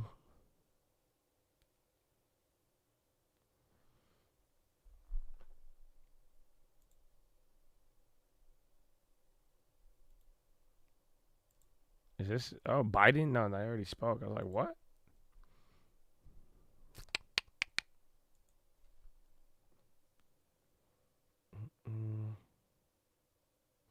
Gaps, rebalance zones. They don't have to be filled. Learn the theory behind them. Alrighty. UNG printed. I called that out. Let's go, baby. Let's go. And they said 1950 expiration tomorrow. He calling it, baby. I fuck with it, man. Good shit. That's what I'm talking about. We haven't done one of the Chad calls in forever. I know we haven't done an 11 out of 11. I mean, there was one thing led to another. I could be down. I'm kind of down right now, but I don't know. Let's see. Let's see if we vibe. Let's see if we vibe. How do you deal with your emotions when you miss trades all day? I just look at the long term. That's it. You should do the same. If you have a long term, you do not miss out on anything. Chances are you'll be better off not touching anything and just sitting in the long term. That's just the reality. So, and then you got to be patient at these moments, man. Like, that's it. And I'm glad we could call out plays. We're seeing stuff getting it early, but I mean, especially in a lower risk or lower liquidity environment right now, I mean, there's going to be a lot of things you could have missed or not. So I do think you got to chill. But no, I mean it seriously. It's not, you didn't walk into anything. It's like, for real. If you have a long term, like, I mean, my question is, why are you putting so much of a burden on yourself? That's what you guys really got to ask. Where does this, again, richest man of Babylon, you control your budget. If in your desires are what you put in the backpack. If you know you have to go through a multi-mile journey and you load up your backpack, why are you putting all that FOMO in there? And I need this, I need to get that, I need to get this, I need to do that, then, well, look at, he got that, I got to get that, I got to blah, blah, blah. So that will tell you a lot. My long-term failed me. Well, if you uprooted your money tree or you gave your money to the Phoenicians, you must plant the money tree again. Again, this is Richest Man of Babylon 101.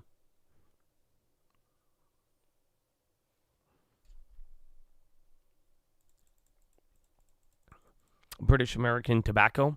I need to check the price, but I mean, I generally like the tobacco place. There's someone out there judging my morality, but I like tobacco place. I've owned them for a while.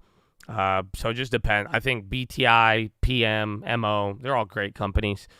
Just a matter of what price you're getting them at. I own Altria and I love Altria, but I think Philip Morris is the leader.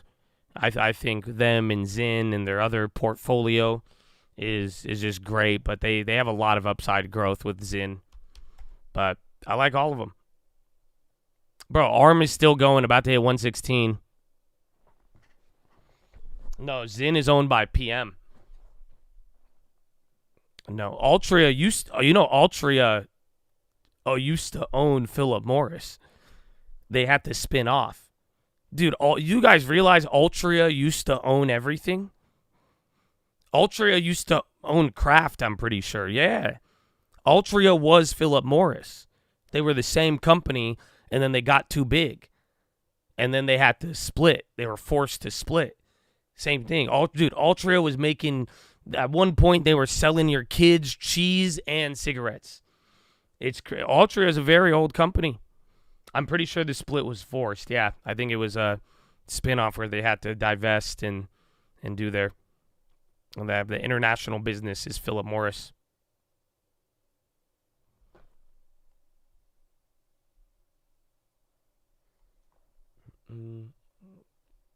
I love you too, Alex.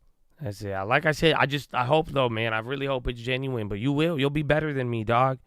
Trust me. Get a long term. Again, your Goliath will line up with your experiences, man. You know what I'm saying? Y'all, we have great opportunity. So, amen, baby. Does MO make Dutch masters in backwoods? I don't know. Surprisingly, you would think I would know that, but I don't. Who owns Backwoods? ITG Brands. Yeah, it's a subsidiary of Imperial, a British multinational. It's the Brits selling us Backwoods? They own Winston and Cool. No way. ITG. You got the British selling us Backwoods. No fucking way. Do I smoke? No, I used to smoke a shit ton of pot, but not anymore. That's why I could remember my dreams. That's it, bro. You've been sleeping every day and you were like, I don't even dream anymore. It's because you've got a lot of THC stored in your fat cells. That's why. That is exactly why. So every night I go to bed, bro, I get to watch a movie. It's amazing. I love going to bed. You have no idea. What was yesterday? Yesterday was weird. It was another one of like, I forgot. I was with my dad. We were doing something. I forgot. And then we went to like a building. And then the building was like on fire. But then we didn't even trip out. And then we like left. It was good though. You don't dream when you're high? I mean, shit. Ask anybody smoking weed right now. It's just a phenomenon. But like low key, like if you smoke pot on the regular, there's a very low likelihood that you remember your dream. You probably dream, but you don't really like remember it or process. It's weird. It's a weird thing. It's actually like nuts. Even like you'll stop smoking weed and you still won't remember for like a couple of weeks. It takes a lot of time. And then you're going to start getting the most craziest dreams. Like on the first couple weeks, you're going to be like, some people get nightmares. And that's why they're like, oh, I got to smoke again. And then they will start smoking to go to bed again. They're like, fuck that. But it's like straight up, you'll get the first set of dreams and then you'll start remembering them. You haven't smoked in 15 years and still don't dream? Really? Try this. Try the notebook method. Like literally sleep with like a notebook. Not like in your, like you don't have to like cuddle it, but like when you wake up, like right when you wake up, just write down whatever there's usually something, but then it's easy. Like for me, I'll forget my dreams if like I wake up and go pee and then I go back to bed. Cause I had a dream when I woke up before going pee, but then once I like do it and then like I like forget, it's that's the part that gets me usually. What kind of weed were you smoking? Sounds like you guys got laced. I'm going to have to reverse that. What kind of weed are you smoking? If you still dreaming, you probably smoking spice. I don't know. It is a common theme. I don't know. I know a lot of people. I'm not the only one who says this. Paragum. Are they bought out? I'd be careful with that one. No? Or were they related? They're related to the abortion drug, I think.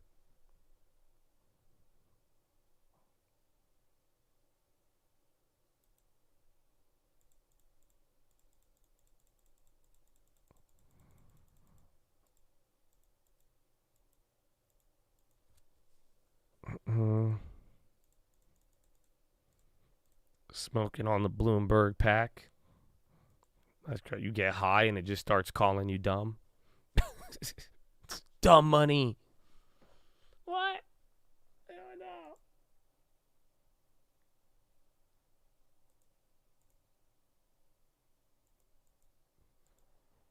It's not 100% true, I feel. I'm sure there's always a couple of outliers here and there.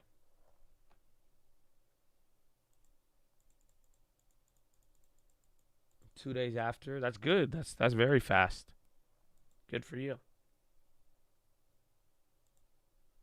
Did you see the reel where the dude mixed Ice Spice and Crazy Frog? I did not, but can I tell you guys something funny? I didn't respond to it because I thought it was kind of rude, but now that it's after the fact, we were listening to Loretta Mester, and one of y'all called her Ice Spice. And I started laughing. I cracked up a little bit, but I was like, that's fucked up. But then I was like, she do kind of look like Ice Spice. And dude, it got me, bro. Like yesterday, she was looking like it looked like Ice Spice. I don't know. And I was like, man, that's cold, bro. That's cold. But there was some truth to it.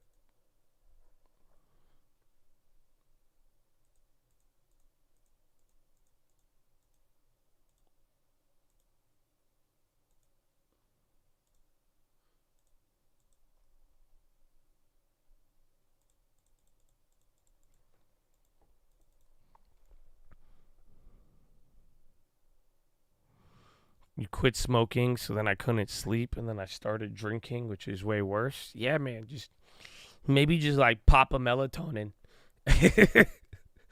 He's like, and then I stopped drinking, so then I started using heroin to go to bed. No, so like that's the sleep, bro. Sleep is huge, but like melatonin, worst case scenario, and then work your ass out, bro. I'm telling you, get so tired that you have to fall asleep. Like, that's another good one. Like, low key, bro, just grind. Yeah, exercise will help a lot.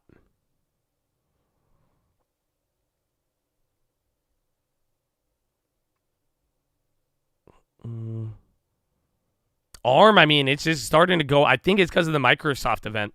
That's the only thing that makes sense. And then, I mean, not to mention the NVIDIA stuff, too. They are going up.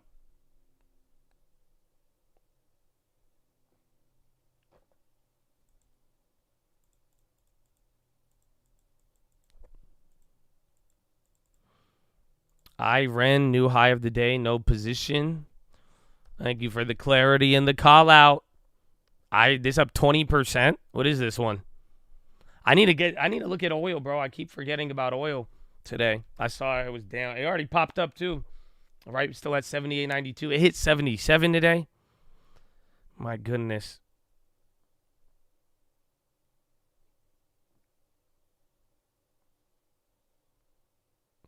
I was scared of leaving the house due to social anxiety, so it's hard. You need to get some weights and then try and tire myself out. Yeah, bro. Literally, bro, 15-pound dumbbells will change your life. I don't know. That's what I did during COVID. I grabbed two 15-pound dumbbells, home workouts, bro. Like, bro, I'll be sore as hell and tired from these stretches. You know what I'm saying? Like, and it's good for you. I don't know if you know, but like exercise, like the endorphins, it gives you a high.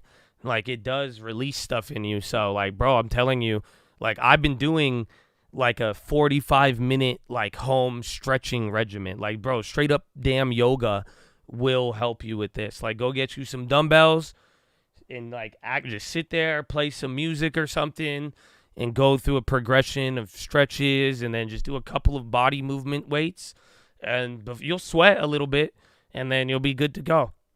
And do that for a couple of weeks, and then by that time, I mean, you'll feel a lot better. I bet you your social anxiety, it'll help a little bit with getting some movement into like a gym or anything. But even then, you could do a lot at home, a lot. And then body weight too, bro. Like low key prison workouts go hard, man.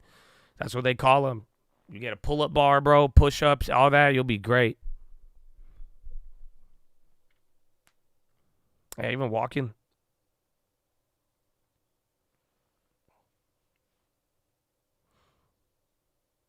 JD and Bob, they got murked, bro. And then that Iran, that thing's going up. A lot of sour news. Actually, they came back. Oh, yeah, Baba's not doing too bad.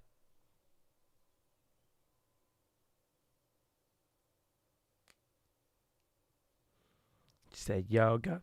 Hell yeah, baby.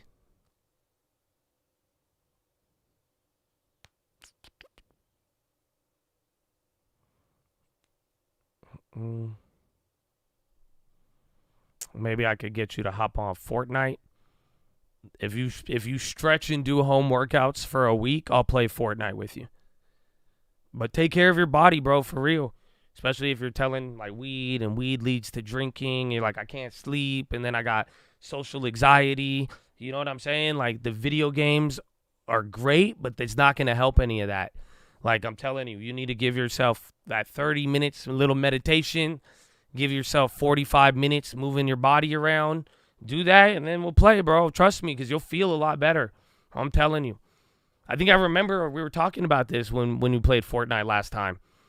T-Mobile Starlink rumors. Are they, what do you mean? Like they're buying it? T-Mobile kind of popping there. Tesla too. So hold on. That could affect both of them, Tesla and T-Mobile. I'm not really sure what that rumor is entailing, but T-Mobile Starlink rumor. They're saying first video call on X completed through Starlink through direct-to-cell satellites from unmodified mobile phones. We're excited to go live with T-Mobile later this year. So SpaceX tweeted this. So T-Mobile and Space off of this right here.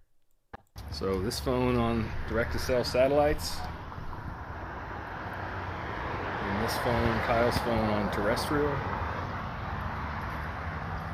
Video call on X. It works. So say hi to the Martians. Hey, Martians. So this phone on direct-to-cell satellites. So that's cool. So Starlink service, Starlink satellites are going to be on T-Mobile within a year, I guess.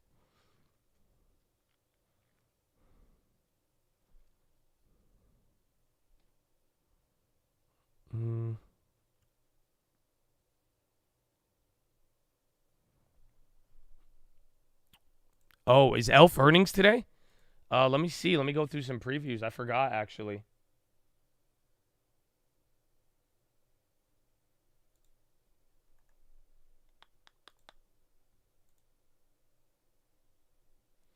Let me see. ASTS drop. Elf's tomorrow. That'll be a good one. Moves a lot.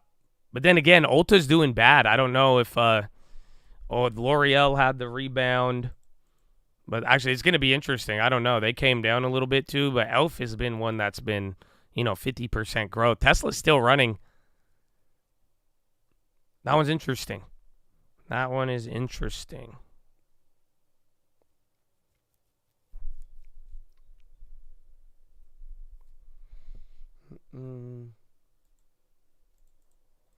You love DMT. That's extreme. I don't judge you for it, but like we were just talking about like working out, dreams, and some pot. You're like, I love DMT. I'm like, okay, that's cool, but it's definitely not in our a different conversation. Like that's like, oh, like I love the pain of working out, and you're like, I love beating people. I'm like, I love getting punched in the face. And it's like, that's a little too much. That's everybody got their own thing, but I feel you.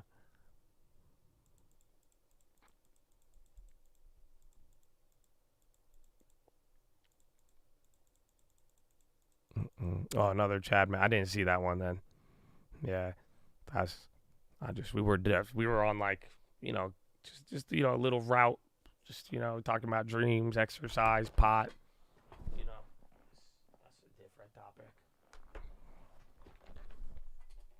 Lions, I have those lion manes gummies.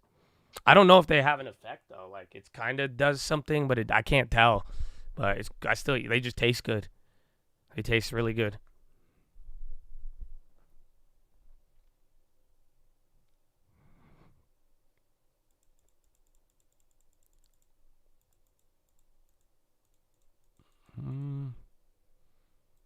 Where's my damn earnings chart?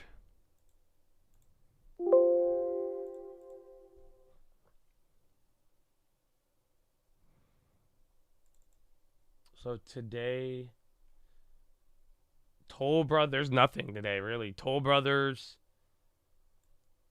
mode. I think Target, TJ Maxx will be the only ones for tomorrow morning. Petco, maybe.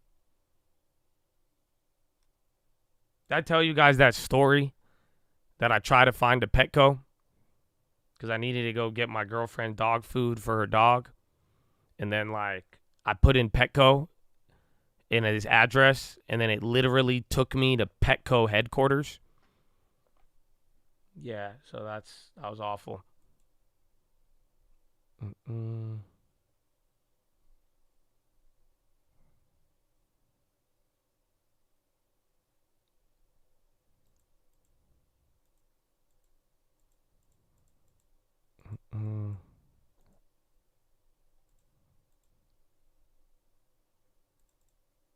No, Petco came back.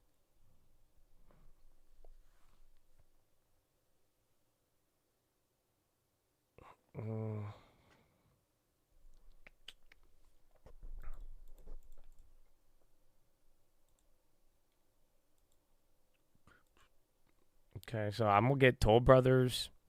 I'll just look if any of these, if they all price in like 30% or not 30, but like anything above like 5%, I don't even think it's worth it. And then I'll get Target. And the other one.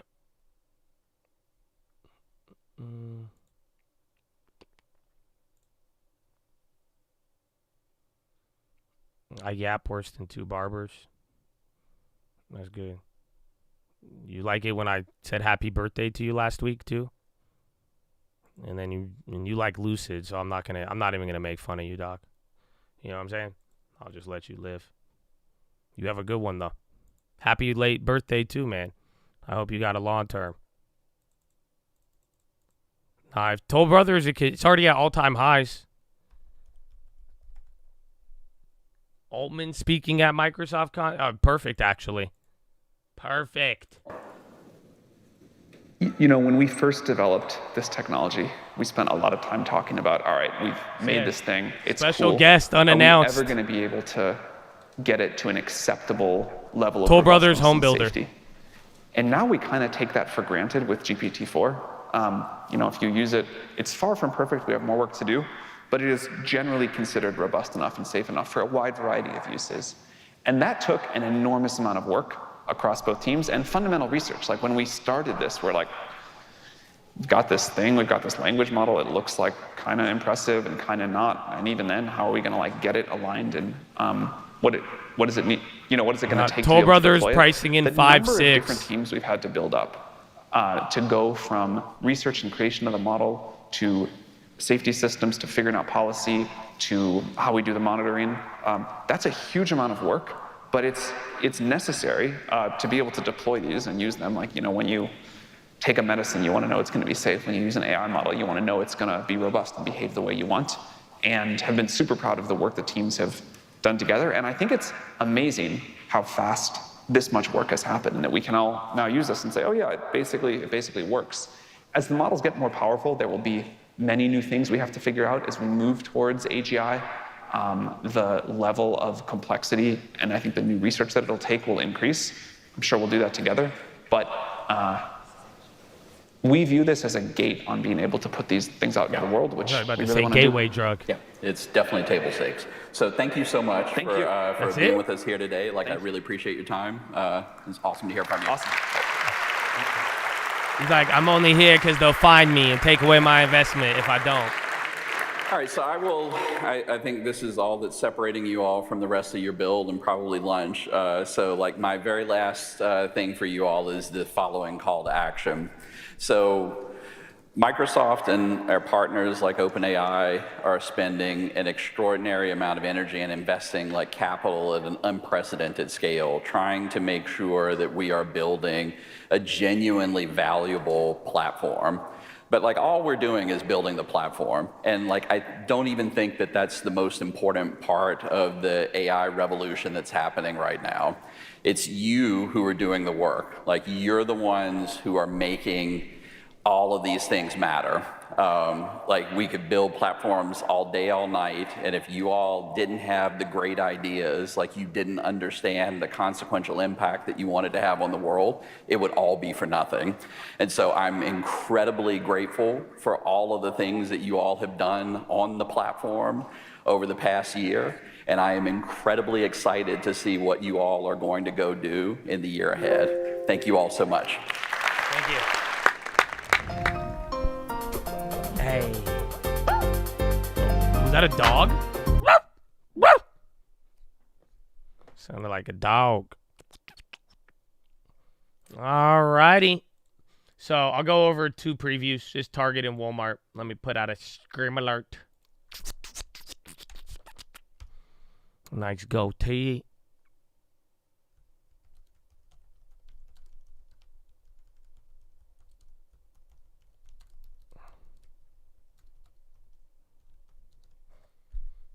Shaq on the low. Why are they dumping?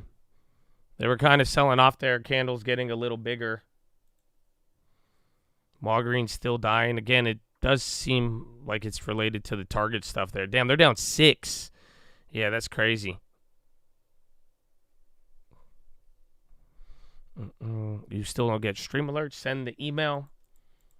Again, somebody, like, we had one issue like a month ago, and someone was like, I'm not getting. They never put their phone number in.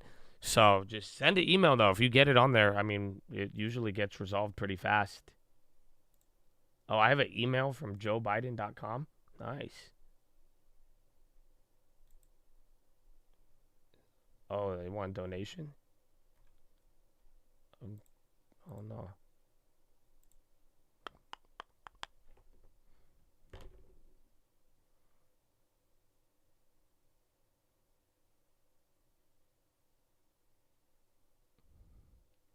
Yeah, pay your fair share.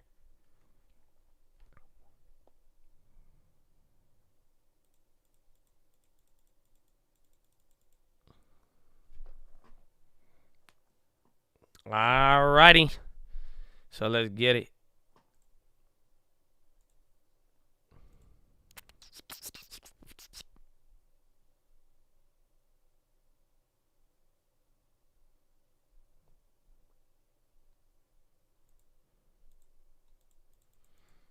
You lost 20K on Target in 2022 and posted it on Reddit, and they made fun of you. They said you should die? Wow. So why, like, that is a good, and you're scared of outside more? The internet is way more anxiety than anything. And, like, bro, I go outside, all I hear is birds and shit. You know what I'm saying? And, like, and don't worry, if you ever get worried, just make aggressive eye contact with people to get them to, like, because they'll be more scared of you. But, yeah, man, I think that the internet give you probably more anxiety. Stay away from evil, man. Fear no evil. Yeah, man. I'm gonna play Fortnite with you, bro. You give me one week of stretching regimens. Let's do it, baby.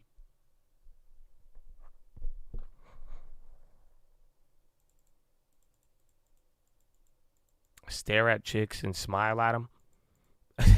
It's funny because, like, that's like both bad and good advice. That, like, how, you know what I'm saying? Like, that could either, he's right, but, like, also maybe, like, just like in a friendly fashion, but, like, you know what I'm saying? Like, you should be but, like, yeah, that's like a double-edged sword right there. But I mean, I see where you're coming from. Just stare at them. I mean, maybe you don't have to, like, stare, but, like, you know, like, you can smile, just smile at everybody. You'd be surprised.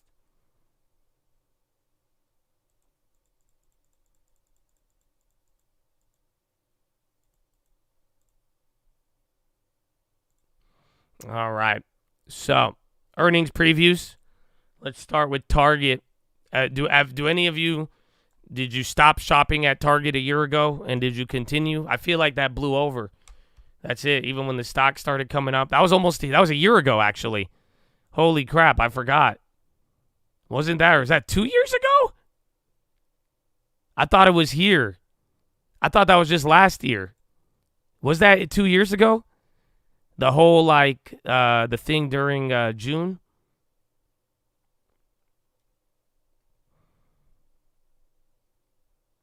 I thought that was last year.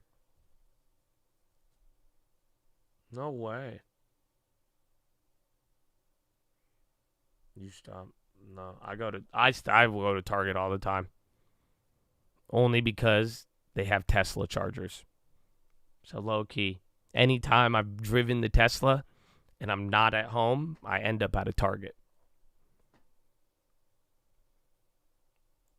All righty.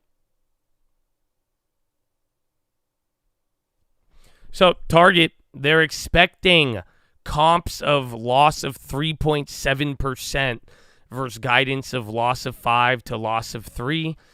Total revenue, $24.52 billion. Retail gross margin, excluding other revenue, 27.3%. SG&A, 20.8%. Operating margin, 5.4%. EPS expected to be 206 versus guidance of 170 to 210.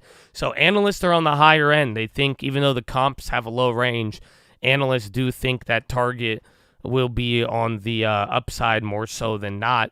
Next quarter, expecting 1.5% comps, total revenue $25.3 billion, retail gross margin 28%, SG&A 21.1%, operating margin 5.6%, EPS $2.20. Full year January 25 comps of 0.9%, total revenue $107.06 billion, retail gross margin 27.1%, SG&A 20.5%, operating margin 5.6%, and EPS of $9.46. Full year guidance January 25, EPS of $8.60 to $9.60. Since March 4th, last quarter, Target is up by 6.4, S&P is up by 3.4, and XLP is up by 5.0. Near-term options imply 7% move. Last 4 quarters, gain of 12, gain of 18, gain of 3, and gain of 3. Revenue has beaten 13 of the last 20 quarters with 5 in line. EPS has beaten 17 of the last 20 quarters.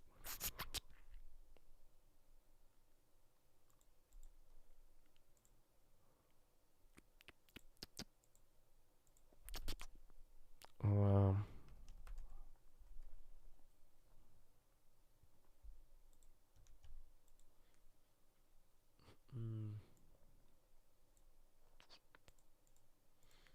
So $11, I think. 11.60. It says 11.25. We'll go 11.25. Divided by 55.56. Pricing in 7.2%. That is about right. Selling half the GME from earlier. Nice. Is it up? I hope. You got it at the bottom if that worked out. Yeah, you ran right here, man. Good shit. So Target's pricing in 7.2, about $11.25. So 2 standard deviations, you just double that one up.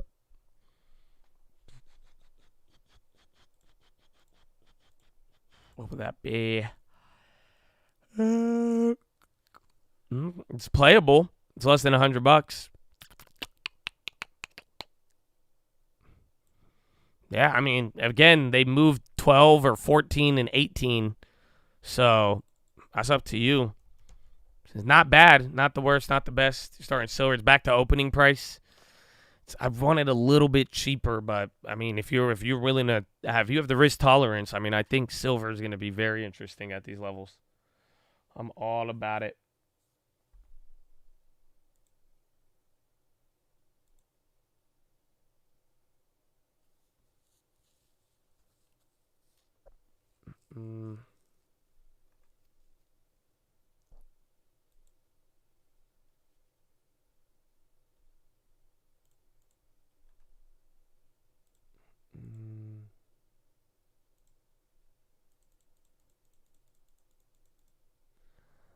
Okay.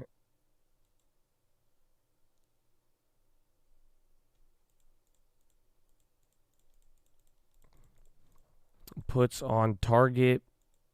I mean, both ways, 2 standard deviations. It's not bad. About $50-$60 both ways. So 120. The problem, I mean, Target has moved what, 12% on the last one, and then 18. So last 2 times it was borderline 2 standard deviations, because I think the one where it moved 18, it wasn't pricing in that much. Even last quarter, I remember Target was a hitter. So, I mean, they're going through that recovery still. I don't know if you look at the chart.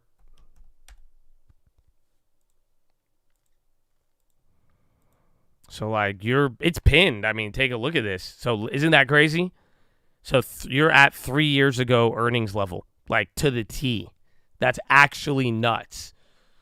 Kind of reminds me of Airbnb, but, like, they have their own thing. And then Walmart's killing it. Walmart and every other retail play, people were kind of worried, but they actually did good.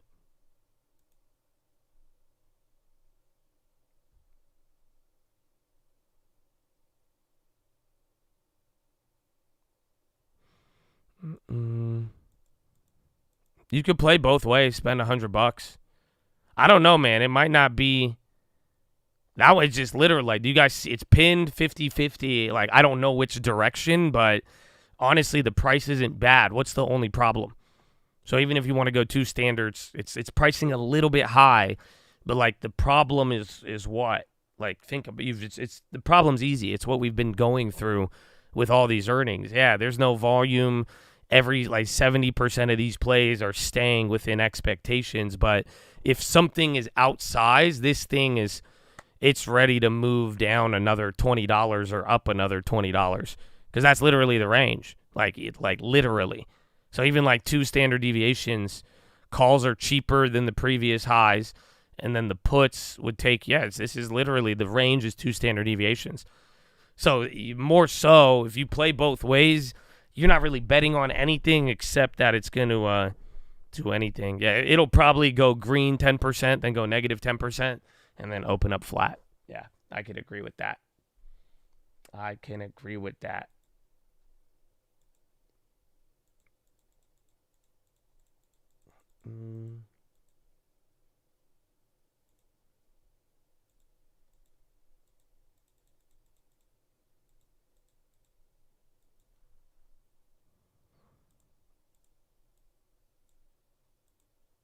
Walmart already rose on taking higher income. Oh, yeah, right? Guess where it came from? Damn. Like that? Interesting. Maybe Walmart is eating their lunch ever since. Because some of you were like, I go to Walmart now. Crouching Tiger, hidden Tesla. Oh, you broke up with your girl back in then? Oh, man. But you're going to stretch? That's it. That's all I need, man. It will all take care of itself. You shop at Target now? Or you stop because of the low value? I feel, man. I like Costco the best. I just hate how you have to buy 100 of everything.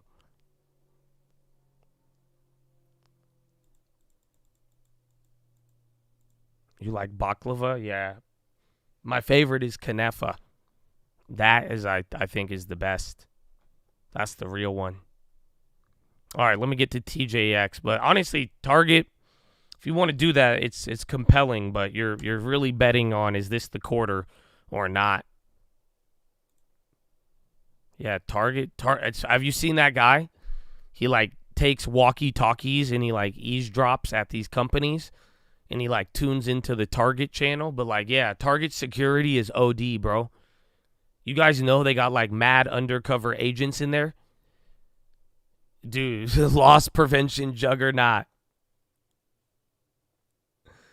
Dude, it's crazy. No, like, they straight up have undos all day. Yeah, and they got, like, walkie-talkies. And then they're like, dude, it's like a game of Call of Duty. They're like calling out the map. They're like, go down, left, follow him. All right, go around the corner. Yep, keep eyes. You got eyes. And then someone like, I got eyes on him. I got eyes. We're following. Circle back. Go left, northwest. 240 northwest. 240 northwest. What? Well, they have to pay. I mean, it wasn't always like that, but literally, I mean, it's been a rough couple of years, to say the least. Again, they called it shrinkage. All right, TJX.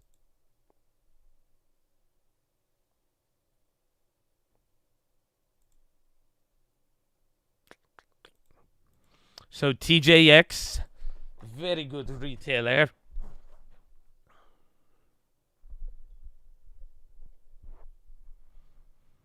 So TJX Q1 comps.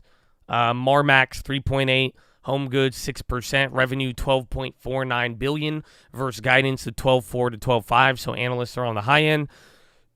Gross margin of 30% versus guidance of approximately 29.8.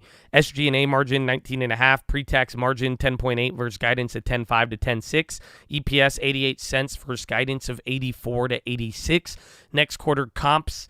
Marmax 3.3, Home Goods 4.3, revenue 13.38 billion, gross margin 30.4%, SG&A 20%, pre-tax margin 10.7, EPS 94 cents. Full year January 25 revenue 56.26 billion, gross margin 30.2, SG&A margin 19.4, pre-tax margin 11.2, EPS $4.11. Full year guidance, January 25, revenue 55.6 to 56.1 billion. EPS 394 to 402. Gross margin 30 to 30.1. Price history for quarter one since February 27th. TJX loss of 0.2%. S&P 500 4.4. XLP. Tesla is ripping up by 5. Near-term options imply 4.2% move. Last 4 quarters, gain of 1, loss of 3, gain of 4, gain of 1. Revenue has beaten 12 of the last 19 with 1 in line. EPS has beaten consensus 14 of the last 20 with 1 in line. Forward quarter revenue has beaten 2 of the last 11 quarters. GME starting to run. Full disclosure. Got June calls when the worm made his tweet. The worm? Who's the worm? Is that RFK? Wait, why is he the worm? Worm! Worm. Early worm, get the bird. 24 marks the year I finally accepted Tesla. Like, as your Lord and Savior. He got an earworm? You never heard? No. The fuck? I thought you were like, is he related to Dennis Rodman? That's crazy. Wait, what do you mean he had a brain worm? Like, how do you, what? Is that why? What? You didn't hear about the worm? No, man. Like, when I tell you I don't care about a lot of these, like, I really don't. No, I never heard that. That's funny.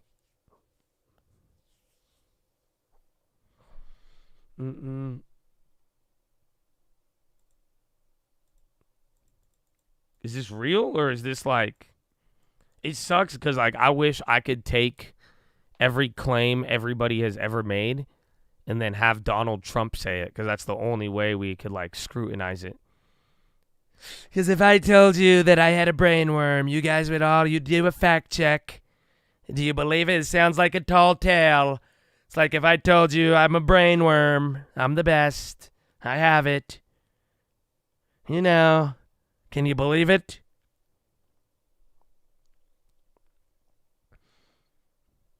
He admitted it? That's fun. Dude, I've never heard this. Well, that's great. I learn something new every day. It's amazing.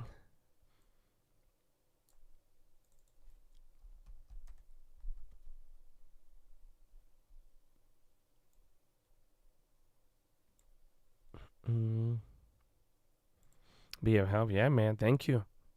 You exposed me to something new today. The next person like, Josh, try DMT now. No, that's not like, okay. Just keep it in the topic. I'm down, you know, I got exposed to something good. Yeah, I get it. Okay, thanks. Thanks. So 97, 225 plus 219. 444, my angel number. Oh my gosh, this is a sign. 4.5%. It's not bad, but Tesla just doesn't move a lot. And then again, or TJX, excuse me, not Tesla. Tesla's popping though. Tesla's up 6.3 now. I'll stick with the Lions, man. Yeah.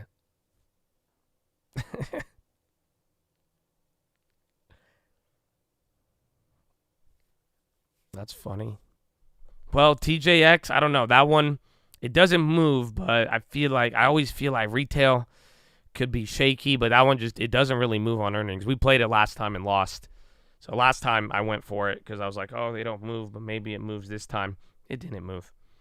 So that one's on you. That one is on you. I added 400 shares of BNED at 50. Thank you for posting the play, man. That's what I'm talking about. Let's take a look where BNED is at. That was, again, Tesla's going crazy. SPY coming to VWAP. I mean, we set like one little high on the day. I mean, not higher than yesterday, and then it's chilling out. Back to that 70. It's been all over the place. That's funny. Let's go back to is the tweet still up there? So the tweet is legit, right? We assumed it was, but then I think it's just a better political advertisement.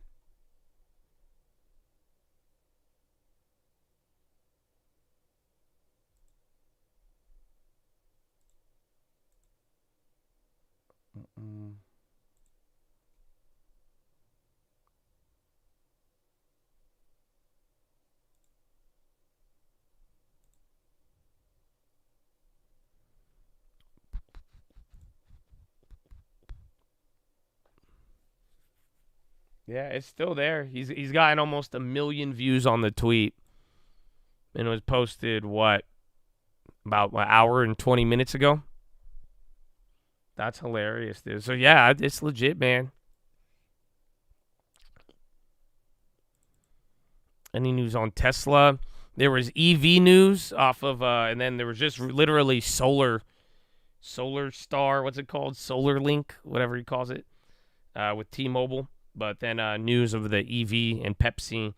And then there was something else in the AM, but it started running early. I don't know, maybe. Who knows? What if the GME vote was the swing vote? Starlink. There it is, Starlink. It's a wild tweet, but I think it's very politically, like, that's a great ad. That's a great political ad, and for that price, like, that's it. That's all organic. And then, like, imagine how many, like, independent or, like, undecided stock voters there are. Not to mention just, like, you get, man, I bet you there's an 18-year-old out there who's like, fuck yeah, I'm voting for RFK now. That's it. Just because he's like, I've been holding AMC before I was 18, and now I could vote. Or again, even if you're like, if you're 22 and you bought AMC when you were like 19 years old, like now you're just like, yo, homie has my back. You might use your vote. That low key could have mobilized. Yeah, no, for real though. And it's cheap. 24,000, man. 24,000 bucks. Over 1 million views or under 1 million views barely in about an hour. Come on. He knows how gullible the bag holder. I mean, yeah, bro, we were just talking about what Adam Aaron accomplished. So, I don't know, man. I don't necessarily disagree. I think it's very calculated. I really do, and I think it's an astonishingly good ad that is probably going to have way more benefits. Like, the cost-benefit analysis of that is just an overwhelming W, I'd say, for him. Yeah, it's like me and the Cybertruck ads. Hell yeah. I'm going to do that for, I don't know if it's, the car's almost done. Just wait till you guys see it. That thing is going to look so obnoxious. But yeah, 100%.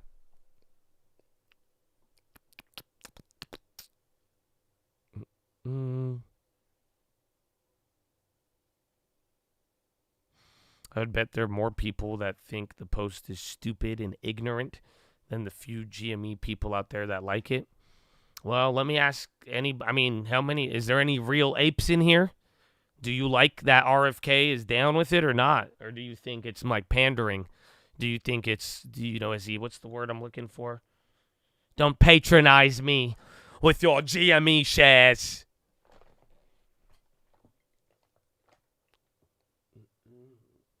You liked it. It's both. If you think it's stupid, you weren't voting for him anyway. You think he has brain damage, okay? That's alrighty. Check it in. Total pandering. He sounds like he's pandering to get votes. It draws more eyes to the stock. Can't hurt. You just like the stock. I like it's actually a great call on his side. Plus, it gets more eyes on GME. Ape strong together. Excellent pandering. But I'll take the pump. He got my vote. I vote for him over the other two. It's all part of the plan. Smart move, I think. At least he isn't pandering with Newports. He's a lawyer who made all his money suing people for the memes. He's playing the game. Don't hate the player. Double-edged sword. Dave Portnoy's in for 500. Got my vote. This country should really invest in leadership. New co-pilot leader. We will do the leading for you in any language and you can interrupt. Co-pilot leadership. What? That's not what I meant. I did not. We're investing all of our money into this software, software. AI co-pilot leadership, GPT 4000. Oh, hell no, man.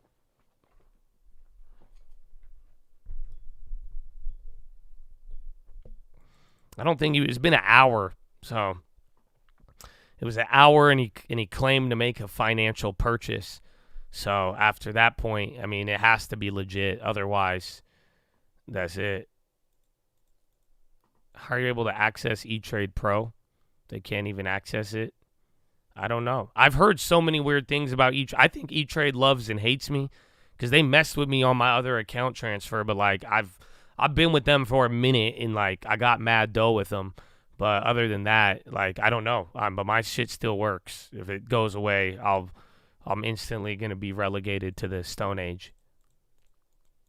Mm-hmm.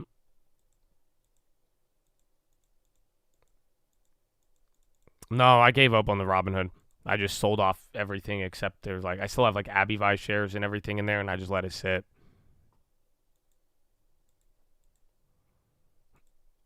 But I want to make a play on Robinhood, not like on the brokerage, but on the stock. But it won't come down.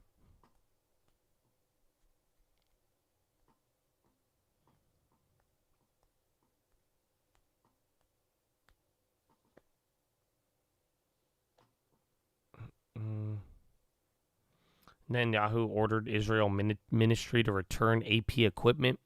Khan reporter. They said the MS side of the team is working on adding E-Trade tools on Power E-Trade. Yeah, so they're doing some. I've heard a lot. Like even a couple months ago, someone was like, "Josh, my friend works at E-Trade. They said it's not gonna low key. They haven't fucked with me yet. So as long as my shit works, I just don't ask questions. That's it. If it goes away, we'll figure it out." Holding NVIDIA. Yeah. Yeah, I don't have NVIDIA. Almost. But not close. Not close enough. Not good enough.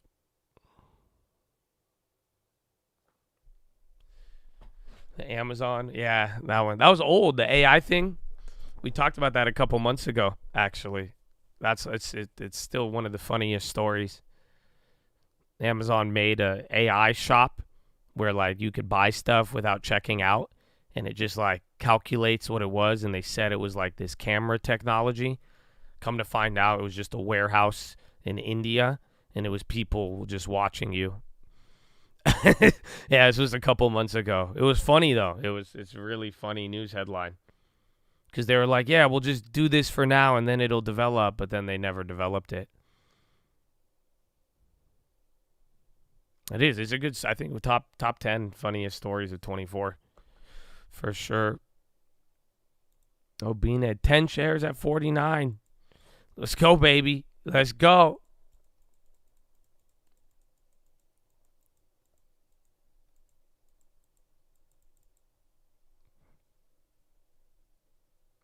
Robinhood posted the article 13 minutes ago. Watch Kennedy get eyes now. Well, that's what we're saying. There'll be a lot of follow-up press from it. Like everybody in the finance. But I don't know. It didn't really cause too much of a reaction. And then, like, it's just, he's a politician. He's running for, let me just put it another way. Somebody running for president, I would say the top person next to Biden and Trump, your number 3, just said he bought GME. That's wild. But it didn't really move too crazy. Like, literally, Roaring Kitty making a tweet had a way bigger effect. But at the end of the day, that's still, like, wild. So I'm sure we'll hear more about it.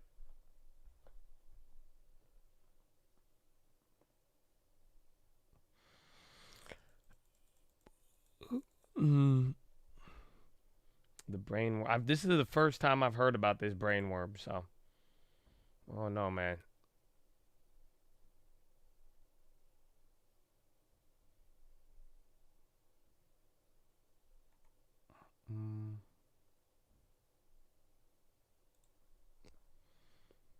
The chances of winning? I think RFK is it less than 10% chance? Let me check the odds.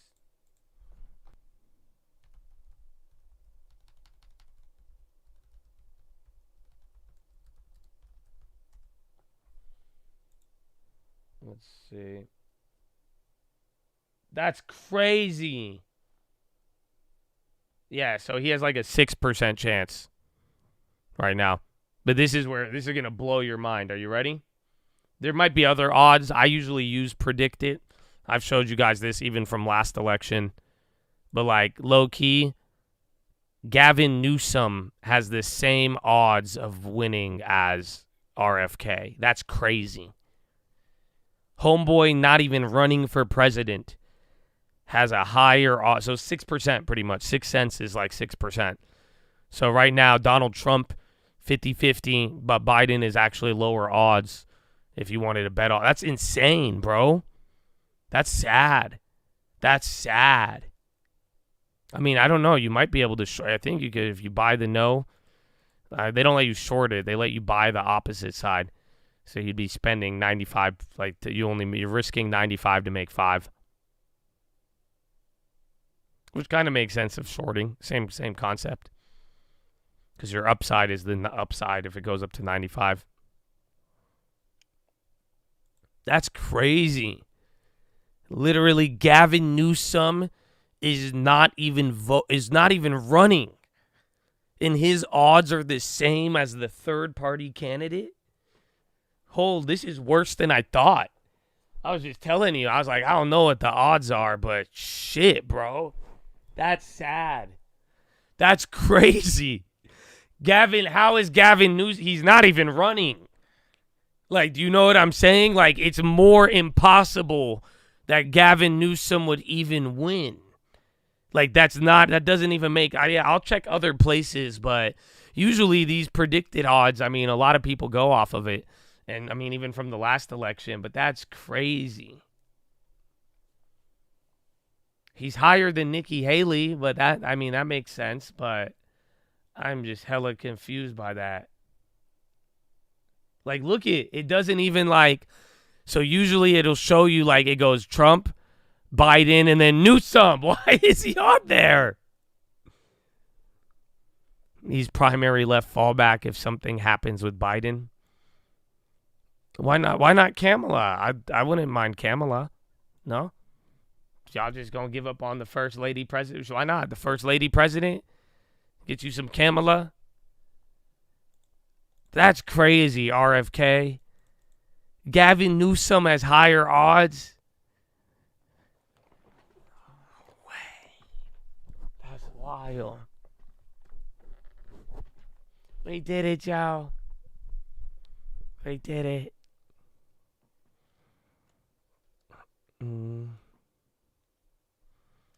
Wow, that's amazing. Dude, Gavin Newsom. Who would have thought? Who would have thought? Some people think the GME run was Schwab finishing moving over its accounts. That's why the purchases came. But it happened before. Remember, it was 2 Fridays ago. Was that when it happened? But I don't think they have to rebuy. I think it just transfers over. That's an interesting theory, though.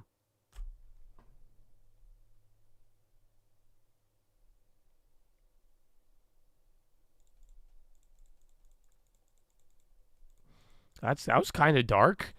The helicopter, that's kind of dark. Sir? I don't know, unless I'm misinterpreting that.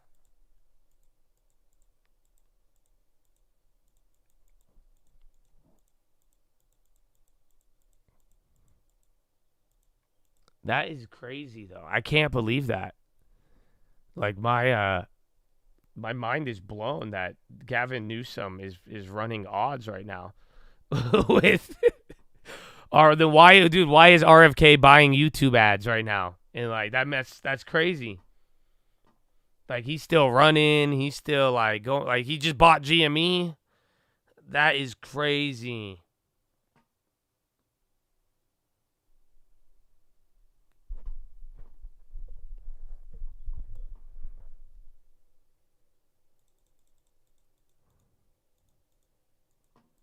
You think Biden will blow the debate?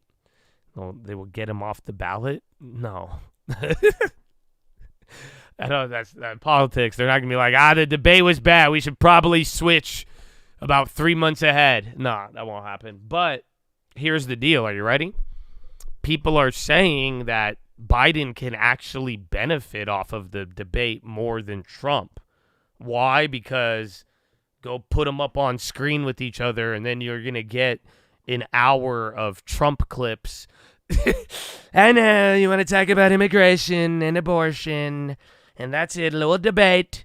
And at the end of it, we'll chop it up. You'll get some clips, and then you're going to remind everybody, both sides. And then I'm going to say the same. I'll tell you what I told you. We invented a computer chip. We're going to bottom up, middle out. I mean, this guy, he's racist. Pure racism. So you want to vote for me, otherwise you're racist. Yeah, exactly. Do it for your soul of democracy. I don't even think Joey can spell democracy. Can't spell democracy with that demon. I don't know. It's looking like it. I don't know. Yeah, screw you. Screw you, you prick. But then again, just think about it like a visual reminder for both parties. You're going to a visual reminder of what you love and hate about both of them right before. So depending on how that goes, the debate is actually a powder keg to a degree of how it could benefit or not benefit. So there you go. Yeah, it'll be watched a lot. Uh-huh.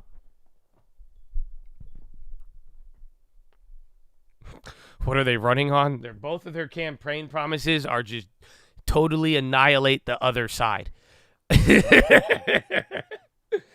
it. They're just promising to do the exact opposite of the other person, or to just unwind whatever the other person did. It's phenomenal that we love this. And that's where we're at right now. And then Gavin Newsom has a higher odds than the third-party candidate. That's mind-blowing, bro.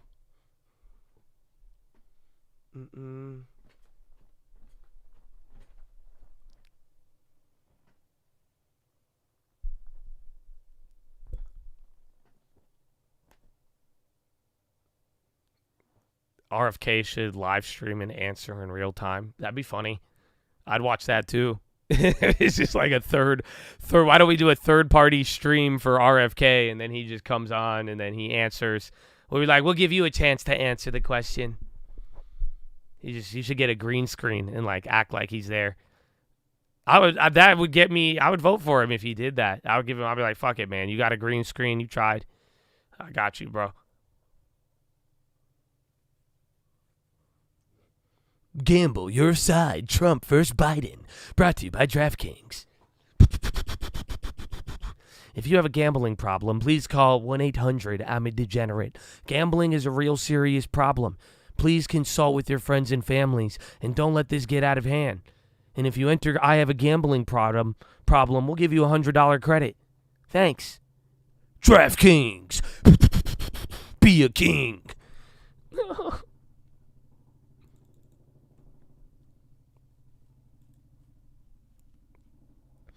I tried to ask earlier, but you didn't go through. Oh, my bad. Do calls and puts have that big of an effect on if the stock goes up and down?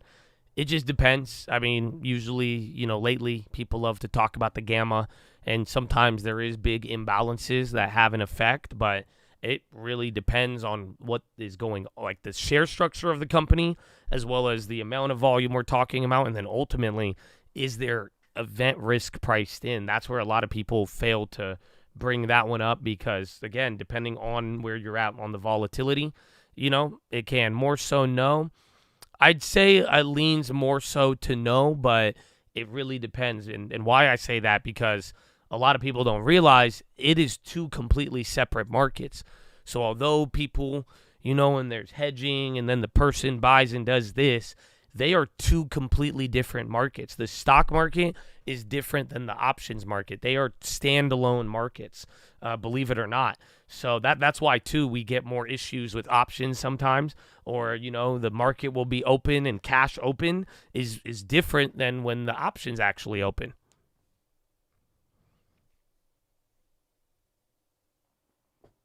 What is this? Apparently tomorrow, through the end of the week, T-Mobile is prepping for extremely high call volume. Rumor is forcing people off old rate plans and across-the-board price increases. Rumor is news will hit in the morning. Are they allowed to, though? Like, if you lock everybody in, don't they? I guess no. Do they have contracts? I don't know. That's interesting. Interesting. The best thing since wrestling. Investing. Attention, please.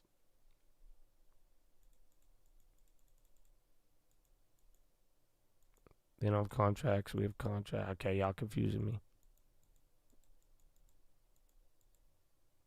No contracts. I worked there for 5 years. Yeah, because, dude, isn't there... Because I know there's, like, some T-Mobile subscriptions out there. Some people have, like, $15 a month payments that they're grandfathered in on. So they have a lot of people they could raise the prices on, but I feel like it piss off some people. Because T-Mobile used to have, like, they used to be more of a budget provider before the Sprint merger, and then they started getting a lot bigger there, but... They have super cheap plans, bro. Yeah, they have like, I know people, I've read it on Reddit, and they're like, I got T-Mobile, $15. I'm like, what? And they're like, unlimited data. It's like, what? Your mom had that plan? Yeah, that's if you get an OG. You're grandfathered in at 25 of them. That's a great price. It's all rumors, but some are saying they think the grandfather plans are going away. I don't know, though. I feel like T-Mobile got a lot, like, great brand loyalty. I feel like that would just be awful. Cricket is owned by T-Mobile now, I think. I believe so. Dude, T-Mobile bought everybody. Like, that's it. The Sprint merger, and then, like, bro, T-Mobile, they spent a lot of money building out over this last decade. T-Mobile was like Kia. T-Mobile went from like shit to like now they are top 3. If anything, I would argue that they're growing faster than I think the big 3. I mean, yeah, it doesn't help. Like some of the legacy things are bad. Like AT&T's Garbo. I got good. I sued them. It was great. Hey, the AT&T's bad, but even Verizon too. They're not like bad. Verizon was up and coming.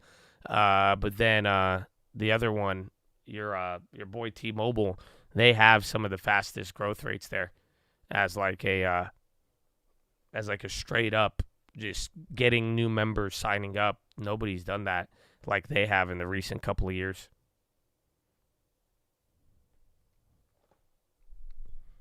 I thought T-Mobile owns Cricket. Let me check. Spectrum is AT&T. Oh, no. AT&T owns Cricket. I thought it was T-Mobile. No, you're right. AT&T owns Cricket.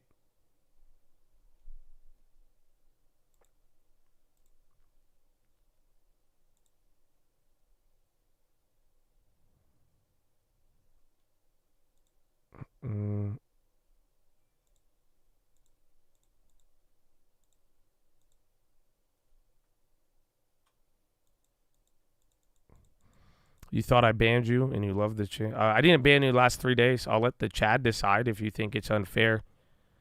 You said your group loves our channel, and then you started talking about OnlyFans. I just took it as very disingenuous. So I don't know if you're part of like a pumping group, and then on top of that, you're going to say that and then start talking about OnlyFans. So I don't know.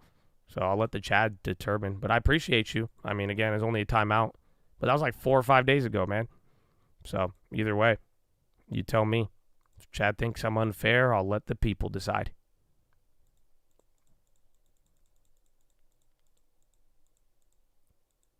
I didn't ban. It was just a timeout.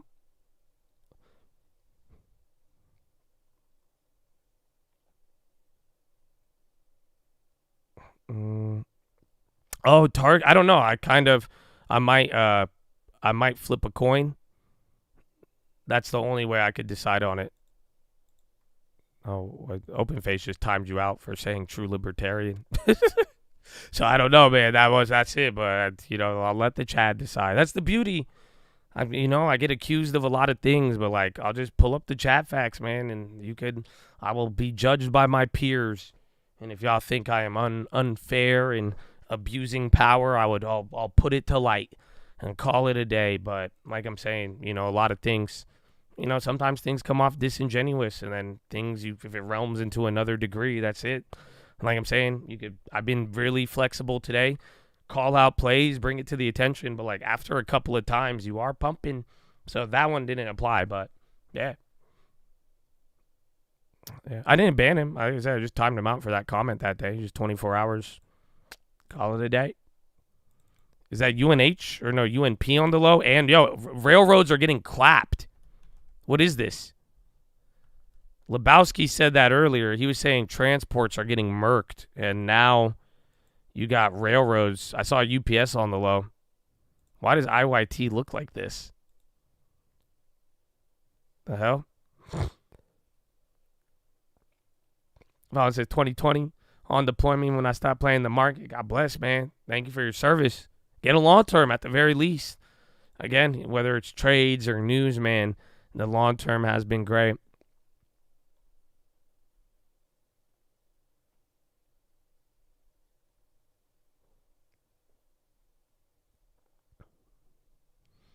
AMD and NVIDIA, a little pop. Oh, it is end of the day. Damn, it's power hour. We got 50 minutes, so again, the earnings are tomorrow.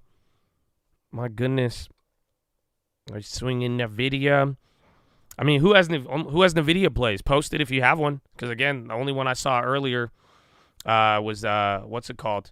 The chat in the morning. He was like, am I dumb for buying 1,100 calls? But I'm sure he's banking off of those. Let's go. Kyle, TKO, July 115 call. Could be good. Is there earnings coming up? I like TKO as a company, but I would have to go check how they have reported. But it's already at the highs. I don't know. I'm probably not going to chase it, but I wish you luck. I'll bring it attention to. So don't get mad at me if it hits or doesn't. Don't be like, Josh, you sleeping on it, because I'm giving it attention, okay? You know what I'm saying? Some of y'all like to do that with me. You. But I think it's decent. It's high. I think it depends on how the stock moves and if it goes in. Oh, look at it. Damn, we got mad NVIDIA plays. Yo. So you got 1,500 call. I don't know, Chad. You guys could go through these. So, yeah, homeboy asked if people got NVIDIA. And, yeah, Chad's here. Chad's here, bro.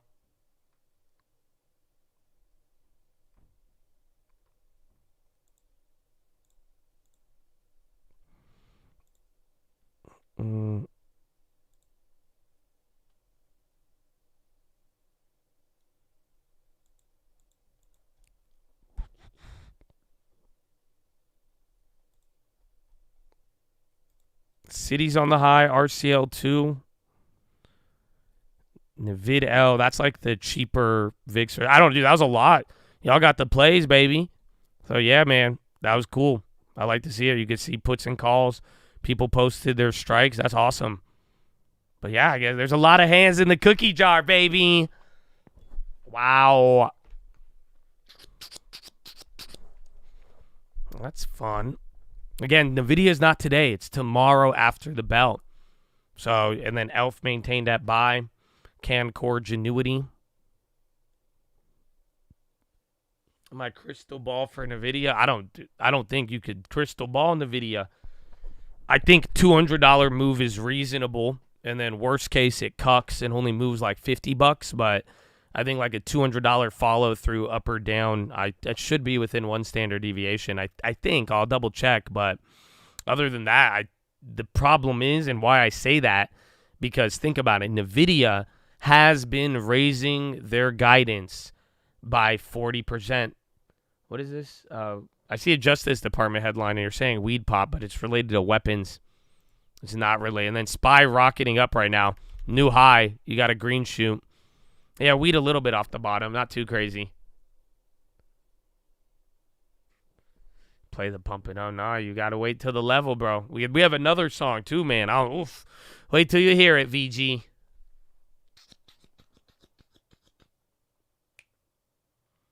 But, yeah, the thing about NVIDIA, like I was saying, they raised their guidance over and over again. But the problem is that you can legit, like, they can beat and raise. But one of these quarters, that raise will not be good enough still. And that's why I'm saying we don't really know. So, but then again, if they come out and they're like, we raised guidance by 60%, I really think that thing will go to like $1,100. But then at the same time, they might have there's a high probability that a good earnings can still underperform. Otherwise, it can end up, if they just have a monster beat, which is possible, like they could go up. So I don't have a crystal ball, man. It's too, and NVIDIA is hard to put that thing in a box. Yeah, I mean, dude, China had a lot of bad news today. It soured. We'll see. It kind of went up there, but they're saying Baba, Baidu, price wars, and then they're saying the real estate stuff, and then worry that if the 10-cent thing was the government, that's fucked. So, yeah. But we'll see. And then Baidu's still underperforming like a underperformer. Yeah, bro. Mo is fire, though. I love it. Proud of him. Even then, it's getting up to some of these higher levels from 23. I think next level is going to be like 47.90, 48. And then if we get above there, like we're going to 50. Otherwise, it might top out here around like 48.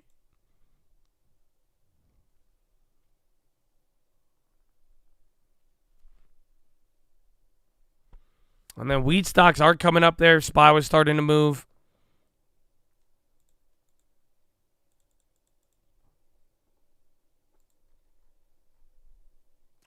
Where's T-Mobile? We were just looking at that.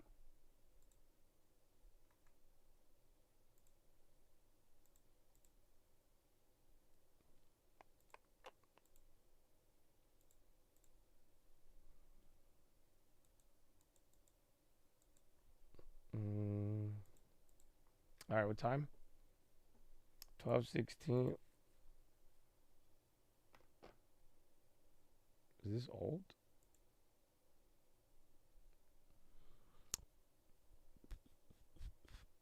United States Department. Yeah, that's old. Joint sale of munitions to Canada. The PM calls, they did good. It's crazy how all of these are running, man. Philip Morris, PM, every single one. Home furnishings. That's interesting. It was interesting. He didn't expand on that. But there's only 45 minutes I left. don't usually go to Bloomingdale's. I would home furnishing, but I'm going to have to. Yeah, they have a big footprint for it. And he says that they're going to sort of lean deeper into that, expand the number of brands that they have, and hopefully make a go of it. But we'll see. Interesting. I don't know. Okay. Well, good conversation. It was good stuff. Yeah, good stuff and a pretty decent quarter. Investors seem to like what they've heard. Meanwhile, another stock that has been moving and fluctuating lately is Apple. Finally returning to its winning ways. We're going to talk about what's fueling the optimism for the stock that's coming up next here on The Close on Bloomberg. No, they pump fake me, bro. You got hella quiet, and then you're like, oh, and then they did it. And then Sweet Green's dumping again, bro. That's the second random dump we have seen on the low ticker today. Investors that had higher rates in cash in the last couple of years aren't going to benefit from those same rates moving forward. And so if you look at the maturity wall in fixed income that's coming in the next couple of years, a 2 to 3 year short duration fixed income play is a really nice way to lock in that higher income stream for the next couple of years. Eric, do you think we get cuts this year? And from talking with Ed, over there on a regular basis, it doesn't even feel like you guys care if we get them or not. You're still positive on the market nonetheless. Yeah, we think the economy can handle higher rates. It's definitely demonstrated that. We don't think the Fed should cut. If they do cut 1 or 2 times this year, it'd be to maintain that kind of real restrictive rate where inflation falls, and thus we got to cut on a nominal basis to keep real rates where they are. We think that would definitely up the chances of a melt up in the stock market. So we don't think there's any reason to cut. But if they do, we'll be revising our expectations for the next few years. How are you guys thinking about, whether the consumer needs to be worried about, Lauren, or not? We got Matthew Boss of JP Morgan coming up later in the show. He's the top retail analyst. Target earnings are tomorrow. There are a lot of things going on within that space. The sector, year to date, is up 2%. Does it get better? Look, I think the reality for the consumer is that the story is incredibly bifurcated. This is something we're seeing for companies as well. Lower income consumers are starting to struggle. Middle and upper income consumers aren't. And that's a challenge for the Fed because it means that inflationary pressures are still part of the problem. Even some of the very anecdotal evidence we have of price cuts from certain companies really aren't hitting the mark when it comes to being able to cut rates. And that's one of the things that we've heard a lot from the endless slew of Fed speak this week is that we've got a couple of months of better data before they can even think about moving. Yeah, that's what Waller was. Sorry to interrupt. What's what Waller was telling Steve Leisman today too. It was like, I need several months before we're willing to entertain the cut. It's been good talking to you. Thank you for being here. That's Lauren Goodwin. Eric, I'll talk to you soon as well. Thank you. Thanks, Scott. All right, we're just getting started. Up next, Microsoft's Build conference underway. We take you there live, plus instant analysis from Deepwater's Gene Munster. Find out how he's playing the AI trade and what he'll be watching for from NVIDIA's results tomorrow. We're live at the New York Stock Exchange. Dow's good for about 54. We're below 40,000. My goodness, 53.18, man. Into the highs. We got 40 minutes left. NASDAQ up 0.14, SPY 0.19, and Dow Jones 0.16. Russell still a little lower. My goodness. MTC flushing.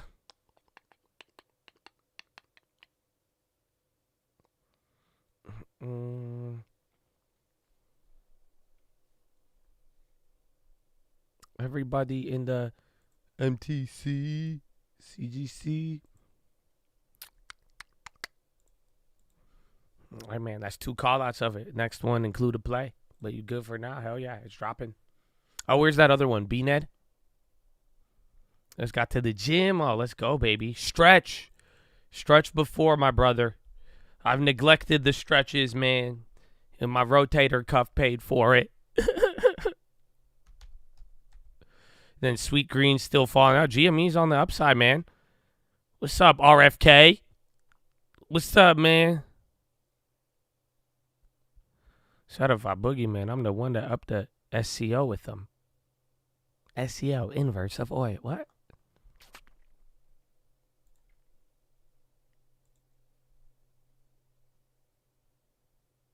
Damn, gold is coming back up. Damn, it's still down, but it's up by down by 0.4, but gold came up about $4 or $5 in the last few minutes. Ethereum's just chilling, man, holding up 8. We sold out of the ETHE. Yeah, that thing's coming back down. Let's go. I read it as SCO. I don't know. Kitty hasn't tweeted in a minute. Silver, that was a good pickup when homie said he got it. I still want silver. It's still a little too high. I'll wait till if it could come down lower than like when we were talking about it, I would love to grab it, but I'm not going to force it. But GG, if you got it, I think commodities are going to be a wild ride.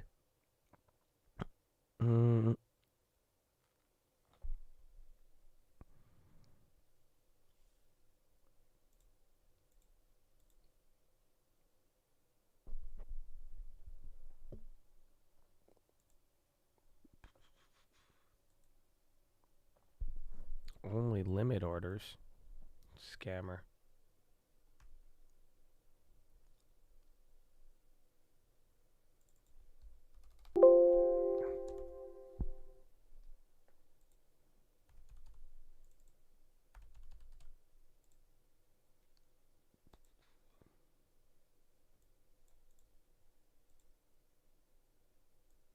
Why won't it let me do that?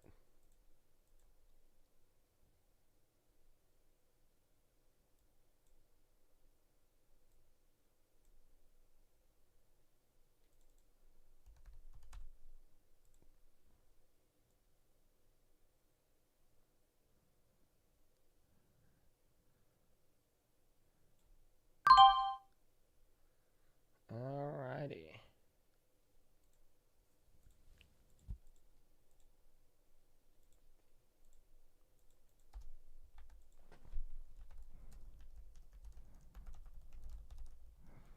Disturb. What play?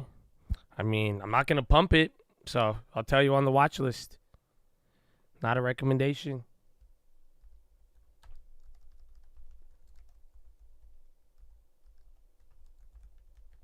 Let me see.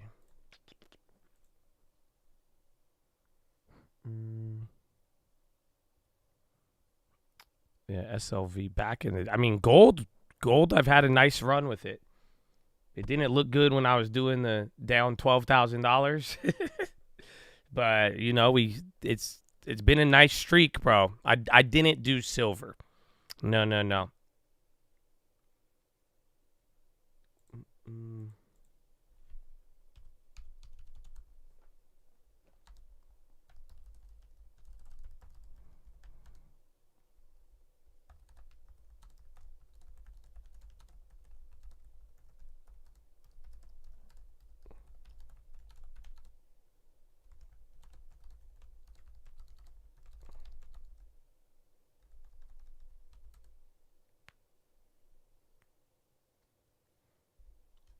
I'm the one that up the skull with them. Do I own any NVIDIA stocks? No, man. That question came up a lot today. Bro.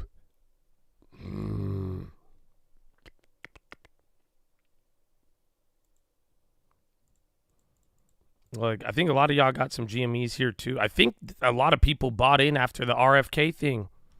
But I did not play GME. But yeah, I'll cover it on the watch list. Again, I mean, I'm not pumping it. I'll explain the logic after, and you guys will see. And then we'll go from there. Again, I wish we had some likes, you know, on a consistent basis. But, you know, we got to weed out some people. Keep it OG, you know what I'm saying?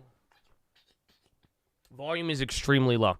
Volume, I mean, Braxton gave us an update earlier. The first 2 hours, it was like 56% below average. And then literally the other day, it was, what's it called? It was, what was it? It was yesterday. Yesterday was the lowest volume of the year, of the last 12 months. Oh, Tevlin. He said, give me a peach. Give me a peach and a wrench, baby. Hey, man.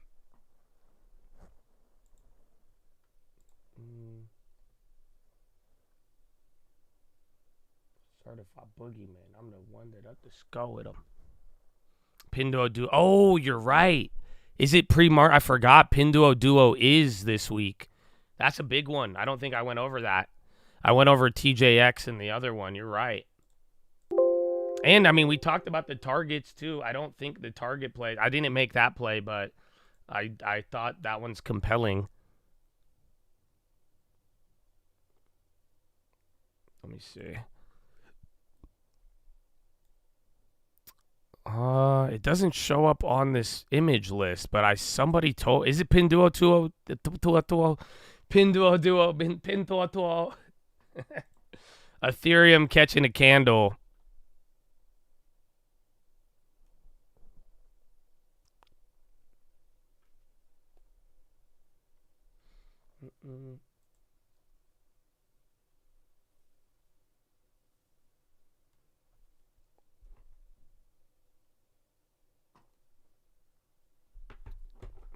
Let me see. I'm trying to get a preview. Pentatoa. Holding Biden sales after Thursday on Ethereum. Yeah. Well, that's. I mean, if you got a run yesterday, that news we were able to get a good runway, but I mean the event is right around the corner now. Yeah, Pinduoduo pre-market May 22nd, man.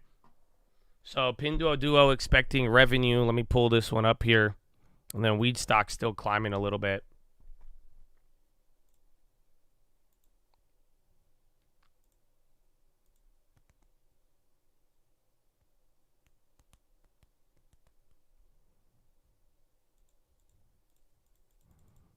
Well, yeah, the minutes are surprising. NVIDIA has a bigger, it has a bigger effect on volatility than the minutes. But the minutes might give us something. You never know. But I'm not really expecting too much from them. And then, where was it? So, Pinduoduo expecting Chinese yuan, 75.87 billion in revenue. Non-GAAP operating income, 14.39 billion yuan. Non-GAAP operating income, 18.9. Non-GAAP EPAD, CNY, 1049. Price history from quarter one. Pinduoduo is up in America 14.5%. S&P is up by 2.4, and XLP is up by 3.3. Near-term options imply a 9.9% move. Last 4 quarters, gain of 4, gain of 18, gain of 15, gain of 19. Revenue has beaten consensus 13 of the last 20 quarters with 1 in line. EPS has beaten consensus 14 of the past 18 quarters. Wow.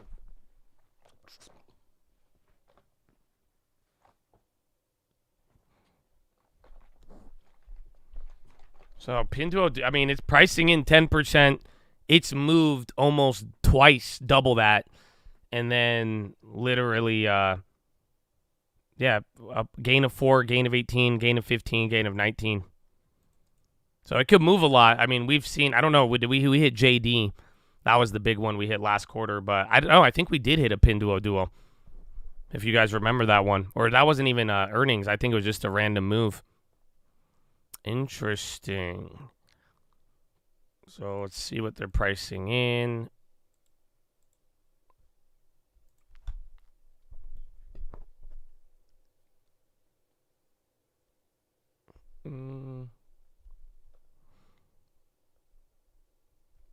Pinduoduo does own Temu, yes.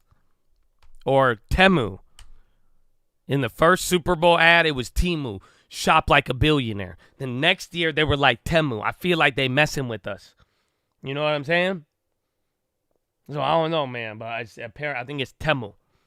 Not Temu, but Temu. All right. 144.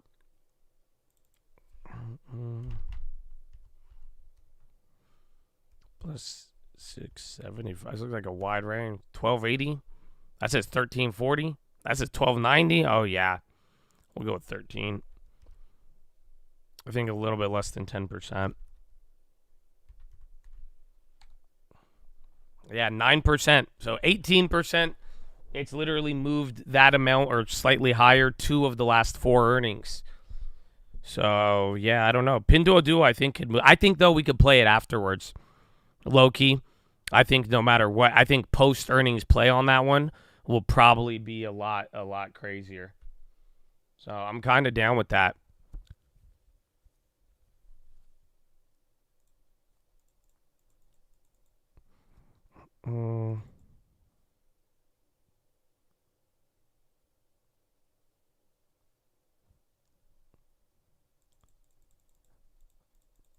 But it could move on earnings. That has the juice. I don't think Target's that bad. I don't think Pinduoduo. I think Pinduoduo after. And then Target, we already had that discussion. I think it's priced good if you really think that earnings is going to be more lopsided in either direction. But if it comes in line, Target will cuck. But it's not charging a lot. That's the good part about it.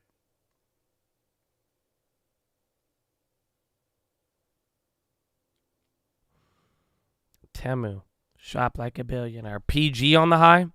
That's a 52-week high at that. And then SPY and then RCL and cruise lines, they kept going up.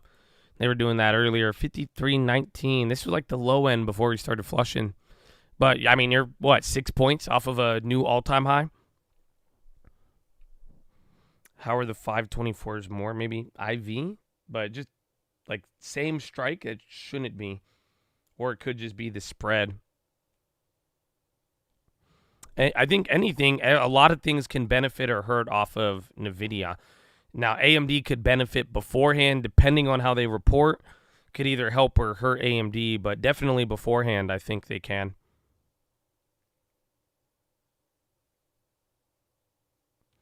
You saw an article from Forbes that said Temu is seeing so much shipping. They're shipping so much cargo. Cargo industry can't keep up. Yeah, I mean, I think a lot of people buy on Temu. Last time I asked you guys, I was like, have you guys ever bought anything on Temu?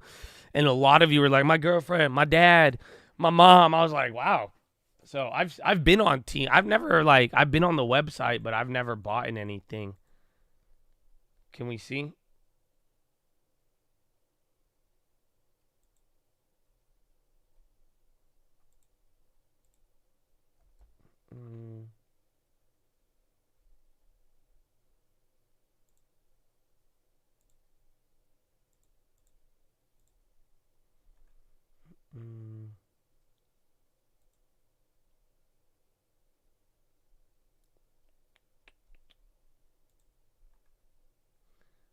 is it?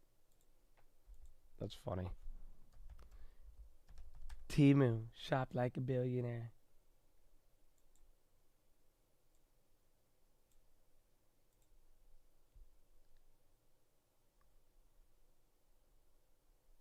This is kind of aggressive.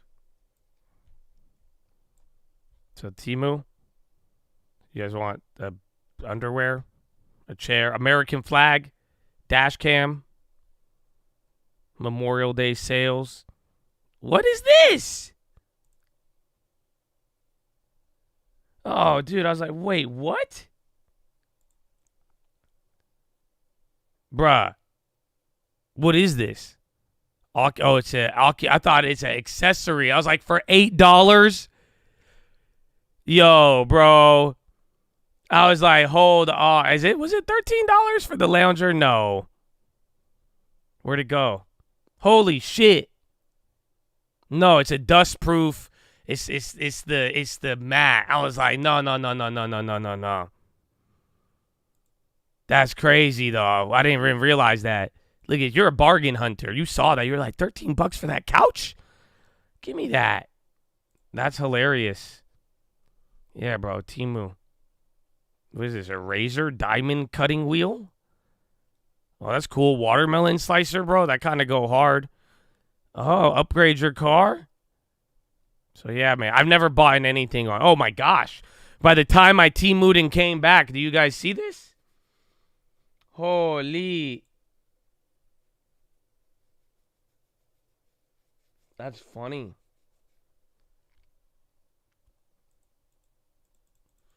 You sound like my mom. Son, do you see this? I can't say no. It's a good deal. That's hilarious. Pump it up, and not until we get there. We gotta get. Can we get much higher long term?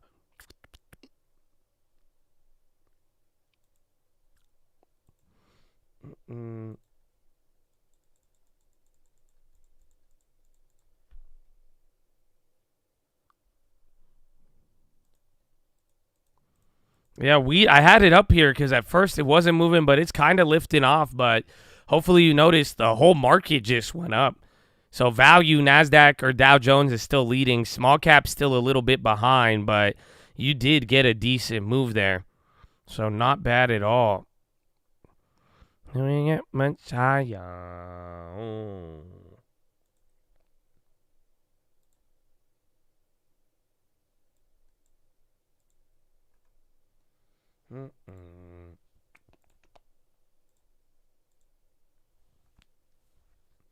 That's crazy.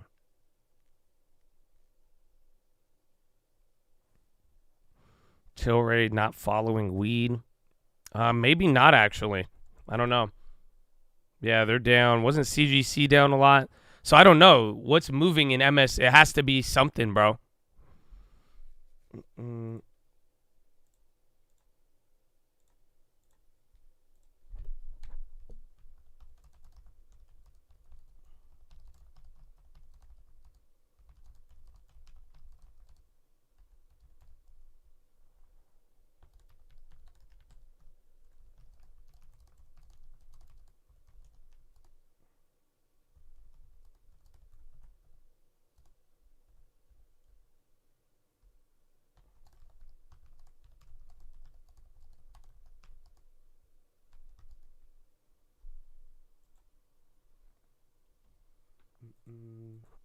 Yeah, weed's up, man. I'll take it for now. The source of the Lion Electric news on the screen. Well, I don't see it. Where's Lion Electric?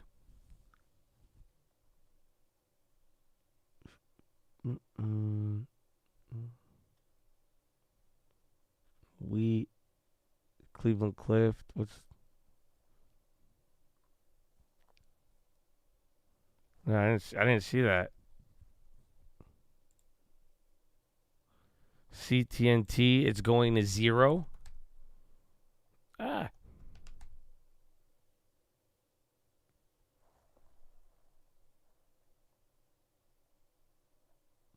check what's in MSOS. Because, again, I know a lot of it is, what's it called?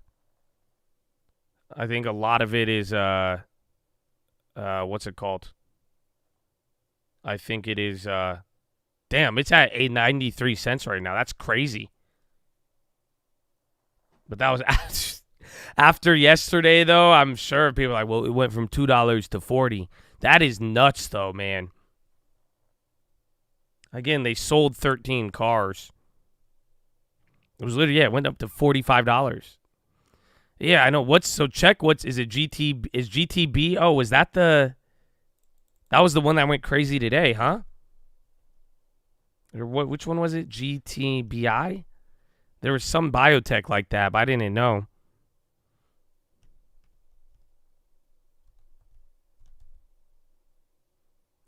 But what's in there? So 23, if that's it, if it's up 1.9.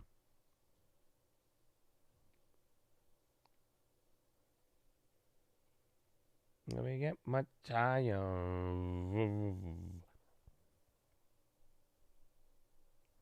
GTBP, that's the one. Thank you. But yeah, that one sold off too. Again, a lot of them did, bro. A lot of them did.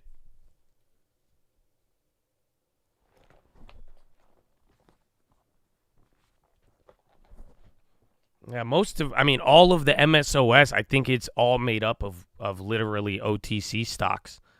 So that's why I'm like, if that's moving and like the Tilrays and the CGCs aren't up, I'm wondering what it is that is causing that movement. I mean, I think, there's one of them that ran up today. BNED, Barnes & Nobles. That's the one. And they were down yesterday. And then GME came up, but even GME got the rug pull? That's crazy, actually.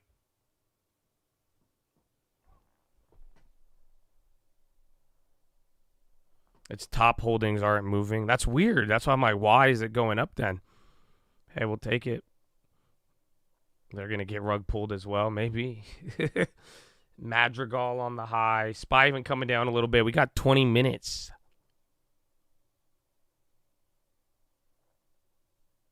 It's multi-state operators. But MSOS is an ETF. So it should be tracking the value of something. That's why I'm kind of asking, like, hold on, what's going on with it? BDRX. A lot of the random small pumps did not hold up, though, today. That's why it was again, even GME. That CTNT was very exciting yesterday, and now, like, bro, is it not even loading up? What was it, CTNT? What was it? Yeah, why isn't it? The chart won't even load. They're like, you can't even look at this. Yeah, bro, like that. It literally went $10 to $2, and then shot up to what's it called? It ended up shooting up to 15 and then 40, and then now opened at 6 after being at 15 pre-market, and now it is trading at 80 cents. Remember, I told you guys yesterday, though, they did their offering. They just did an offering at 6 cents or something like that.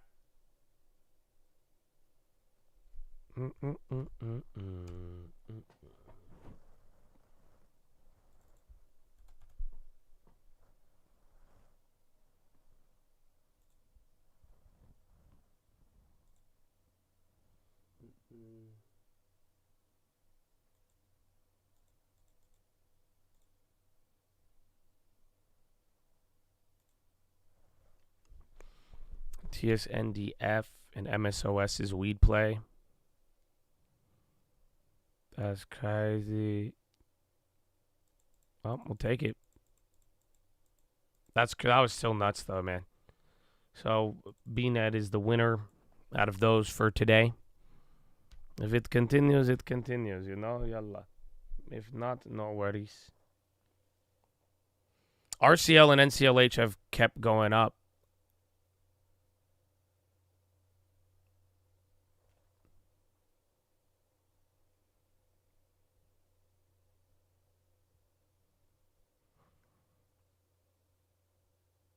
I'm pouring out for whoever bought CTNT at 4. What was the volume there? That's crazy, man. Was it that many people? Oh my gosh. Oh my, that's terrifying. Bro, there was 37,000 volume, and there's no way. So some 37,000 shares were traded at $40, $42. I would say literally in between $30 and $40. You had at least minimum 37,000 shares, if not more. Wow. Okay.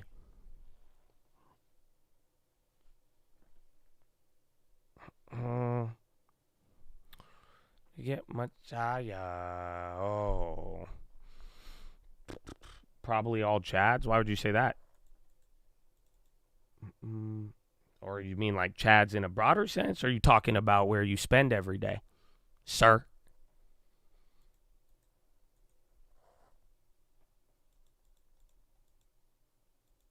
Tesla. I mean, I think they're the big cap winner.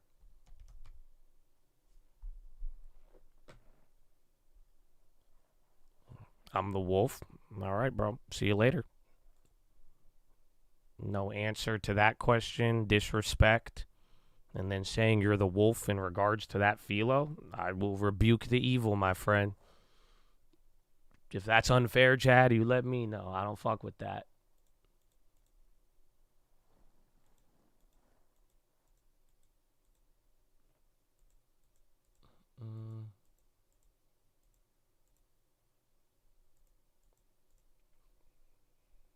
I still don't know why MSO. That one, we have no idea yet. But we'll find out.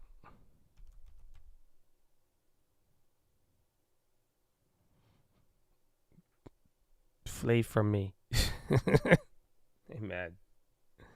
Amen. Well, Target again. You got your pricing in 7. Pinto Duo 9. And then Target, TJ Maxx 4.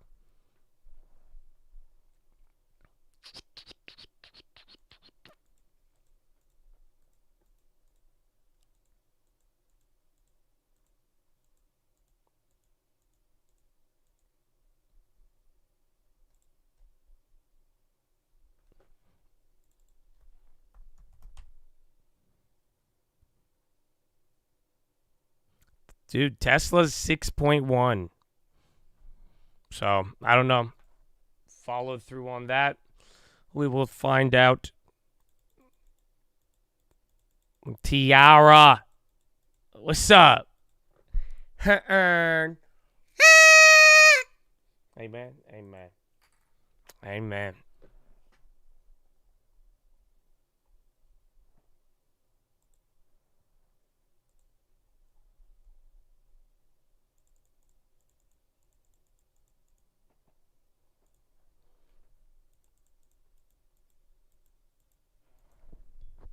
All right, Chad, we got 12 minutes.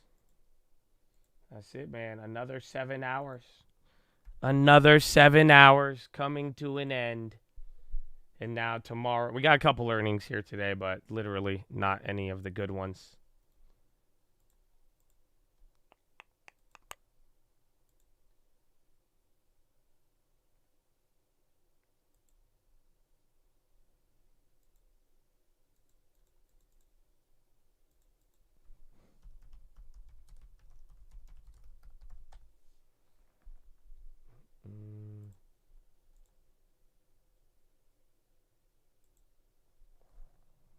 Thank you for the membership.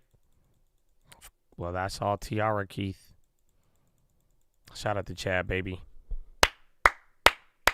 I'm sitting down. That's why time did fly by. This time, though, I'm sitting down. I've been sitting down for the last, 2 hours, giving myself some time. You know what I'm saying? But this day flew by. Once again, we did good. Couple of timeouts here. Some people try to push things, but for the most part, man, not as much hype, though. I definitely think a lot of the other ones, you kind of cooled down. That RFK thing was a lot more.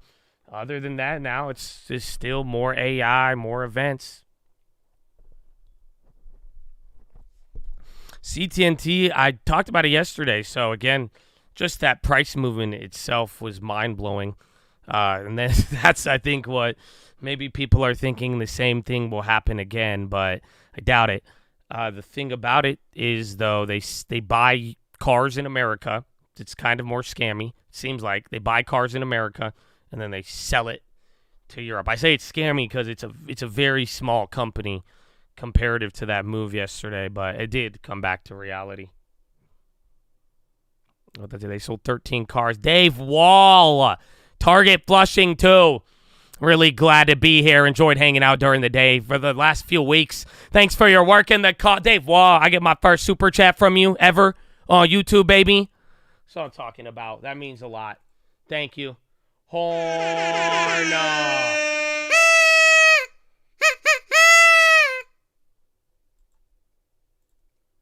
Amen. Amen. Market on close. 1 billion to the buy side.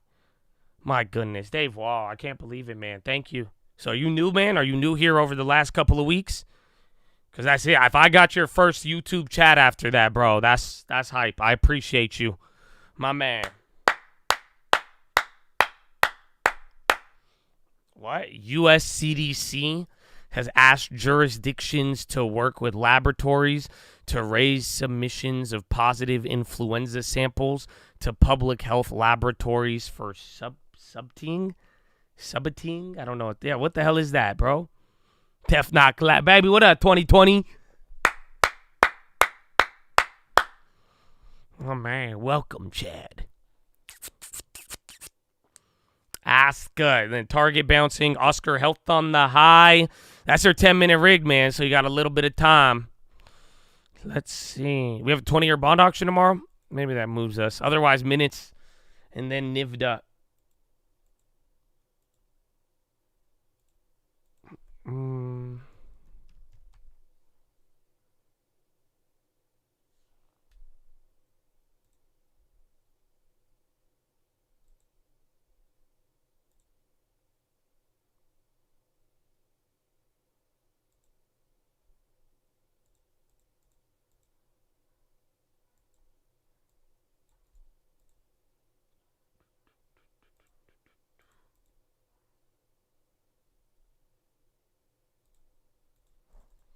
All right, man. Videos. It's around like 5 p.m. I try for 4, but lately I've been making some really long ones, bro. Really long ones. So it's been taking me around like 5.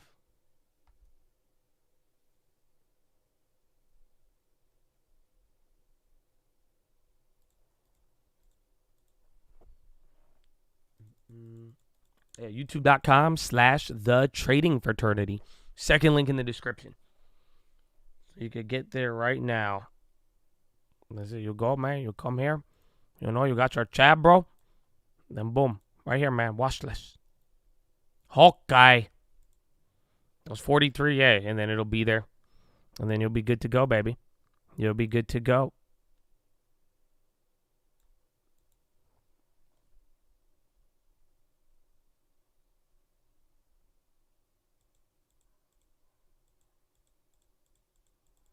Night vids evolved. I know, it's great. We were talking about that earlier, man. I hope you guys vibing with it, but we've definitely gone to a lot of economic lessons. If you care about it, it's gonna be there. But then again, too, a lot of it we're starting to get the ball rolling.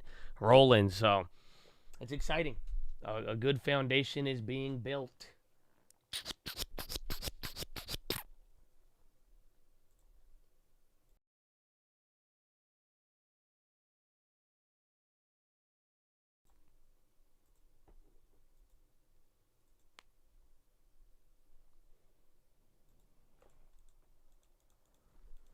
Yeah, Oscar's going crazy. Well, not the Oscars in the chat, but Oscar Health. Even the other week, I think it was up. The name of the book is International Political Economy. I'll give you that one. Now watch the watch list. Because how would you know about the book if you didn't watch the watch list? So how would you know what to ask if you weren't there? You know what I'm saying? And then how would they know if no one was sent to tell them? And how can someone be sent to tell them if they never heard? You know what I'm saying?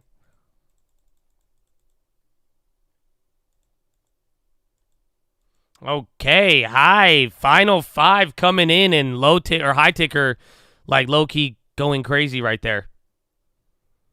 Oh my God. IPE won't let me be me, so let me be. They try to RFK on GME, but it feels so empty without DJT. Down. I created a monster. Nobody wants to see Donald no more. They want Donald on chopped liver. Hey, you want Donald? This is what I'll give you. A little bit of me mixed with border control. Can you believe it? That's a good way to end the day. But ladies and gentlemen, all right, man. I hope you had fun today. Some of you did, some of you didn't. Some of y'all putting on masks. You want look at some, look at me. But here's the deal, Chad. It's gonna get loud. You made it to the end. I appreciate you. I don't want you to get clapped, man. So and not even clapped on like getting banned or something like that. I mean like your ears, because some people go crazy, you know. And you made it to the end. So I hope the sounds don't throw you off of your game. You know what I'm saying? So it's very simple. When I say earmuffs, that is your warning to mute your speakers, because it is going to get extremely loud in here. You might cry or something. I don't know. Some people, who knows, man? Who knows what happens? So when I say earmuffs, just protect yourself, okay, man? That's all you got to do. Protect yourself. You'll be good to go. That's all we need. So honestly, right now, this is not a drill. This is not a drill. Please mute your speakers. It is time. It is time. It is time. It is here, my friends. It is here.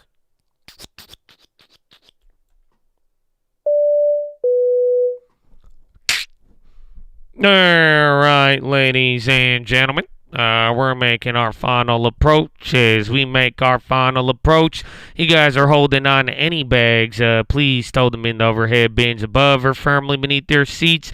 We'll be coming through the aisles with the trash bag if you like to secure those bags. But as we make this final approach, we're going to be landing here into the second link terminal. Second link terminal description. That's going to be your nightly watch list and main channel layover around 4 p.m. Pacific time. Then we're going to be taking off promptly around 6 a.m. out of sunny San Diego, California. So we make this final approach into San Diego International Airport. It's about 68 degrees and sunny. Looking like a good day, especially if you thought the rally would just keep on going and you don't get bothered by the low volume. You enjoying it. But good news is we are no longer under COVID guidelines, so no masks are required, but we do ask that you exit one row at a time and drop a GG on your way out. As always, we appreciate you guys' business. If you're interested in a Call Rapid Awards program card, please fly down to flight attendant and we'll get you that as soon as possible. As always, thank you for flying with the coat and hopefully have a wonderful evening.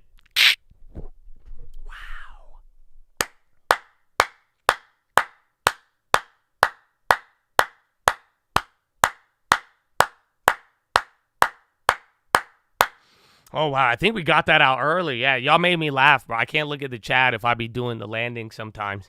Y'all make me laugh. It throws me off sometimes. You know what I'm saying? I just have to look away.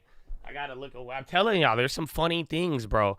I see some funny shit sometimes. I can't always react, but y'all be distracting me sometimes, man. It's pretty funny. It's good, man. I'll take it, bro. But you got to bring it home, man. That's it. Running into the highs. Tomorrow is the data. You're gonna get a little bit more economic data.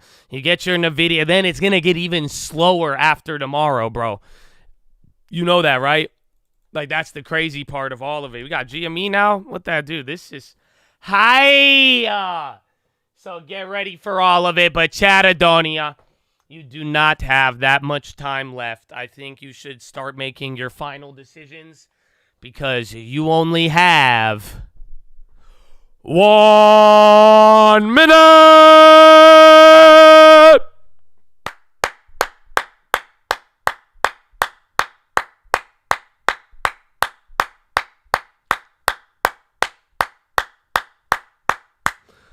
Go, go, go, go, go, go, go, go, go, go, go, go, go. Ladies and gentlemen, boys and girls, it's time to wrap it up. Bring it home. Finalize those plays.